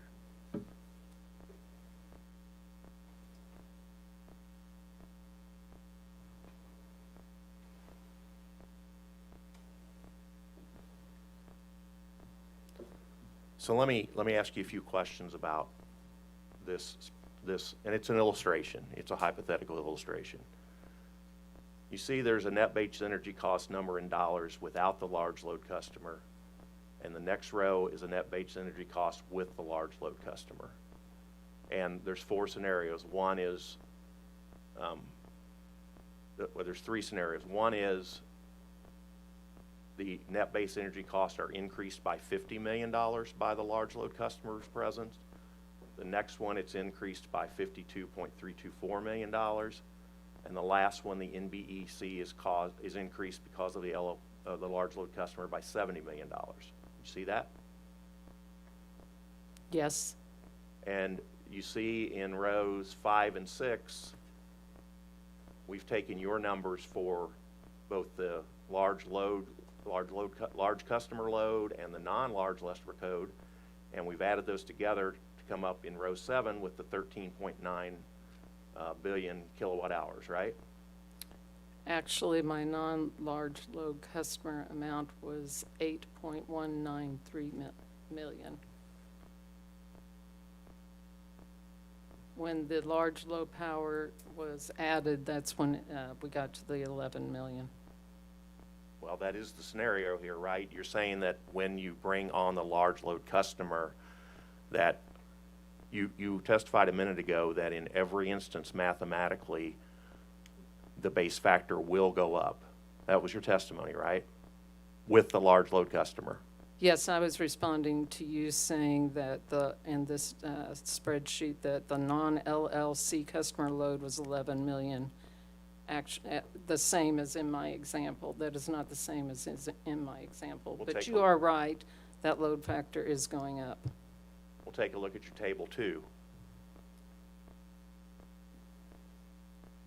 For the record, which one is table 2? The bottom left-hand corner of her schedule 3. The one that is labeled after rate case.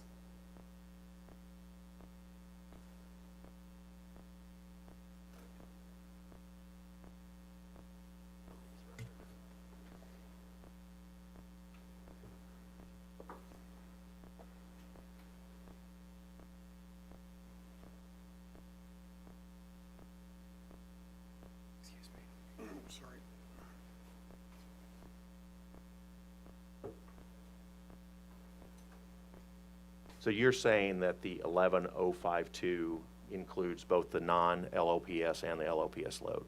Yes. Is that right? In my example, it really doesn't make any Okay. difference. All right, yep. All right, well, let's assume the factor BF does go up, which is your assumption, right? Yes. And let's go back to your table 2 and your assumption that it went up. Your table 2 depicts a situation where that 2.859 billion kilowatt hours of large load customer load came onto the system. It caused the BF to go up from 1.83 cents to 2.003 cents, right? That's what you're depicting there. Yes. And I think you said this a minute ago, but the reason the base factor would go up is because you're either going to have more purchase power cost or less off-system sales because you have that additional 2.859 billion kilowatt hours of load, right? Yes.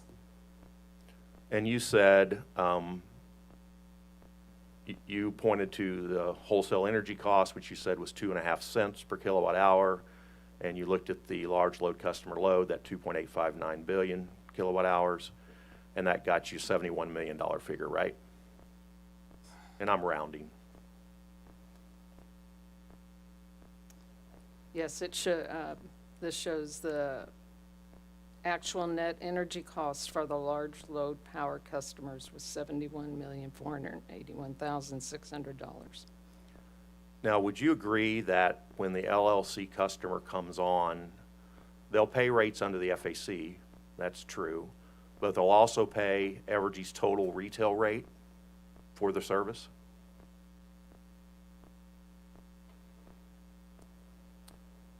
You're assuming that no changes are made to the FAC? Yeah, under the current FAC. All of my questions are under the current FAC.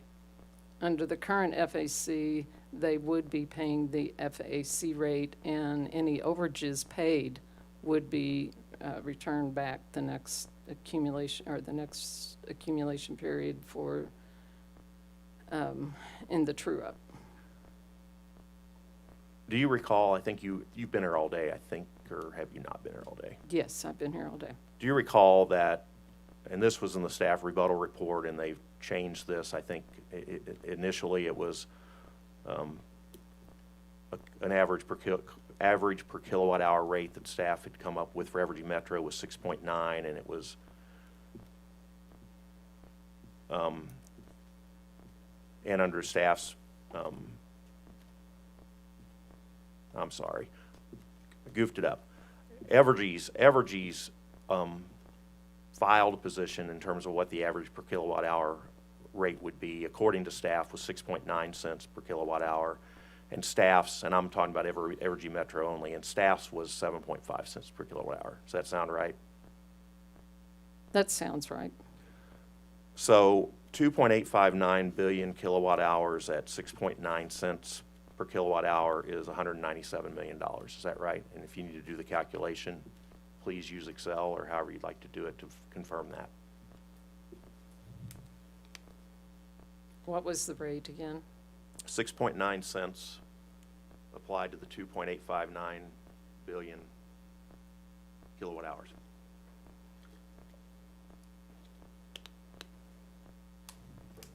That is $197,289. Well, 2.859 billion kilowatt hours times 6.9 cents per kilowatt hour is $197 million, isn't it? I'm sorry, I was using the number in the spreadsheet. That must be megawatt hours? Yeah, the In your spreadsheet's in spreadsheet. megawatt hours.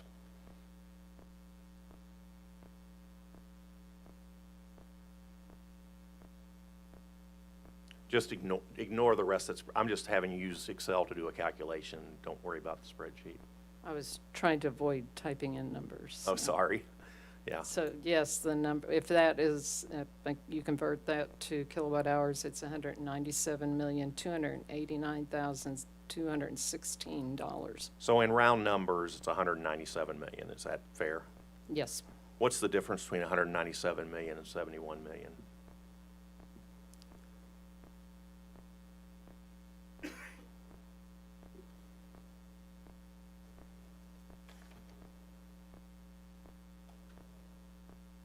126 million. So clearly, while the base factor went up in the rate case and it produced $71 million of cost within the FAC because of the large load customer's load, the large load customer also was paid $197 million in retail revenues, correct?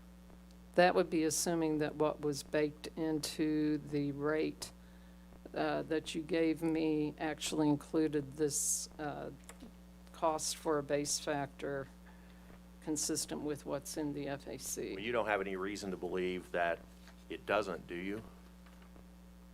I don't know how things work in this hypothetical.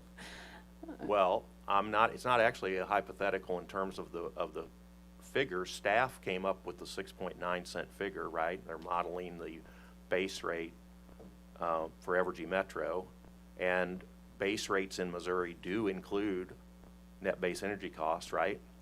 Yes, but I don't know what the fuel costs were that were in the rate that was calculated by staff. That does not necessarily mean that is the fuel cost, but assuming that was, then of the 197 million, 71 million would be fuel cost.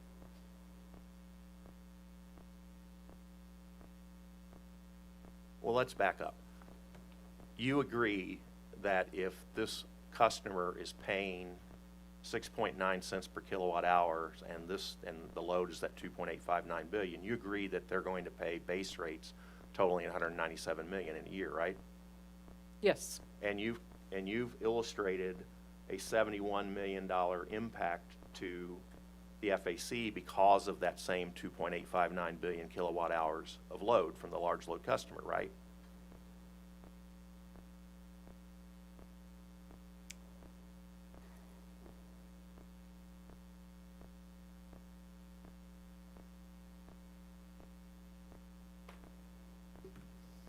Yes, that's how that's calculated. The 71 million is happening inside the FAC, and that increased FAC cost by $71 million, right? That's your point. I'm sorry, can you ask that question again? The 71 million is happening inside the FAC. It's an effect within the FAC, right? That is the actual net energy cost.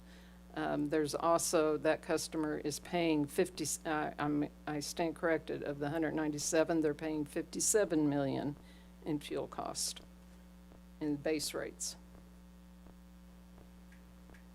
And that would be the base factor rate times the kilowatt hours. So 51 million is the amount in base rates that they were paying. So the difference between the 57 and the 71 is what would flow through the FAC, which is the 14 million. The revenue requirement, overall revenue requirement, fuel and everything else, the revenue requirement went up by $71 million, right, in your illustration because of the large load customer, right? Yes. But the revenues that the utility is receiving, and this is after a rate case, and that large load customer's load is being taken into account in that rate case, right? That's your table 2, right? That is correct. The revenues that were accounted for in setting the overall revenue requirement were 197 million from that customer, right? The revenues,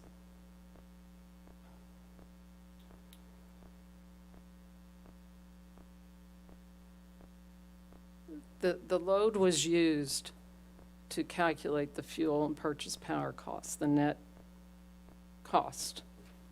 But when it comes down to what is in rates, what portion of their rate is due to the base fuel is not the 2.5 cents that was in the fuel model.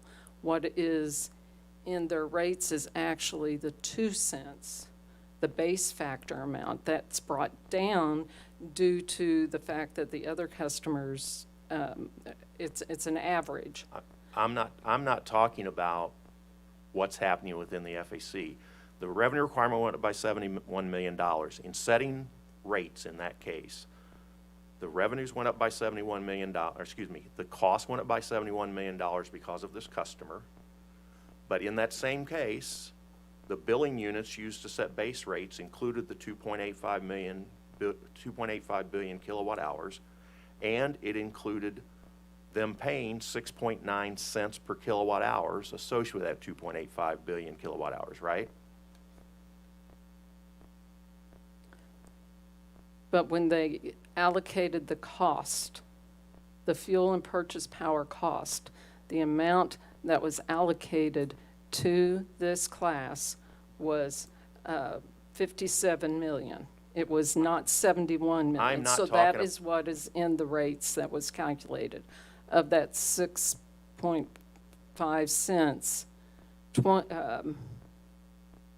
2 cents is the amount of fuel, even though they would be incurring 2.5 cents. That's their average fuel cost is 2.5. What is included in the rates, in the design of their rates, is 2 cents For fuel, for net base energy for net cost. base energy cost, right? And that's the amount that's in their rates. For Of net base, I'm sorry, were you done? Of the 6.5 cents per kilowatt hour, 2 cents of it is for fuel, but they incur 2.5 cents. Okay. And that's the $71 million. That's how much they incur. But that is not how much they're only paying for 57. But when the revenue requirement in the case overall is being determined, the assumption is that $197 million, and I'm not distinguishing between the fuel component or the net base energy cost component and all the other components. The assumption used to set that overall revenue requirement in that case is that they're paying $197 million of base rate revenues on an annual basis, right? That's what the rate, that's the amount the rate would get them, yes.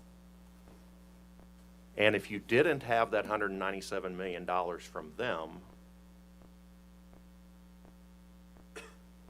and even if the revenue requirement was lower by 71 million because they're not there, so let's say they're not there, and the revenue requirement's lower by $71 million,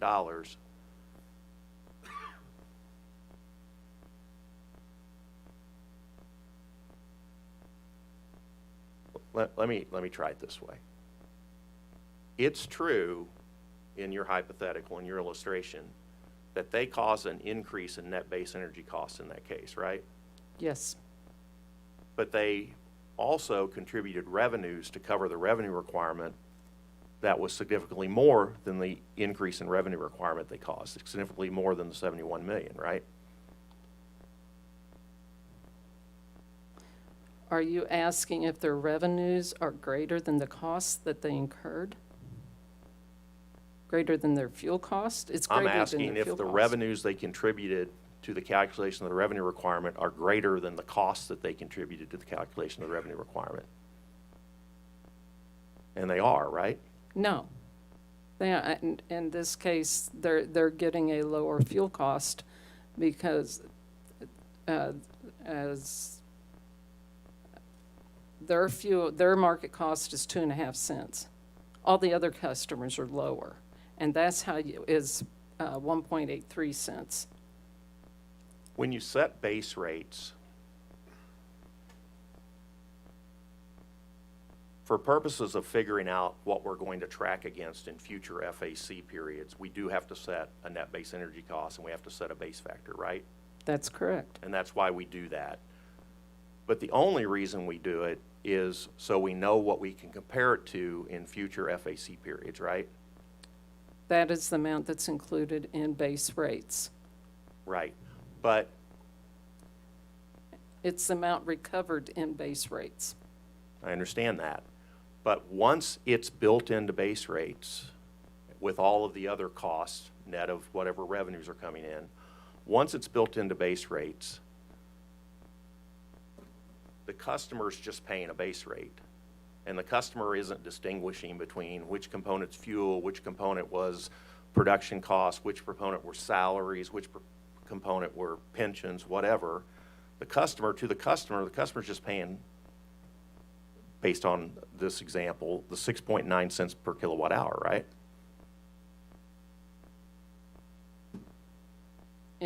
Through base rates, I mean, yes. that base factor, the net base energy cost that gets baked into base rates, it loses its identity essentially, just like all the other costs that build up a revenue requirement lose their identity. It keeps an identity for purposes of comparing it to future FAC adjustments, but from a base rate perspective, it loses its identity, doesn't it? I disagree with you on that.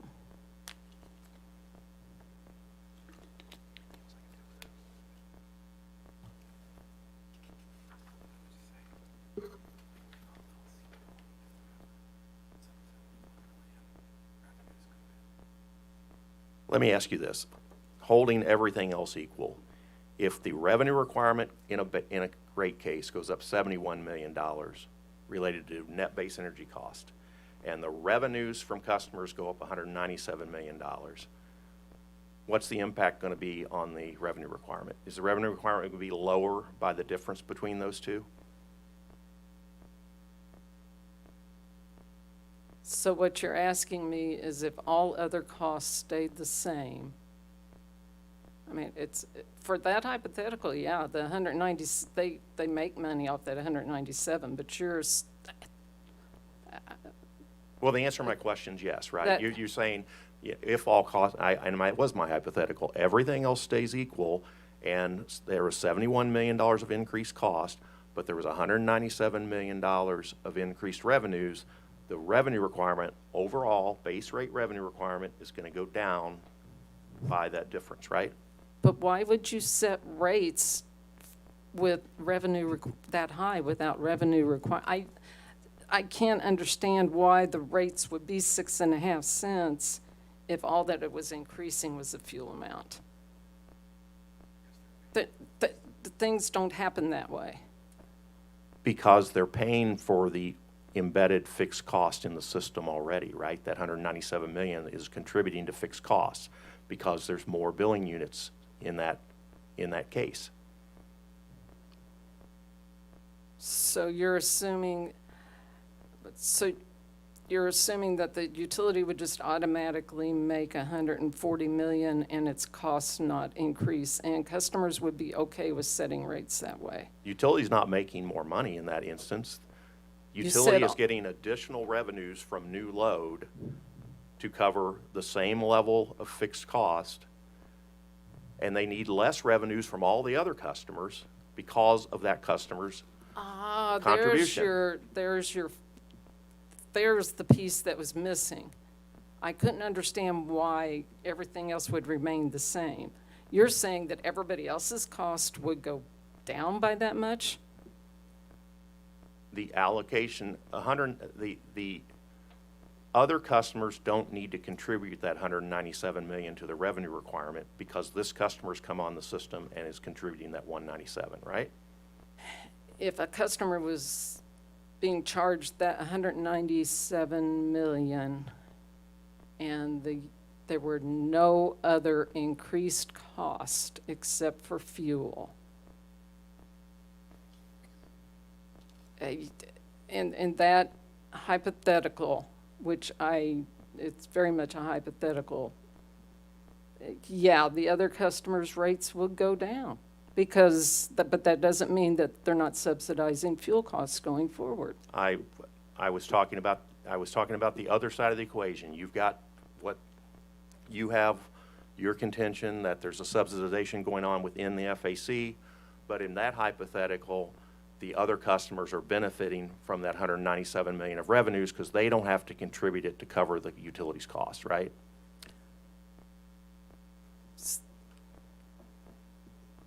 So the costs that the other customers had been paying, this one customer takes on 197 million of those.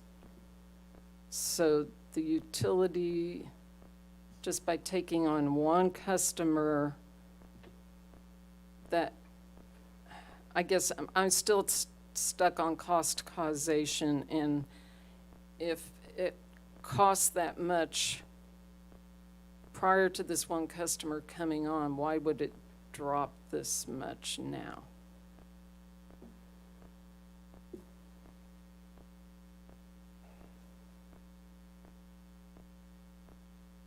Your illustrations don't account for that situation because it's just looking in what's happening inside the FAC, right? That is correct.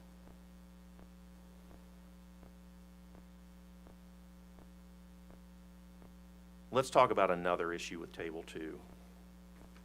And all the stuff we just talked about is context for that. Table 2 is a representative of the state of the FAC once a rate case is concluded and that rate case is accounted for the large customer load, right? Both the cost and revenue impacts of that load, that large load customer load. Is that right?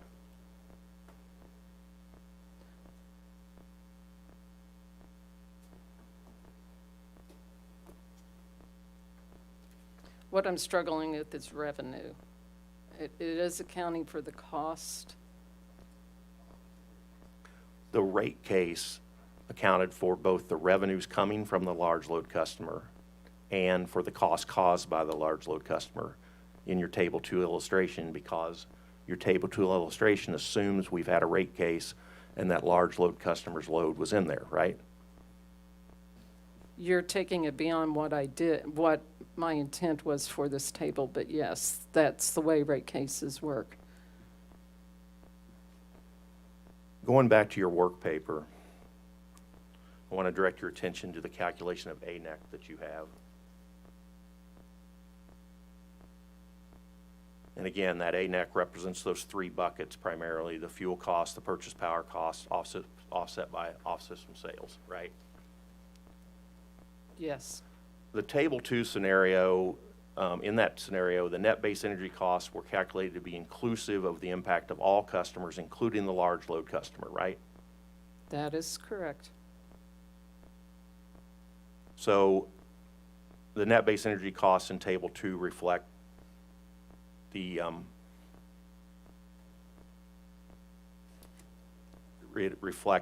net energy costs, the actual net energy costs for the totality of the retail load, right, at that time.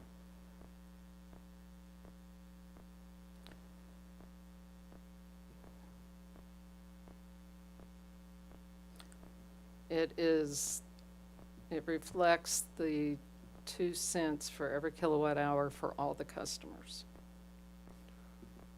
the 221 million.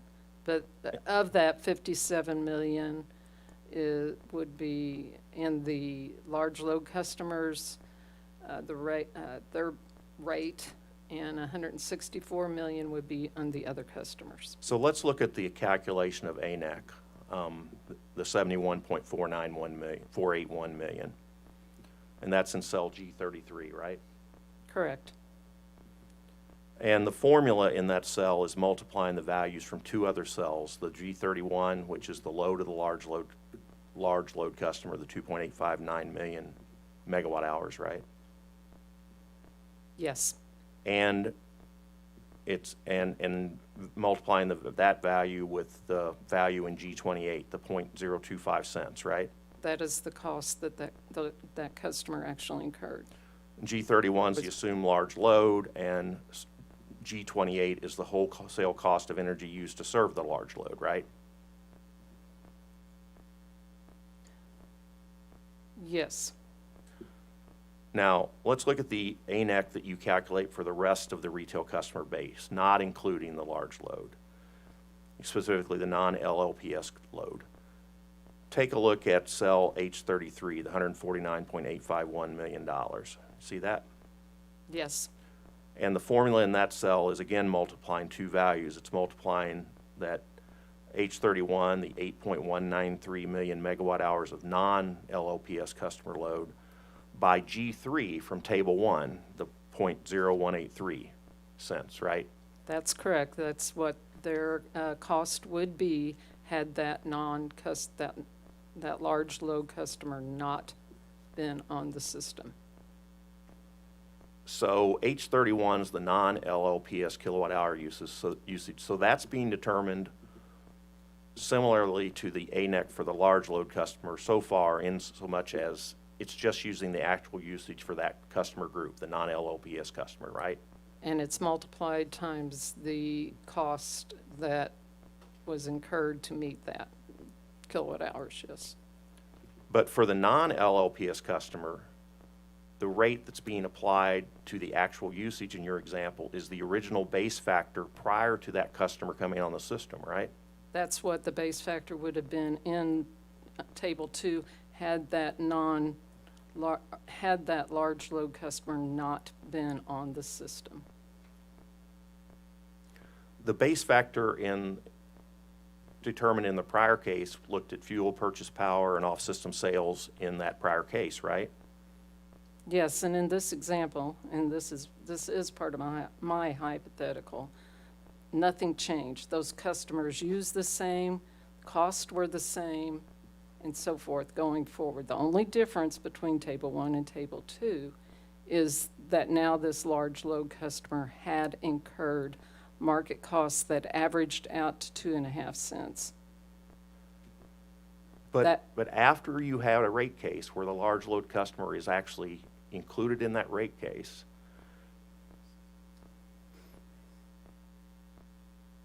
and that large load customer is also paying for the generation that is reflected in rate base in that rate case, right? Are you talking now the non-FAC cost, or are you talking? Yes. Well, there's no production cost in the FAC, right? So I have to be. I was trying to make sure I understand. This table is not meant to represent any of that, but I don't know how that will be calculated. I'm looking solely at the FAC in this example. So after that rate case, we have an accumulation period, and you're calculating ANEC, right? You have to calculate ANEC in that accumulation period compared back to the net base energy cost set in that rate case, right? That set the BF, right? Not in that rate case.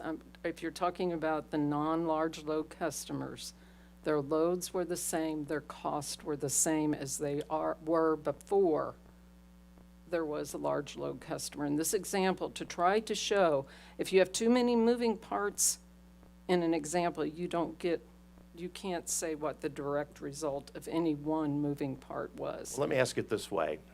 You have a rate case, you set the base factor, the large load customer is accounted for in that rate case, and then you have an accumulation period in the future, right? And you have whatever level of actual net energy cost. In order to figure out what the FAR rate's going to be, you've got to compare the base factor established in that rate case, right? You've got to use the base factor established in that rate case, not the base factor established in the prior rate case that has been superseded in that rate case. Isn't that right? But that doesn't mean that, yes, but that does not mean that's what the costs those customers were incurred to serve those customers. That's what the 1.83 is. It's the net FAC cost incurred to meet the non-large load customers' load. So you're calculating a difference. You're calculating a difference in actual net energy cost for the large load customers that you're comparing to a base factor that no longer exists for them, but for the non-LLP's customers, you're calculating an ANEC allocation against the new base factor that does exist at that time, right? You're treating them differently. No, both of them, the net base energy cost, are with the base factor, the same base factor from when that rate case happened. What is different is I'm calculating the actual net energy cost to serve the large load customer, which was 2.5 cents, and also what it costs to serve the non-large load customer, which was 1.83 cents.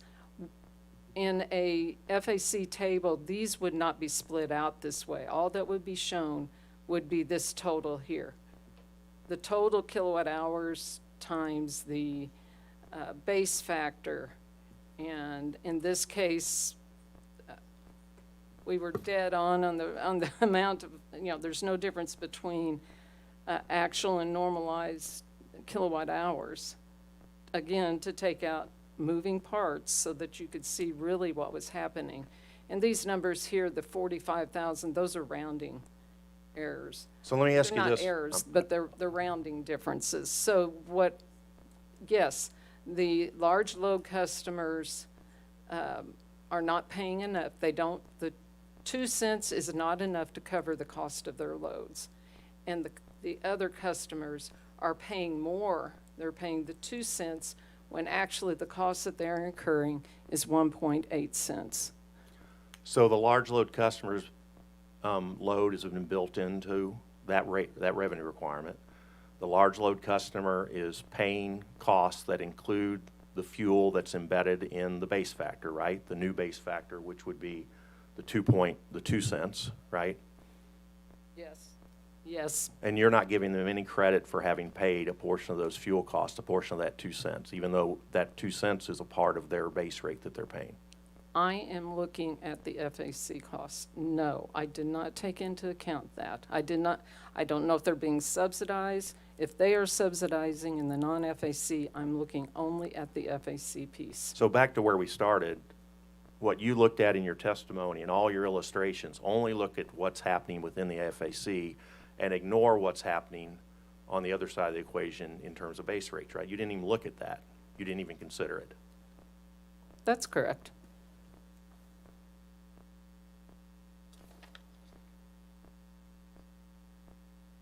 Mr. Lowry, I'm going to stop you for just a minute and sort of take a read. Everyone looks very excited still. I know it's been a long time and a lot of very technical testimony. I would make you go forever, but the chair is more humane. I'm like on the cusp of being done. Okay, you're not the only person I'm going to ask. I would also like to ask the Office of Public Counsel if they anticipate a long redirect and what they anticipate their next witness time would be. I would hope that I don't have to spend anywhere near as long as this on the redirect. I'm going to keep it fairly high level. I think I can get that done. As for my next witness, the direct takes like 5 minutes. You have to ask the rest of the parties how long he's going to be up there. Well, the other rest of the party is Evergy. Do you anticipate a lot of questions for this witness after Mr. Lowry? No, Your Honor. I think we'll be done. Okay. I think, Mr. Lowry, you go ahead and finish, and then we're probably going to break for the day after that. And then we can do bench and commission and redirect tomorrow and your next witness. That works for the That's office. agreeable? Sorry, Your Honor. Absolutely. Fine with staff. Works for me. Does that work for you? Okay. Mr. Lowry, I apologize for the interruption. Not a problem. Not a problem. Just, could I ask one, this is Andrew Schulte speaking on behalf of Google. Just to clarify, we're almost done with this witness. There's only one witness left. That's correct. And if the parties don't have extensive cross, and I don't know if that's the case, but if the parties don't have extensive cross for OPC's second and last witness, then would it be possible to wrap up today? Or we're coming back tomorrow? We're coming back tomorrow. Okay. Sorry, gang. I'm excited to see you tomorrow. So, Ms. Mantle, in terms of base rates, in terms of the revenue requirement that's being paid through base rates, not any charges through the FAC, isn't it true that once the large load customer load has been accounted for in the rate case and their revenues that they're paying, their billing units have been accounted for in the rate case, aren't they in the same position in terms of what base rates are recovering as all the other retail covered customers? You're making something complex, very complex, and trying to, I can't say that because there's so many parts to class cost of service and allocating between the classes and the hypothetical of, There will be some increased cost with this large customer. I wasn't debating that. I was asking you a much simpler question. I can't answer, it's too simple of a question for the amount of work that goes on. I can't say one way or the other. So your answer is you don't know. Correct. Judge, I told you I was about done. Now I'm done. Thank you. We're changing our plan a little bit. I think we're gonna do, I don't have any bench questions, or we're gonna do commission, there are no commission questions. So, I guess I want a sense of how long your redirect is gonna be. Again, I can probably wrap up the redirect fairly quickly, but I will point out that based on the conversation, my next witness just left. So I can probably go like run and track him down if you want to try and do this. Judge, I doubt that there's much cross with Dr. Mark, but we can check the room. Yeah, let's take a 10-minute break and see if you can get your witness. And we'll come back here in 10 minutes. And we'll come back at 4:20.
Back on the record.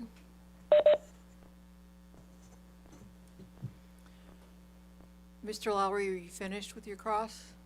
Yes, I am. Thank you, Judge. Okay, Evergy, do you have any cross for this witness? No, thank you, Judge. Okay, we have no bench questions. I don't think we have any commissioner questions. The chair is, she's gone virtual, so she's online. I'm here. Yeah, so we'll do redirect. All right. Good afternoon again, Ms. Mansell. Good afternoon. So let's start with the big one, right? You just sat through a very extensive cross-examination that was revolved around a very complex hypothetical from counsel for Ameren. I assume you still recall that, correct? Yes. Yeah. The way I understood it, what Ameren's hypothetical fixated on was the idea that a customer of the size that you had used in your examples could come on, and the only increase to costs for Evergy would be the fuel costs that you were examining the FAC, that there would be no other costs. Is that a realistic scenario?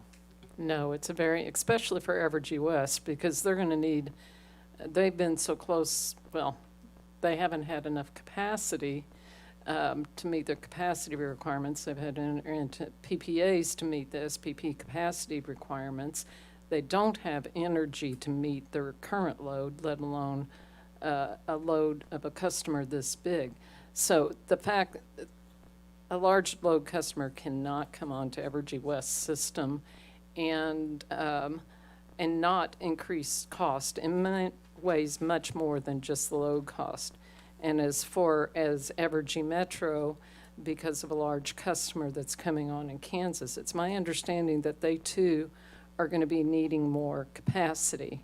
And so they cannot serve these large customers without adding additional cost, just in capital cost in plant, but then also in labor and administrative.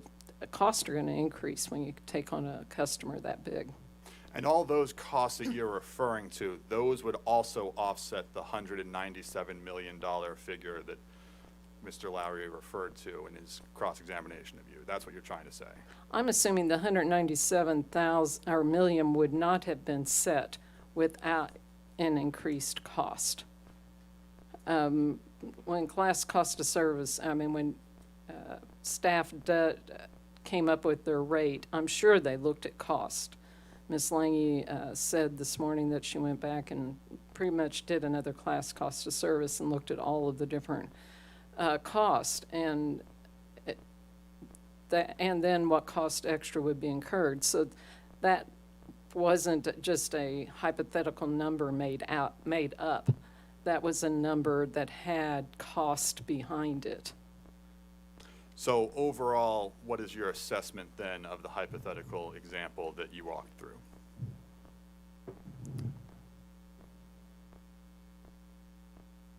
I was looking at the FAC and how these large customers would impact other customers, whether customers would subsidize these large load customers through the FAC, the current design of the FAC. And I was not looking at the fixed cost. I don't know what the extra fixed costs are going to be, the other cost in that base rate.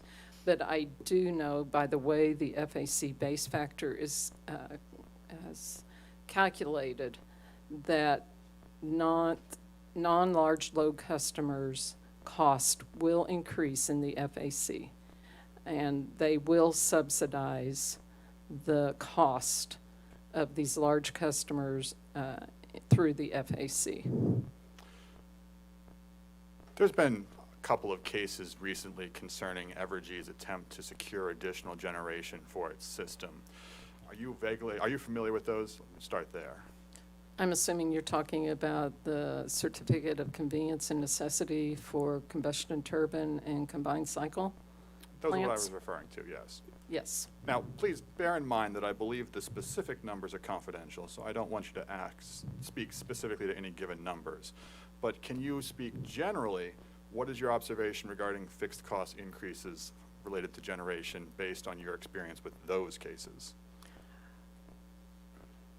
Even absent the large load customer, Evergy West customers' rates are going to increase. And these are being built to meet its current load. It is not being, their resource plan, the forecasting piece of it did not include large load customers. It did not include forecasting of large load customers. It had the current customer, but it did not have this anywhere the large load customers that were shown in the graph in your opening. So these are being built to meet what they know today, and they will need more if they add additional customers, more generation, more fixed cost. You were asked a series of questions related to the calculations of the ANEC and NBEC in what is being described as Table 2, which for the record is the bottom left of the 4 tables in your schedule, LMNS3, which has labeled the top after rate cases. Do you recall that line of questioning? Yes. And I think you sort of touched on it, but just for the record, can you explain why the calculations for the ANEC and NBEC differ between the LLPS and non-LLPS customers? The NBEC is calculated the same way for both sets of customers. It is the base factor of 2 cents times the kilowatt hours. What is different is the way the actual, or the ANEC, is calculated. And knowing that the actual cost for the large load, the market cost, is 2.5 cents, that is how the ANEC was calculated for large power. That's the cost to meet that load. Now, the rest of the customers, the cost is the same as what is in the top table prior to when that large load customer came on. Their cost is only 1.8 cents per kilowatt hour. So their actual net cost is actually less than what is included in their rates and what is collected. And so you get, you work through and to find out that there's a subsidization, the ANEC minus NBC, the next line down, for the large load customers is positive. That's how much they cost above what was in their base rates. And likewise, the negative number shown under non-LLPS is the amount that the other customers paid in their base rates above what their costs actually were. So in effect, the large load customers in this example, where everything else is held constant, the large load customers underpay by 13 million and the other customers overpay by 13 million. You were asked a series of questions that considered the impact a large load customer would have on securitization charges. Do you recall that generally? Yes. Let me start by simply asking whether or not you agree with the math that was employed in that discussion.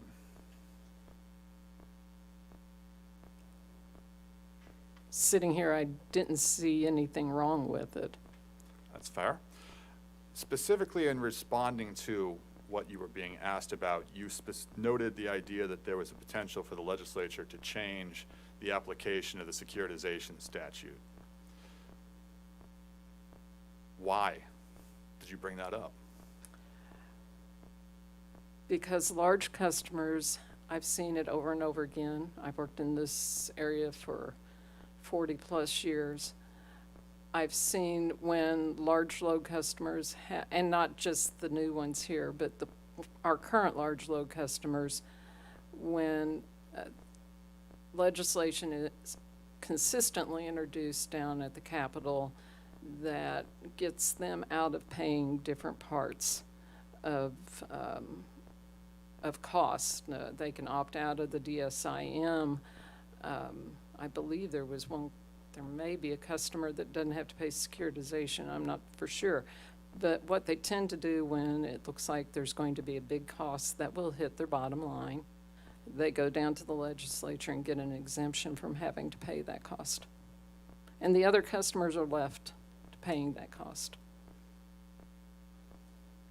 It's funny you mentioned the securitization exemption. I'll address that in briefing, though. Unless you don't feel terribly familiar with Senate Bill 4, do you? No, I do not. I'll save it for briefing.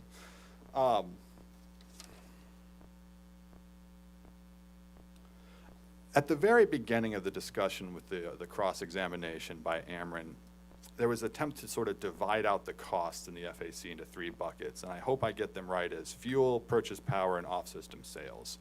Do you recall that conversation? Yes.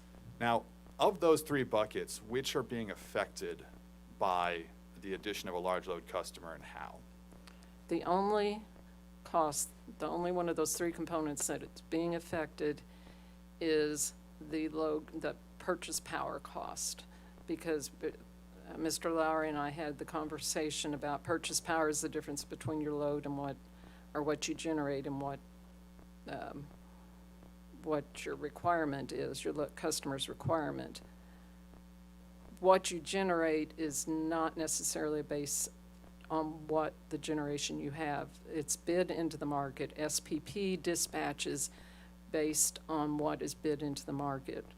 So that purchase power is going to increase and that cost will increase. Now, off-system sales won't increase any because of this large customer. All that happens with it is because the generation is being bid into the market, SPP is dispatching it, that should not change dramatically. And likewise, the fuel cost should be covered by the off-system sales revenues. Fuel cost is when those generation plants are called to run. So they are not impacted by the fact of a large load customer. It is more a function of SPP dispatching them. That would happen whether there was a large load customer or not. Now, granted, if they bring on new generation, revenues might go up, but then other customers are also paying for that revenue also. A simple brief one. At one point in the discussion of your tables in Schedule LMM-S-3, you pointed out how the accumulation period that you used lasted a full year and that this was different from Evergy's existing accumulation period. Does that have an impact on the merit of your calculation? No, that was done for simplicity.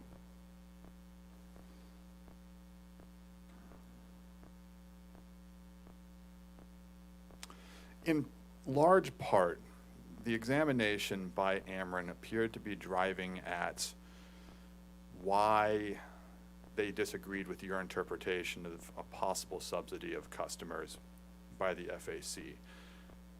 Your recommendation, as I understood it, was to keep them separate, to try and separate LLPS customers from non-LLPS customers. Does that have a negative impact on LLPS customers?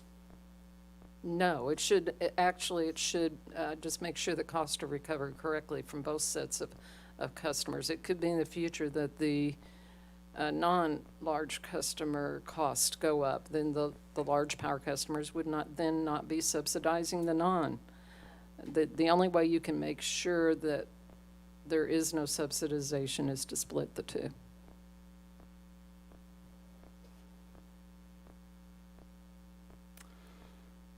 I think that'll cover me. Thank you.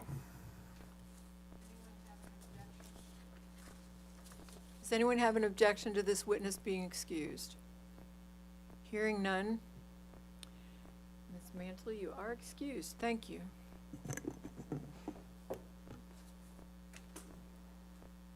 Does the commission intend to continue with its original of having Dr. Mark take the stand now? Yes. Very well. We'll try and push through until we're done. And Judge, just a quick request from myself. I will have to leave at 5 o'clock for a child care matter. I hope I could be excused at that time. Mr. Pringle has a baby, Pringle Princess. Absolutely, and also for the record, let's reflect that the attorney from Renew Missouri also has left us, and she has waived the, any objection to evidence that is presented. She says she has no cross-examination questions for the witnesses. Thank you, Judge. Yeah, Nicole Mayers is the name of Renew Missouri's attorney. I assumed it seems like everyone knows her. She used to work at the commission. Could you raise your right hand? Do you swear to tell the truth, the whole truth, and nothing but the truth, so help you God? I do. Okay, you may be seated. Please begin. Dr. Mark, can you please state and spell your name for the record? My name is Jeff Mark, and that's Geoffmarke. And by whom are you employed and in what capacity? Employed by the Missouri Office of Public Counsel. My position is the chief economist. And did you prepare or cause to be prepared what has been pre-filed exhibit marked 301, the rebuttal testimony of Jeff Mark, and pre-marked exhibit 302, the surrebuttal testimony of Jeff Mark? Yes. And speaking for both of those testimonies, are the answers that you gave in those testimonies true and correct to the best of your knowledge and belief? They are. I should have asked if you had any corrections. No corrections. And if I were to ask you the same questions today, is your answer the same or substantially similar? Yes. Your Honor, I would move for the admission of Exhibit 301, the rebuttal testimony of Jeff Mark. Thank you for doing that one at a time.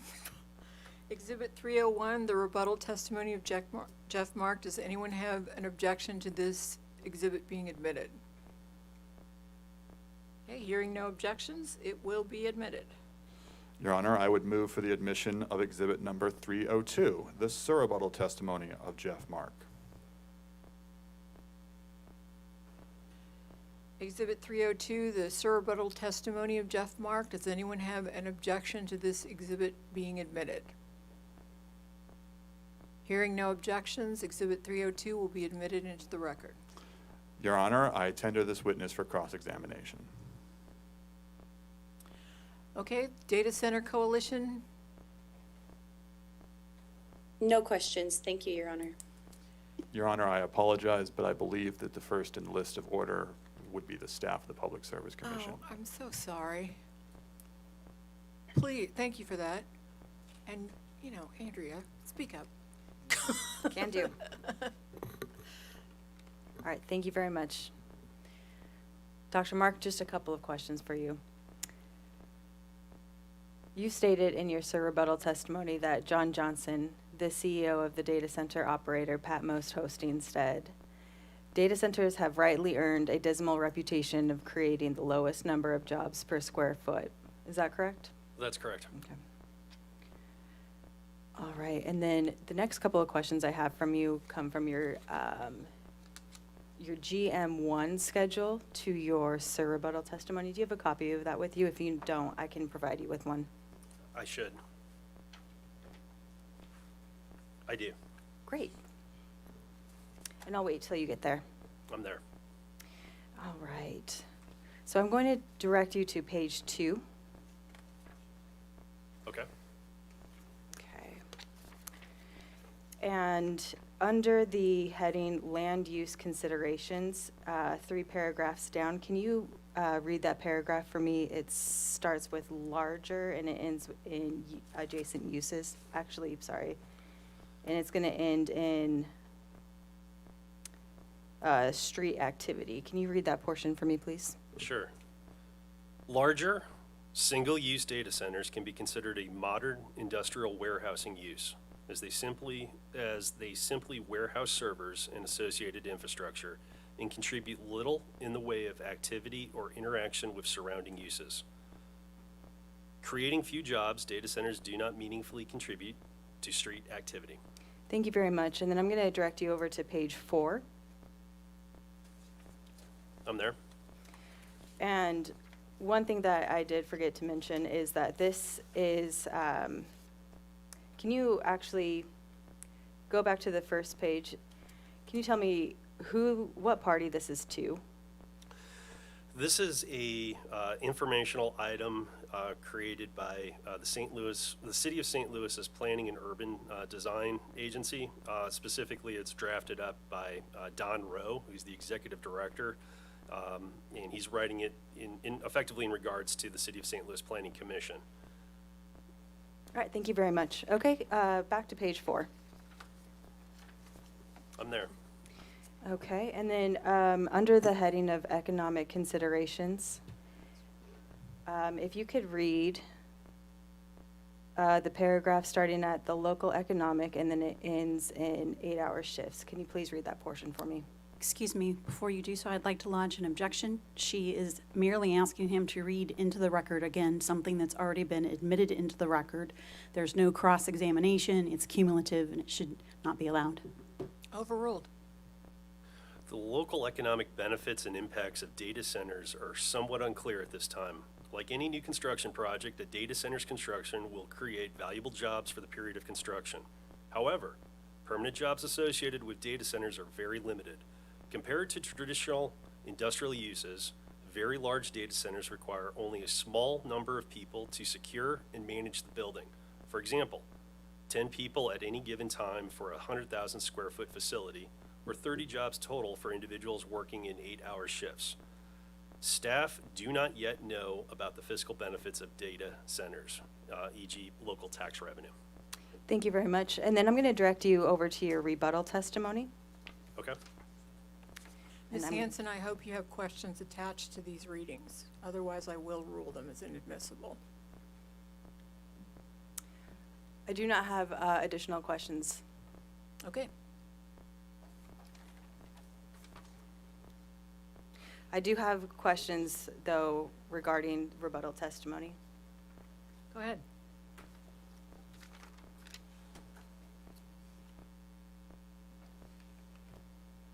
All right, I'm going to direct you to, let's see.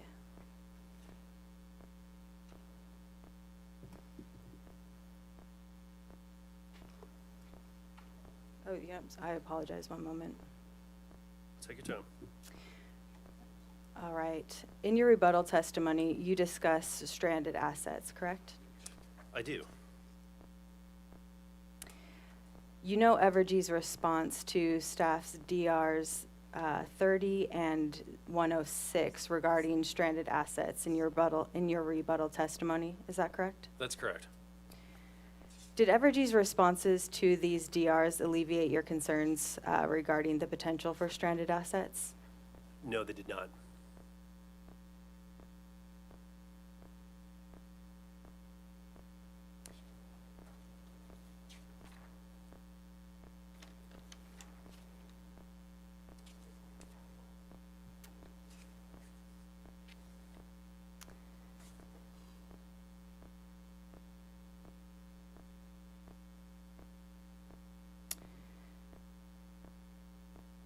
Dr. Mark, are you aware of any municipalities, states, countries, regulatory bodies, or utility companies that are requiring or suggesting studies and metrics that are similar to the PUE, the WUE, and the THD reporting that you discuss in your rebuttal testimony? I think we're unique, and I think my testimony in particular, I think, is unique in that regards. I haven't seen other regulatory filings that contemplated water usage, power usage effectiveness, and what the impact is on the local distribution level. But I'd also say that there's a relatively small sample size at this point in terms of tariffs that have gone in front of the commission. And I've been in contacts with many different states, many different parties. These were issues that were raised at Naruc. Whether or not that I'm the first one to raise this or others, I can't categorically say yes or no, but it is definitely issues that will be raised moving forward, I think, across the board. Sorry, can you clarify that? Did you say this was something that was brought up in Naruc? Mm-hmm. Okay. Yes. All right, no further questions. Thank you. Thank you. Across the Data Center Coalition. No questions. Thank you, Your Honor. Velvet Tech Services?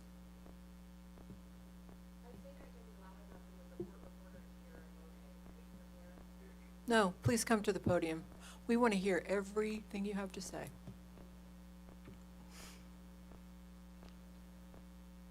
Dr. Mark, you're aware that there is only currently one operational hyperscale data center in Missouri, correct?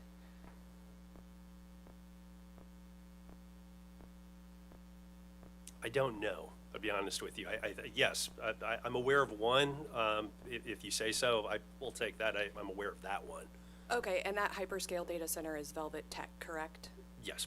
Okay, and in all of your research and preparation in this case, you didn't submit a single data request to Velvet Tech Services, is that correct? I did not. And OPC did not, correct? We did not. Okay, thank you. Google? No questions, thank you. Sierra Club? No questions, thank you. Ameren, Missouri? Thank you. Is it evening? Good afternoon, Dr. Mark. Afternoon.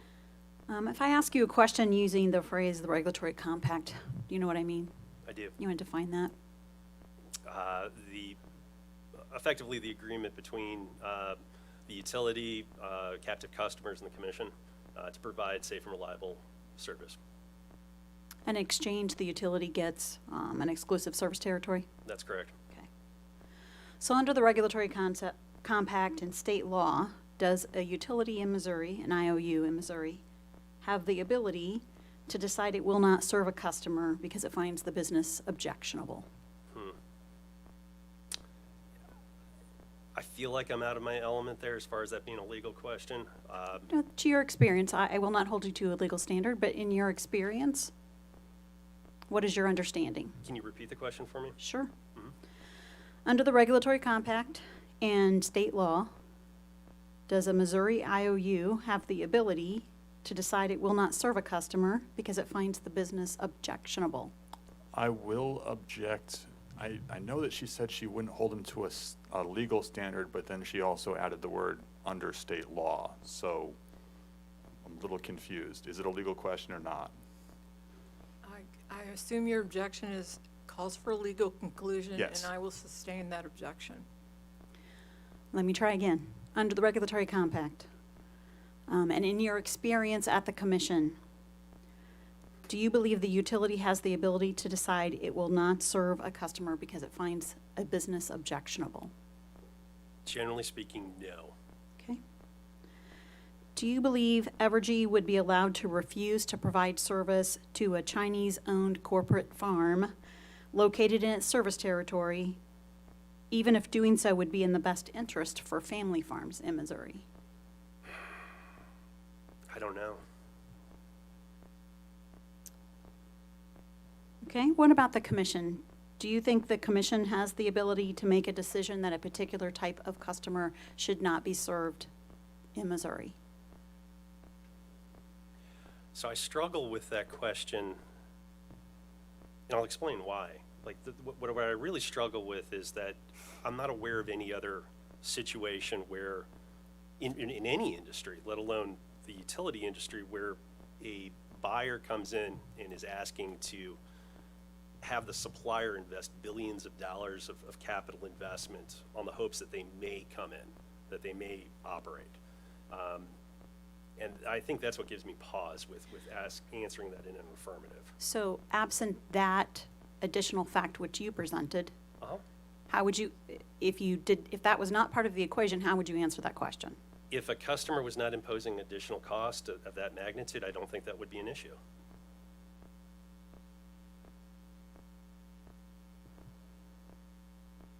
If Evergy had a new customer coming online that was 40 megawatts, so below the 100 megawatt threshold, and it needed additional power to serve that customer, so there are additional costs being imposed, Yes. would the commission have the authority, as you understand it, to tell Evergy they're not allowed to serve that customer? I don't, no.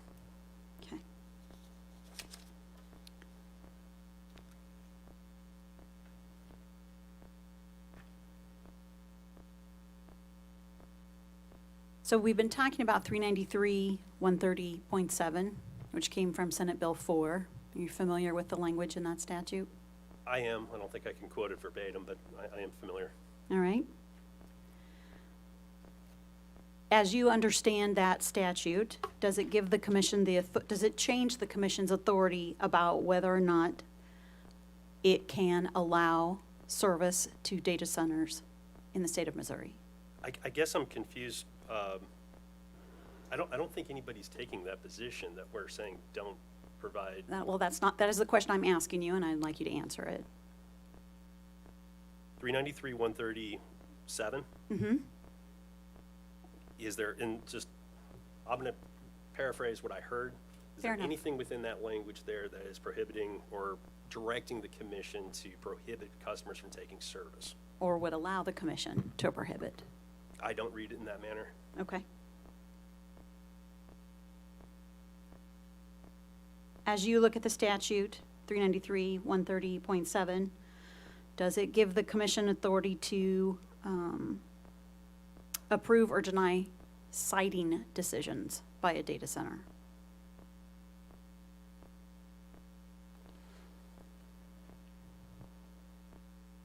No.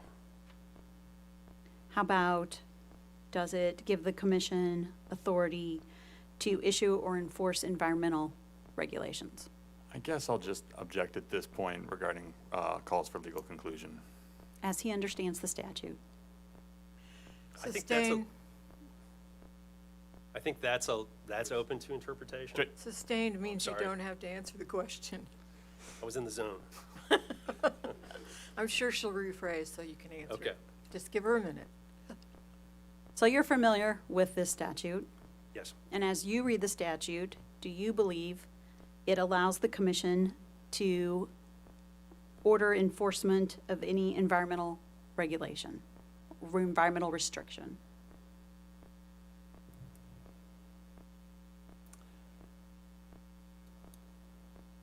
I mean, the highlighted section of that statute, and I'll just repeat it for the sake of the records, that the schedule should reasonably ensure such customers' rates will reflect the customer's representative share of the cost incurred to serve the customers and prevent other customer classes' rates from reflecting any unjust or unreasonable cost arising from service to such customers. In the past, we have taken positions, and I am reading the term cost here, I think, appropriately, in that if there are potential environmental costs or anything else that would effectively roll through rates affecting customers, I feel like that would impact that. Do you have the statute in front of you? I do. All right. So the sentence that you just read starts with the words, "the schedules." Okay, What is the schedules? Would you agree that's a tariff? I would. And do we include external costs in rates in tariffs? Do we include external cost in tariffs? I can't categorically say one way or the other. We have a lot of tariffs. You're familiar with revenue requirements I am. and how they're determined? Mhm. So it takes the utility expenses, puts those in, whatever the year-long representative amount would be, correct? Correct?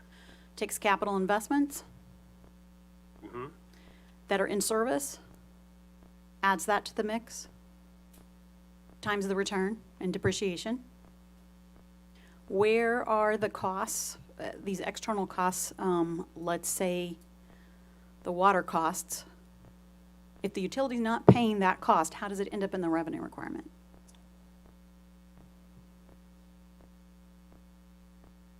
I think where we're talking over each other, and it's I think it's on my end misinterpretation. When I think of the tariff, I think of the tariff sheet encompassing everything that governs that utility. In terms of externalities or external costs that could be incurred because of actions taken or not taken, I don't know if I can categorically say that it doesn't include something like that through MIA or some other additional charge. If we're talking about a specific customer class, I think you are correct. All right, go back to the tariff, or I'm sorry, the statute, please. I'm there. The schedule should reasonably ensure that customers' rates, now here it's talking about the data center customer or the large load customer, correct? Correct. Would that rate include these external costs? It could. Can you name a single time that has happened in Missouri? I mean, I provided like plenty of examples within my context of my concerns about this tariff that could arise that would generate costs. The total harmonic distortion is an example of such a factor. So OPC's proposal here would be to add into the large load customer rate a dollar amount representing the harm from harmonic disturbance. I hope that there is no harm. I mean, that is not part of. I really need you to answer the question. Okay?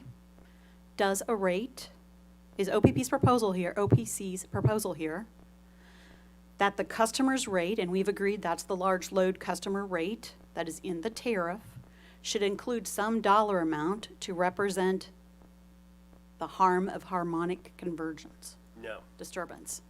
No. No, there's nothing in my testimony that explicitly states that. Okay, so let's go back to the statute. Okay. The statute, the cost is limited to what's reflected in rates, correct? Correct. I'll object to it.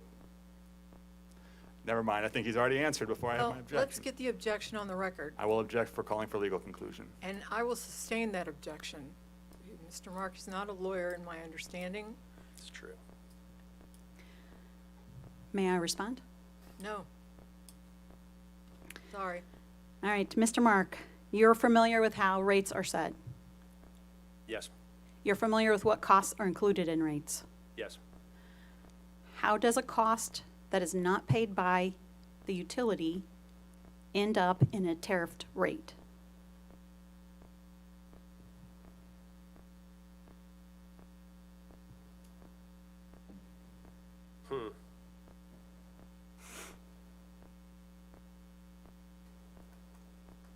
I don't know, I'd have to think about that.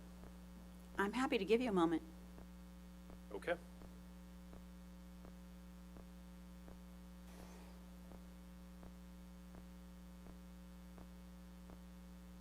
I don't know.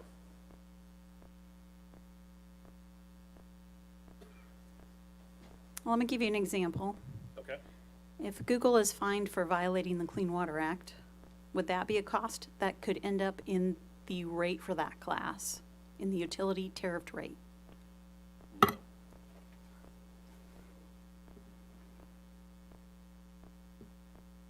No.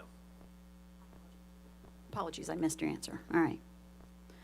So doesn't that indicate to you that when it uses the word cost in the statute, it's talking about the cost used to set the rate for that large load class? I'll object for calling for legal conclusion.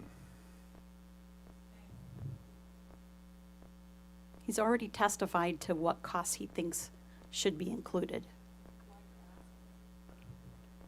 All right. Can everyone hear me now? Yes, now. Thank you. Sorry about that.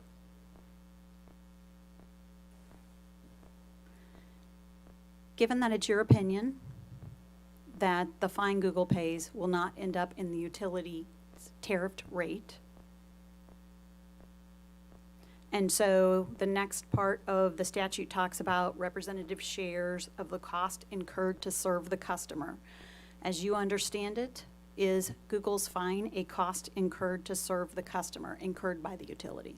I will object again on calling for legal conclusion. Sustained.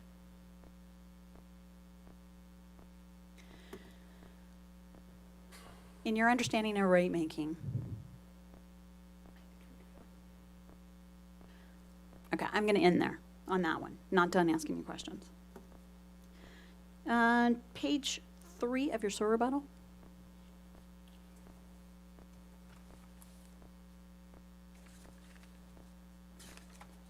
I'm there. Thank you. So on line 18 is where you start this discussion about job creation levels of a data center, and then it continues on to the top of page 4, and you compare it to job creation of Sam's Club. Is that right? That's correct. Are the two mutually exclusive? No. So we can have a data center, and we can also have a new Sam's Club. Yes, you can. Okay.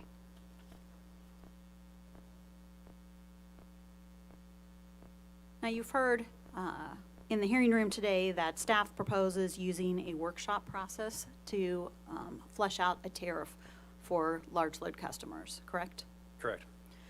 Does OPC support that request? Yes. Do you know of a time where the commission has used a workshop process to write a tariff?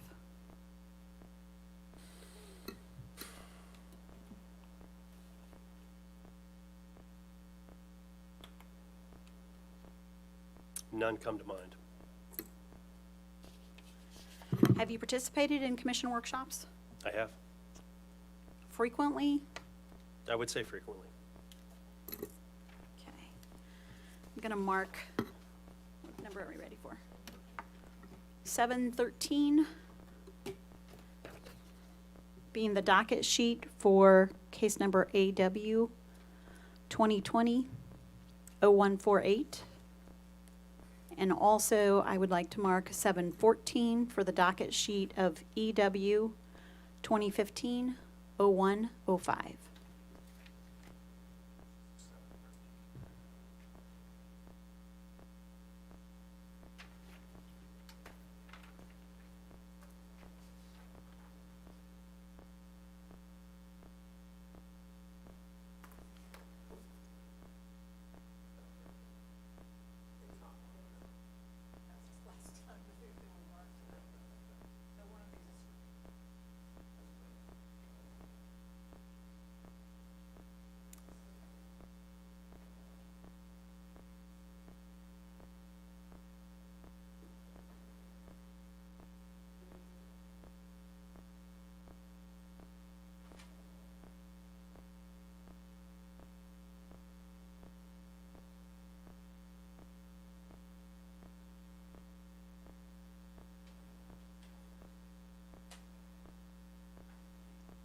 Yeah, I think, yeah. This is a docket sheet from EFS, is that correct? It is. Can I get the numbers, which ones refer to which again? I believe 713 is AW 2020-0148, and 714 is EW 2015-0105. Thank you.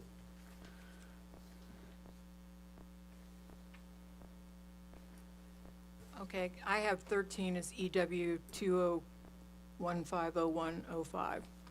Is that, are they opposite?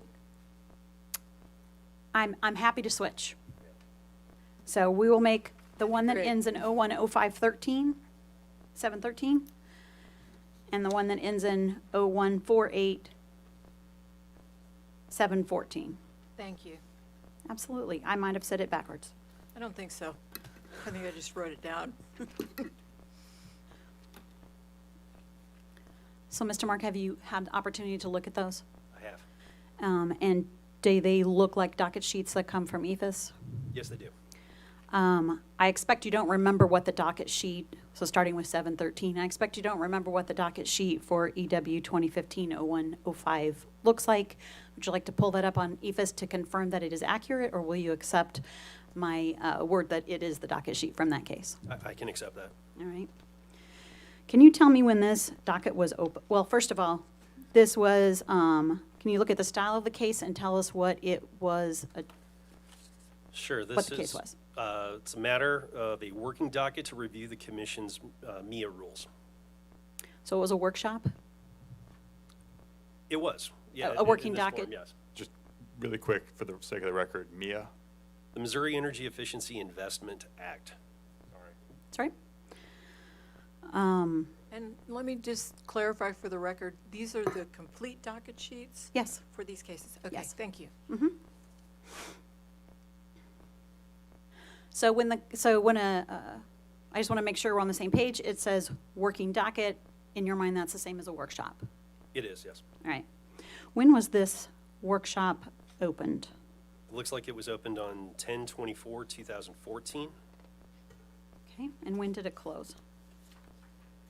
Looks like 8/17/2015. So you agree with me that took about 10 months? Yes. Okay, now look at the second. Number 714. Again, do you accept this as a true and accurate representation of the docket sheet for this case from EFIS? Yes, we made the motion for this docket, so yes. All right. Tell me what the style of this case is, please. It's in the matter of a working case to consider a proposed residential customer disconnection data reporting rule. And again, it's a workshop. It was Okay, and when was this workshop opened? 11/25/2019. And how's this one been closed? It has. Okay, and when was it closed? 12/1/2022. So how long was that workshop opened? A little over 2 years. So workshops can last a significant amount of time. They can. I would say there were some unusual circumstances surrounding the AW 2020 docket. But it would be safe to say that workshops often take multiple months. They could. Okay. So how would you envision a workshop happening? Would there be general meetings to flesh out what the issues are? Oh, I'm so glad you asked. What I want more than anything out of this, and the thing that I struggle with moving forward, because the issue is not about us not saying no to a tariff. We're going to put together a tariff. Like that's the directive. It's what goes into that tariff. And to me, the critical point behind this is the data centers themselves. This is a unique load. This is a unique industry. This is a unique point in time. And my testimony. Your Honor, I asked the witness how this would work. He's not being responsive. Would you ask him to respond to my question, please? Actually, I will let him finish what he's doing, and then you can file an objection to the witness you ask a question of. Thank you. Please finish. So what I would recommend to the commission and how I would envision it happening is right now you've got you've got a concentrated group of subject matter experts opining on a utility tariff.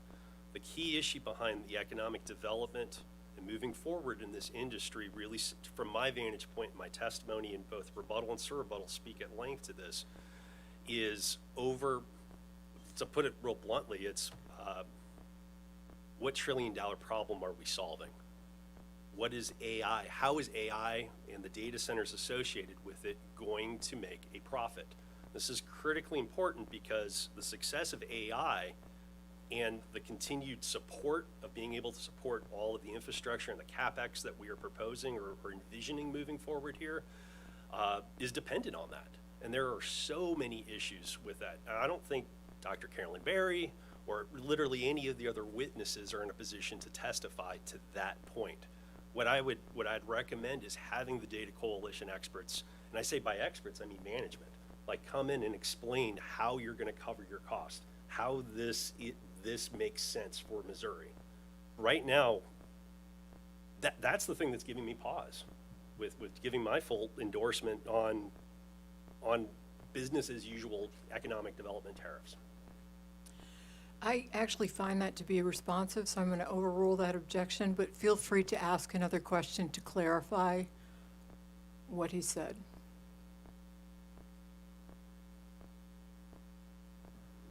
Thank you, Your Honor, but I believe I will move on.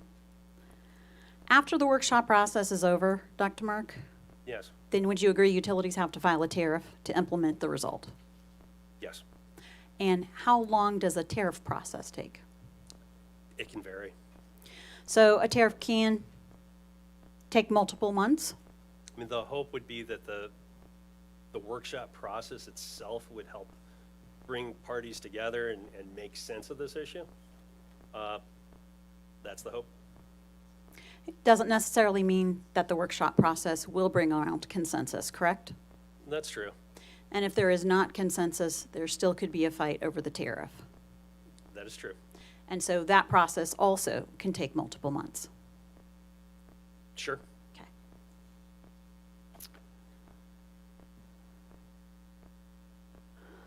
So, Dr. Mark, in your testimony, you spend a substantial number of pages in both your rebuttal and surrebuttal listing potential risks associated with data centers, right? That's correct. And I think on your surrebuttal on page 9, line 11 and 12, you use the phrase that these risks are, quote, horrible outcomes. I'm sorry, page 9 and what lines? 11 and 12? While he's looking at that, do you intend to admit Exhibit 13 and 14? I don't think I need to. He Okay, gave if me you what I don't- needed on the stamp, so thank you. Okay.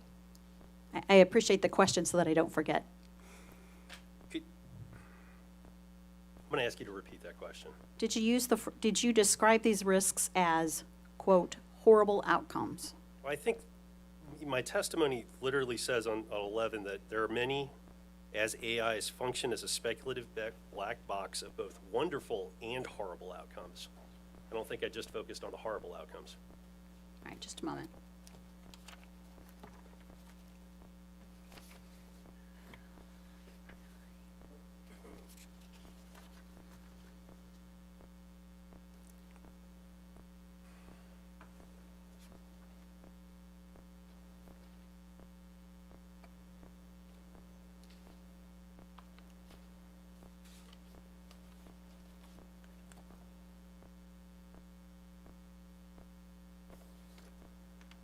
Okay, I accept your answer. Thank you.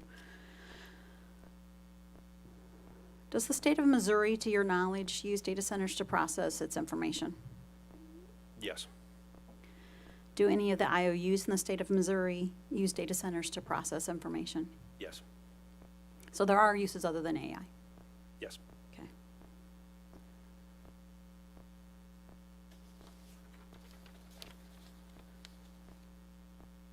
Is it your contention that a data center located within Evergy's service territory will be the tipping point for any one of the items on your list of horrible outcomes? Can you repeat that for me, please? Sure. Is it your contention that a data center located within Evergy's service territory will be the tipping point for any one of the items of your list of horrible outcomes? My list of horrible outcomes. Can you, what is my list of horrible outcomes specifically? All of the outcomes that you, the risks that you discuss from AI. So, yes. When I say list, I don't mean to imply there's a specific list, but throughout your testimony, you list. So my question is your contention that adding a data center in Evergy's service territory is what causes that risk to happen? I don't know if I can answer that. If I couch it as if the risk is that we put a data center and that customer ceases to exist, a la WorldCom, like they just are no longer there, that would be a tipping point for a utility that today doesn't have enough generation to cover its load. How about when you discuss the tech bubble, the AI bubble, is that caused, is a future failure caused by the data center being located in Evergy's service territory? As an aggregate, it could help contribute to, it is helping fuel what some analysts believe is an AI bubble right now. I didn't ask you if it fueled. I asked you if it was the tipping point that caused the harm. I guess I would say tipping point for who? So when we talk about data centers, there's two flavors as how I would print it out. You've got sort of a vertically integrated closed system data center. Somebody like a Google is going to build their own data center. They're managing it. They're dealing with it. And then you've got these other data centers. And it's a coalition of data centers to a certain extent. Some of it includes larger ones like Meta, but that effectively functions as like an apartment where different groups are taking up service within that data center. Now, the concern here is that we went to great lengths in the opening of showing two graphs, that Evergy had put out in terms of, what their existing investment is in generation, and what their planned investment is over the next 5 years. And what you see is it's effectively we're saying we're going to build a second utility that supports it. What's lost in that translation is the fundamentals that support that first generation. And those fundamentals are all based off fixed costs being spread out amongst a lot of customers, captive customers. This is the regulatory compact. It's not competition. So we've got this whole building that's set up to go ahead and ensure that we're providing safe and reliable service that fills that gray bar. That second bar is the problem, because that second bar is full of competitors. It's competition. So whether or not AI succeeds as a whole, understand, they're each competing against each other. So the idea that OpenAI might not exist in another year because they're incorporating circular financing and any number of other financial actions that raise some eyebrows is plausible to me. And if that customer is taking that, if that's the associated customer with that, yeah, it could have a potential impact. Do you agree with me that if Google decides not to build a data center in Missouri because it doesn't like the tariff, for whatever the reason is, it is likely to go build it somewhere else? I've got a lot to say on that, but all right, so the question is, if Google doesn't like their tariff, they'll build it somewhere else. I guess at the end of the day, I can't speak for Google. Okay. There's a number of factors that go into determining why they site in particular locations. Do you believe that preventing data centers being located in Evergy service territory would prevent any of the, strike that question.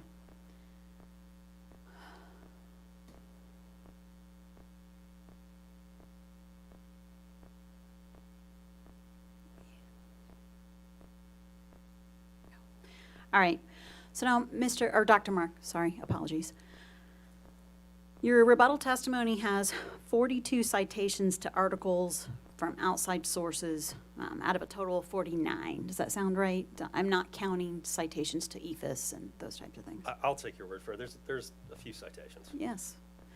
And similarly, your SIR rebuttal contains 55 citations to articles or treatises out from outside sources out of 60. Does that sound right? That sounds about right. How'd you locate that information? Did you go to the public library? No, I used the internet. Okay. What search engine did you use? Google. Did any of the results support data center expansion? Or data centers as a good thing? Sure. Okay. How do you suppose those searches were powered? How do I mean, what generation's powering that? No. Do you suppose a data center was involved in processing your Data centers search? involved in all of that. Yeah. All right. So you use data centers to power your data centers are dangerous or horrible testimony in this case, Data right? centers have been around for quite a while. We're not talking about the same sort of data centers, and I think it's incorrect to go ahead and paint it as if it is. Data centers, everything that we do on our phones, all of it is functioning through a data center. This happened well before the advent of AI. And if AI never materializes, or if it continues to move forward, you're still going to have that function. Now, is it going to, there's many questions then whether or not you can continue to scale at the same level, whether or not you're able to go ahead and provide enough revenues to support a continued build out of that CapEx. And again, with the utilities, we have the regulatory compact. Everybody agreed we're all going to go ahead and pay into the system, we're going to cover it, and you're not going to have to deal with competition on the other side. That, to me, I mean, at a minimum, that's a problem, let alone the glaring problem of, again, the finances behind it. Would you agree with me that a data center provides the physical infrastructure like servers and storage and networking equipment that stores and processes the data generated through the use of the internet? Yes. And certainly that happened when you did these searches for your testimony, No doubt. okay? You put in a query, the request travels to a data center, and the servers perform their magic, the necessary actions to deliver a result back to you, right? At a much reduced energy output than it does on the AI side, yes. I didn't ask you about AI, I thought you're right, it was the internet. but that description of a data center is true regardless of whether it's, I'm not sure how to phrase the historical data centers that you say are different than the new data centers The that are size. here. It's the size. It's the size. But they absolutely. function the same. I don't know if I would agree with that. I mean, if you mean function the same as it's a warehouse that stores I do. GPU units, it's a different set of, it's a different processing element, but I'm not going to be argumentative. I would agree. Okay.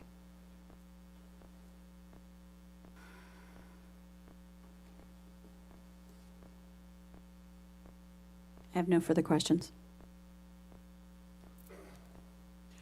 Evergy, do you have questions for this witness?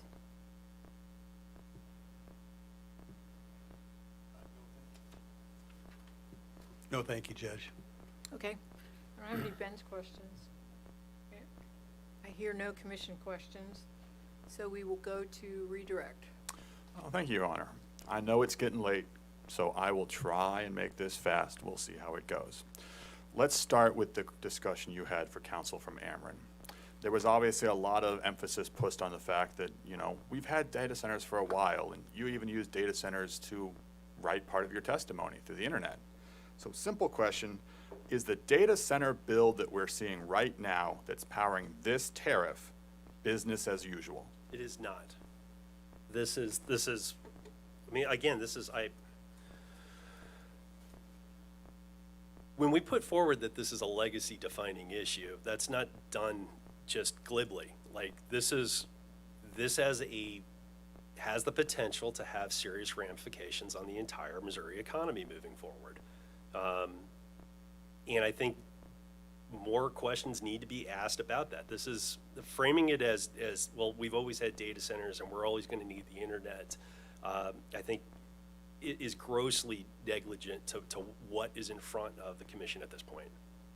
Is the scale of the data centers that have come before now comparable to the scale of data centers that we're seeing built that's driving this tariff? Not at all. A sliver, if you were to see it on a pie. You were asked a question that basically got to the point, if Google doesn't like the tariff, and will it decide to build somewhere else? And I know you said you can't speak for Google, but speaking generally, how will this tariff affect decisions like that moving forward? Google has an incentive to build out as quickly as possible to go ahead and utilize the GPU units that they bought from NVIDIA, to go ahead and move forward. They are in active competition with every other AI group that's out there. They are building large language models that are predicated on more and intense energy. The problem with it is that it does not scale linearly. So just yesterday, a report came on out that looked at how much energy effectively a video uses. So just an AI-generated video, a 3-second AI-generated video. What I mean by it's not scaling linearly, the next 3 seconds actually cost 4 times the amount of energy. And this is a problem as the AI becomes more and more sophisticated. With each iterative version that comes on out there, you've effectively have to build out more and more CapEx. You've got to build out more investment, more data centers. And necessarily that means you got to build out more transmission lines, more generation, more distribution cost. At some point, if you're an investor, you've got to step back and say, well, I want my money back. I want some sort of return on my investment. My fear right now is that the valuation of these systems does not match the market reality or the demand that's actually being realized. And this is, quite frankly, it's reinforced by the MIT study that I cited, where effectively MIT looked at, several hundred different AI ventured activities. 95% of them showed either no gains in money or losses. It is a challenge.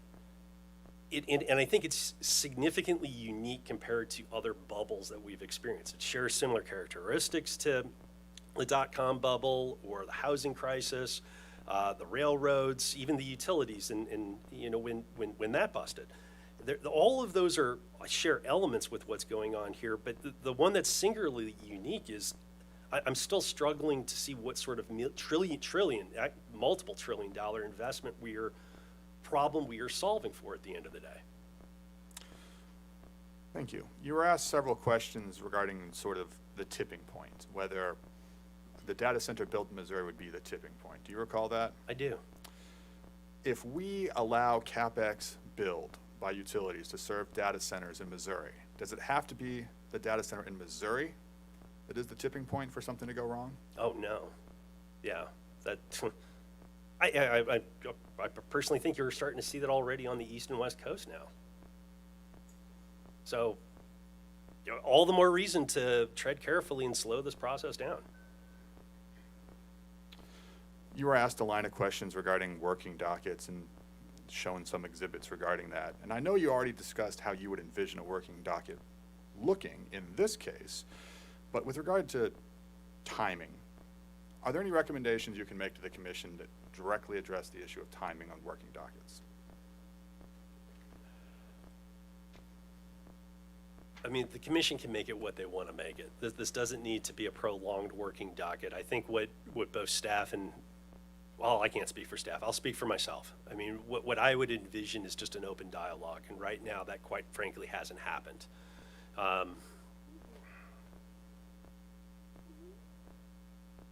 But hope springs eternal. The Ameren docket is going on simultaneously as this. It's the same parties. There's another round of testimony in 1 month. By all means, I would encourage the data centers, Google, all the utilities to answer some of the questions that I posed in the Evergy server rebuttal. Prove me wrong. We want economic development. I'd love for everything to move forward as is, but I don't want to be put in a position where we've screwed things up so bad that my predecessor who takes over my job is dealt with a mess. You were asked a question. Successor, sorry. You were asked a question regarding your testimony about comparing Sam's Club to a data center and whether those were mutually exclusive. Do you recall that kind of questioning? I do. Could one have an impact on the other, even if they're not mutually exclusive? Or how could one have an impact on the other? Oh, well, yeah, of course they could. The point in this, of course they're not mutually exclusive. You can have a data center and you can have Sam's Clubs. We can have both. The Sam's Club, if rates raise for captive customers in Missouri, that has a direct impact on the economy as a whole. That means the items that you buy at Sam's will be more expensive. Everything, the lights that we use, every other industry will be impacted if the overall cost of providing that services increases and it is socialized out. You were asked a line of questioning that kind of attempted to deal with the existing statute, and I'm going to stay very clear of asking anything regarding the language in the statute. But during that discussion, we had this idea of costs and the impact that could have on a utility. And I'm going to use total harmonic distortion as the first one. Could a utility incur a cost if total harmonic distortion causes a problem? Yes. More specifically, I'm sorry, how could a utility incur a cost? Replacing substations, regrounding distribution lines, any number of things. You're working on the voltage itself, ensuring that that's proper.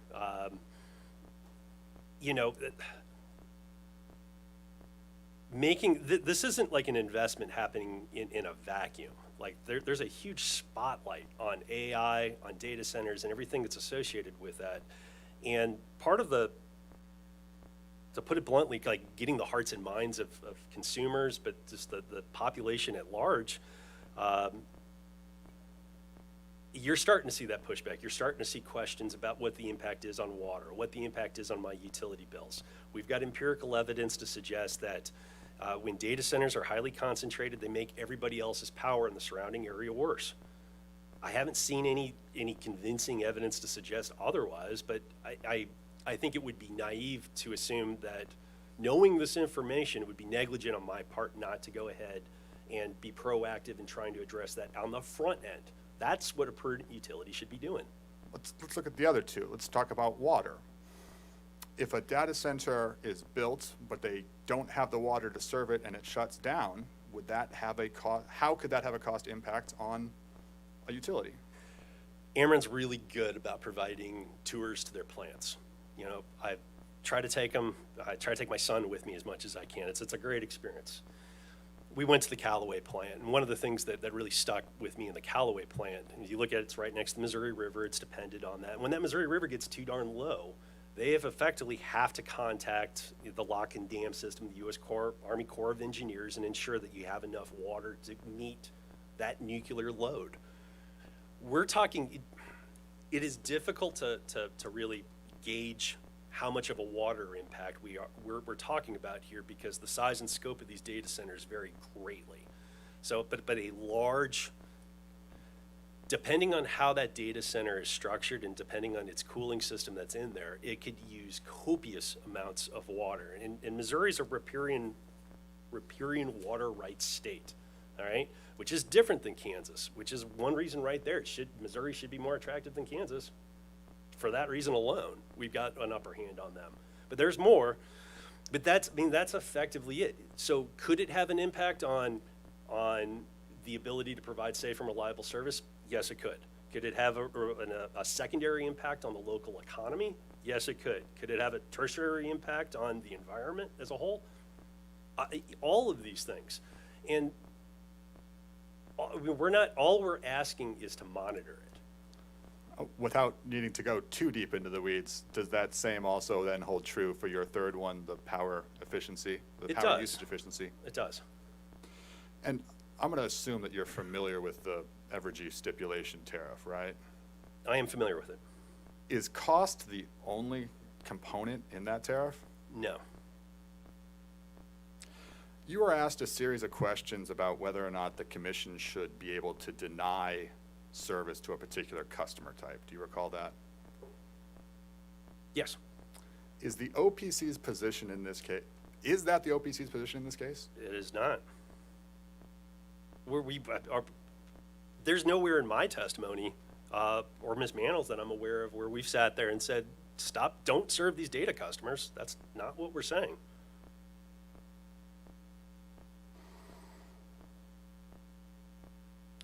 If Evergy literally couldn't supply enough energy, could it deny service to a new customer? Yes. In my opinion, it would be negligent to do that. And it bears just one point, and I'll be really quick on this. That generation we're bringing on is not going to be here till 2030. So we've got an off-ramp of about 4 years here where we're awfully exposed to the market.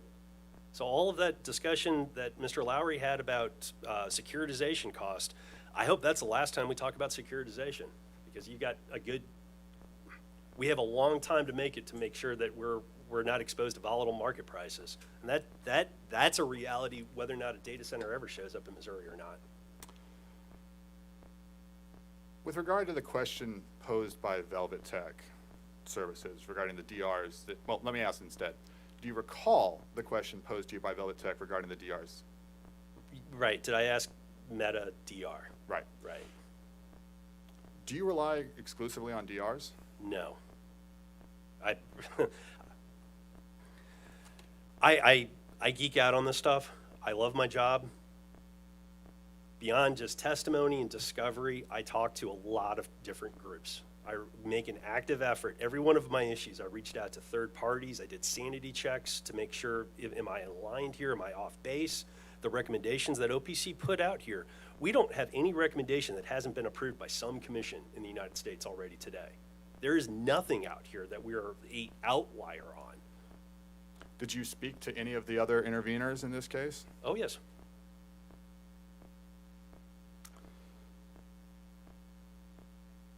You were asked a question regarding the sort of 3 studies that you are requesting by staff and whether or not those were in other states. Do you recall that line of questioning? I do recall that line of questioning. Whether or not they've been imposed by commissions, have they been addressed by other entities? Well, I mean, the easiest answer, yes, other entities have addressed this. The harmonics issue is an issue that many different entities are wrestling with right now, not least of which is the data centers themselves. Those conversations are happening at a federal level, at the NARUC level, like all of it. As far as power usage, as far as water effectiveness scores, I mean, the easiest, quickest example would be the municipalities themselves. When St. Charles says, we don't like this, like we're concerned about this and we're concerned about the lack of transparency associated with this, to me, that's a problem.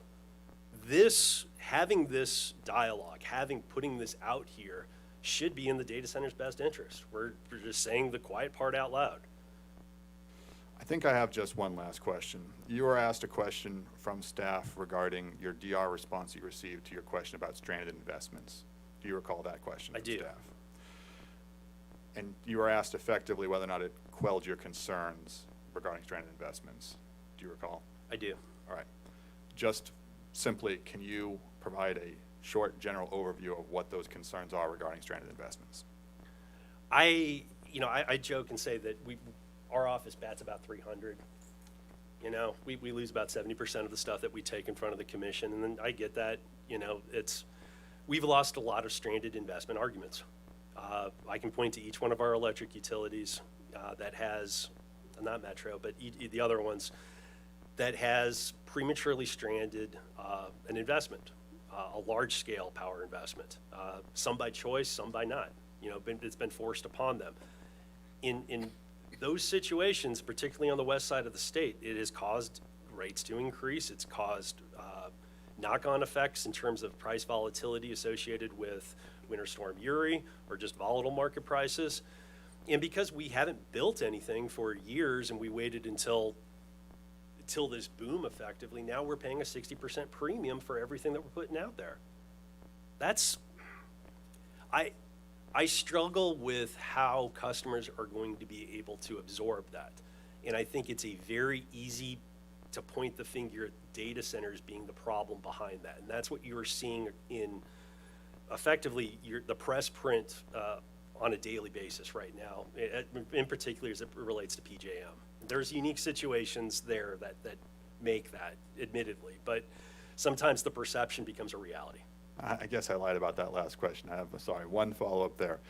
What is it about this docket that raises a greater specter for stranded investments in your minds? It's the data centers themselves, and it goes back to my initial point.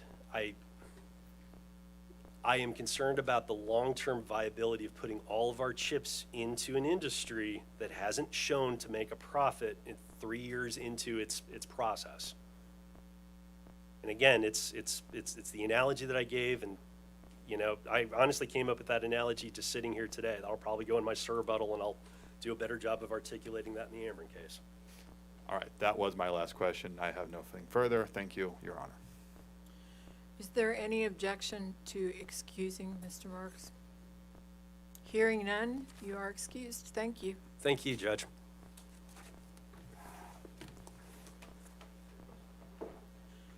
Okay, at this point, I'm going to close the record for testimony. I want to talk to you all about a few issues. One is in the procedural schedule. The transcript will be finished by October 8th, but the procedural schedule, which I ordered May 13th of 2025, says that initial briefs are due October 18th. I want to know if the parties still have a consensus that they can finish the briefs on a case this size within this time frame. And let me just tell you, I would rather you ask for more time up front than come to me for a continuance later. Your Honor.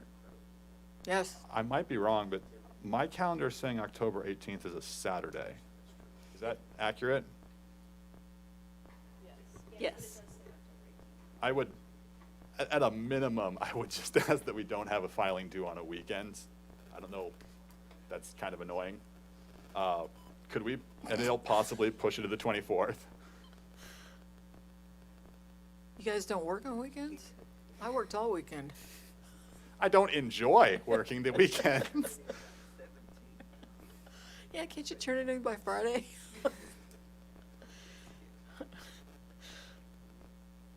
Given that the hearing, sorry, given that the transcript doesn't appear ready till the 8th, I personally would ask to push it to the 24th and push the respondent's reply brief subsequently. Reply brief would be the 31st then? Is Yeah. that how we had it? Was it a 7-day or 10-day? Let's make the reply brief November 7th. What about that? Is that a- Ah, you're right. When is that? That's the first week in November?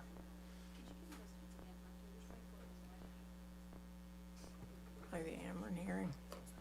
All right, is there any objection to Hold on. having? I'm sorry, I didn't hear his date, and I'm asking him to repeat that, so I don't have an answer for you yet, sorry. Okay. Actually, let's just. His dates are the 24th for the initial brief and November 7th for the reply brief. Judge, we have a problem, I think, with that because we have a hearing involving a Crossroads plant that first week in November. And I just point out, we've had the procedural schedule for a long time. We've only had a 2-day hearing. I think we can address it based on the original schedule. Well, I can assure you the commission will be writing a decision based on all of the evidence, which Sure. is voluminous. So, you know, if you have another date proposed for the procedural schedule, When is the reply brief currently due? October 25th. Yeah, again, can we at a minimum move them off the Saturdays to the following Monday? Like that's, so the 20th and the 27th, that seem reasonable to everybody? Does anyone have an objection for the initial brief on the 20th and the reply brief on the 27th, which backs it up 2 days for each party?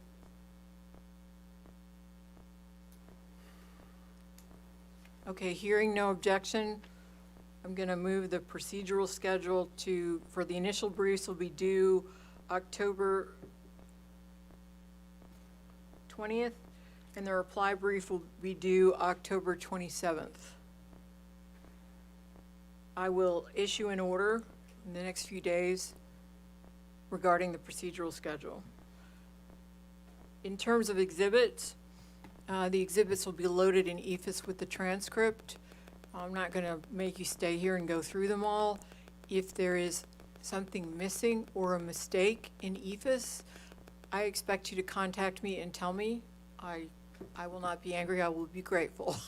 When you contact me, add every single party in. I don't want to be in the position of having any ex parte contact about anything.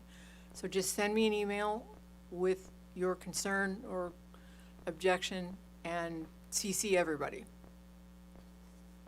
Does anyone else have any other issues they would like to address before we adjourn? Okay, hearing none, I want to tell you all, I appreciate very much all the attorneys and the witnesses in this room. I appreciate your patience, and I appreciate the help that everyone gave me. This is a big hearing, and this is relatively new to me. And Judge, we appreciate you staying late tonight, too. Thank you. I don't have a princess like Thank me Travis. for staying late, not her.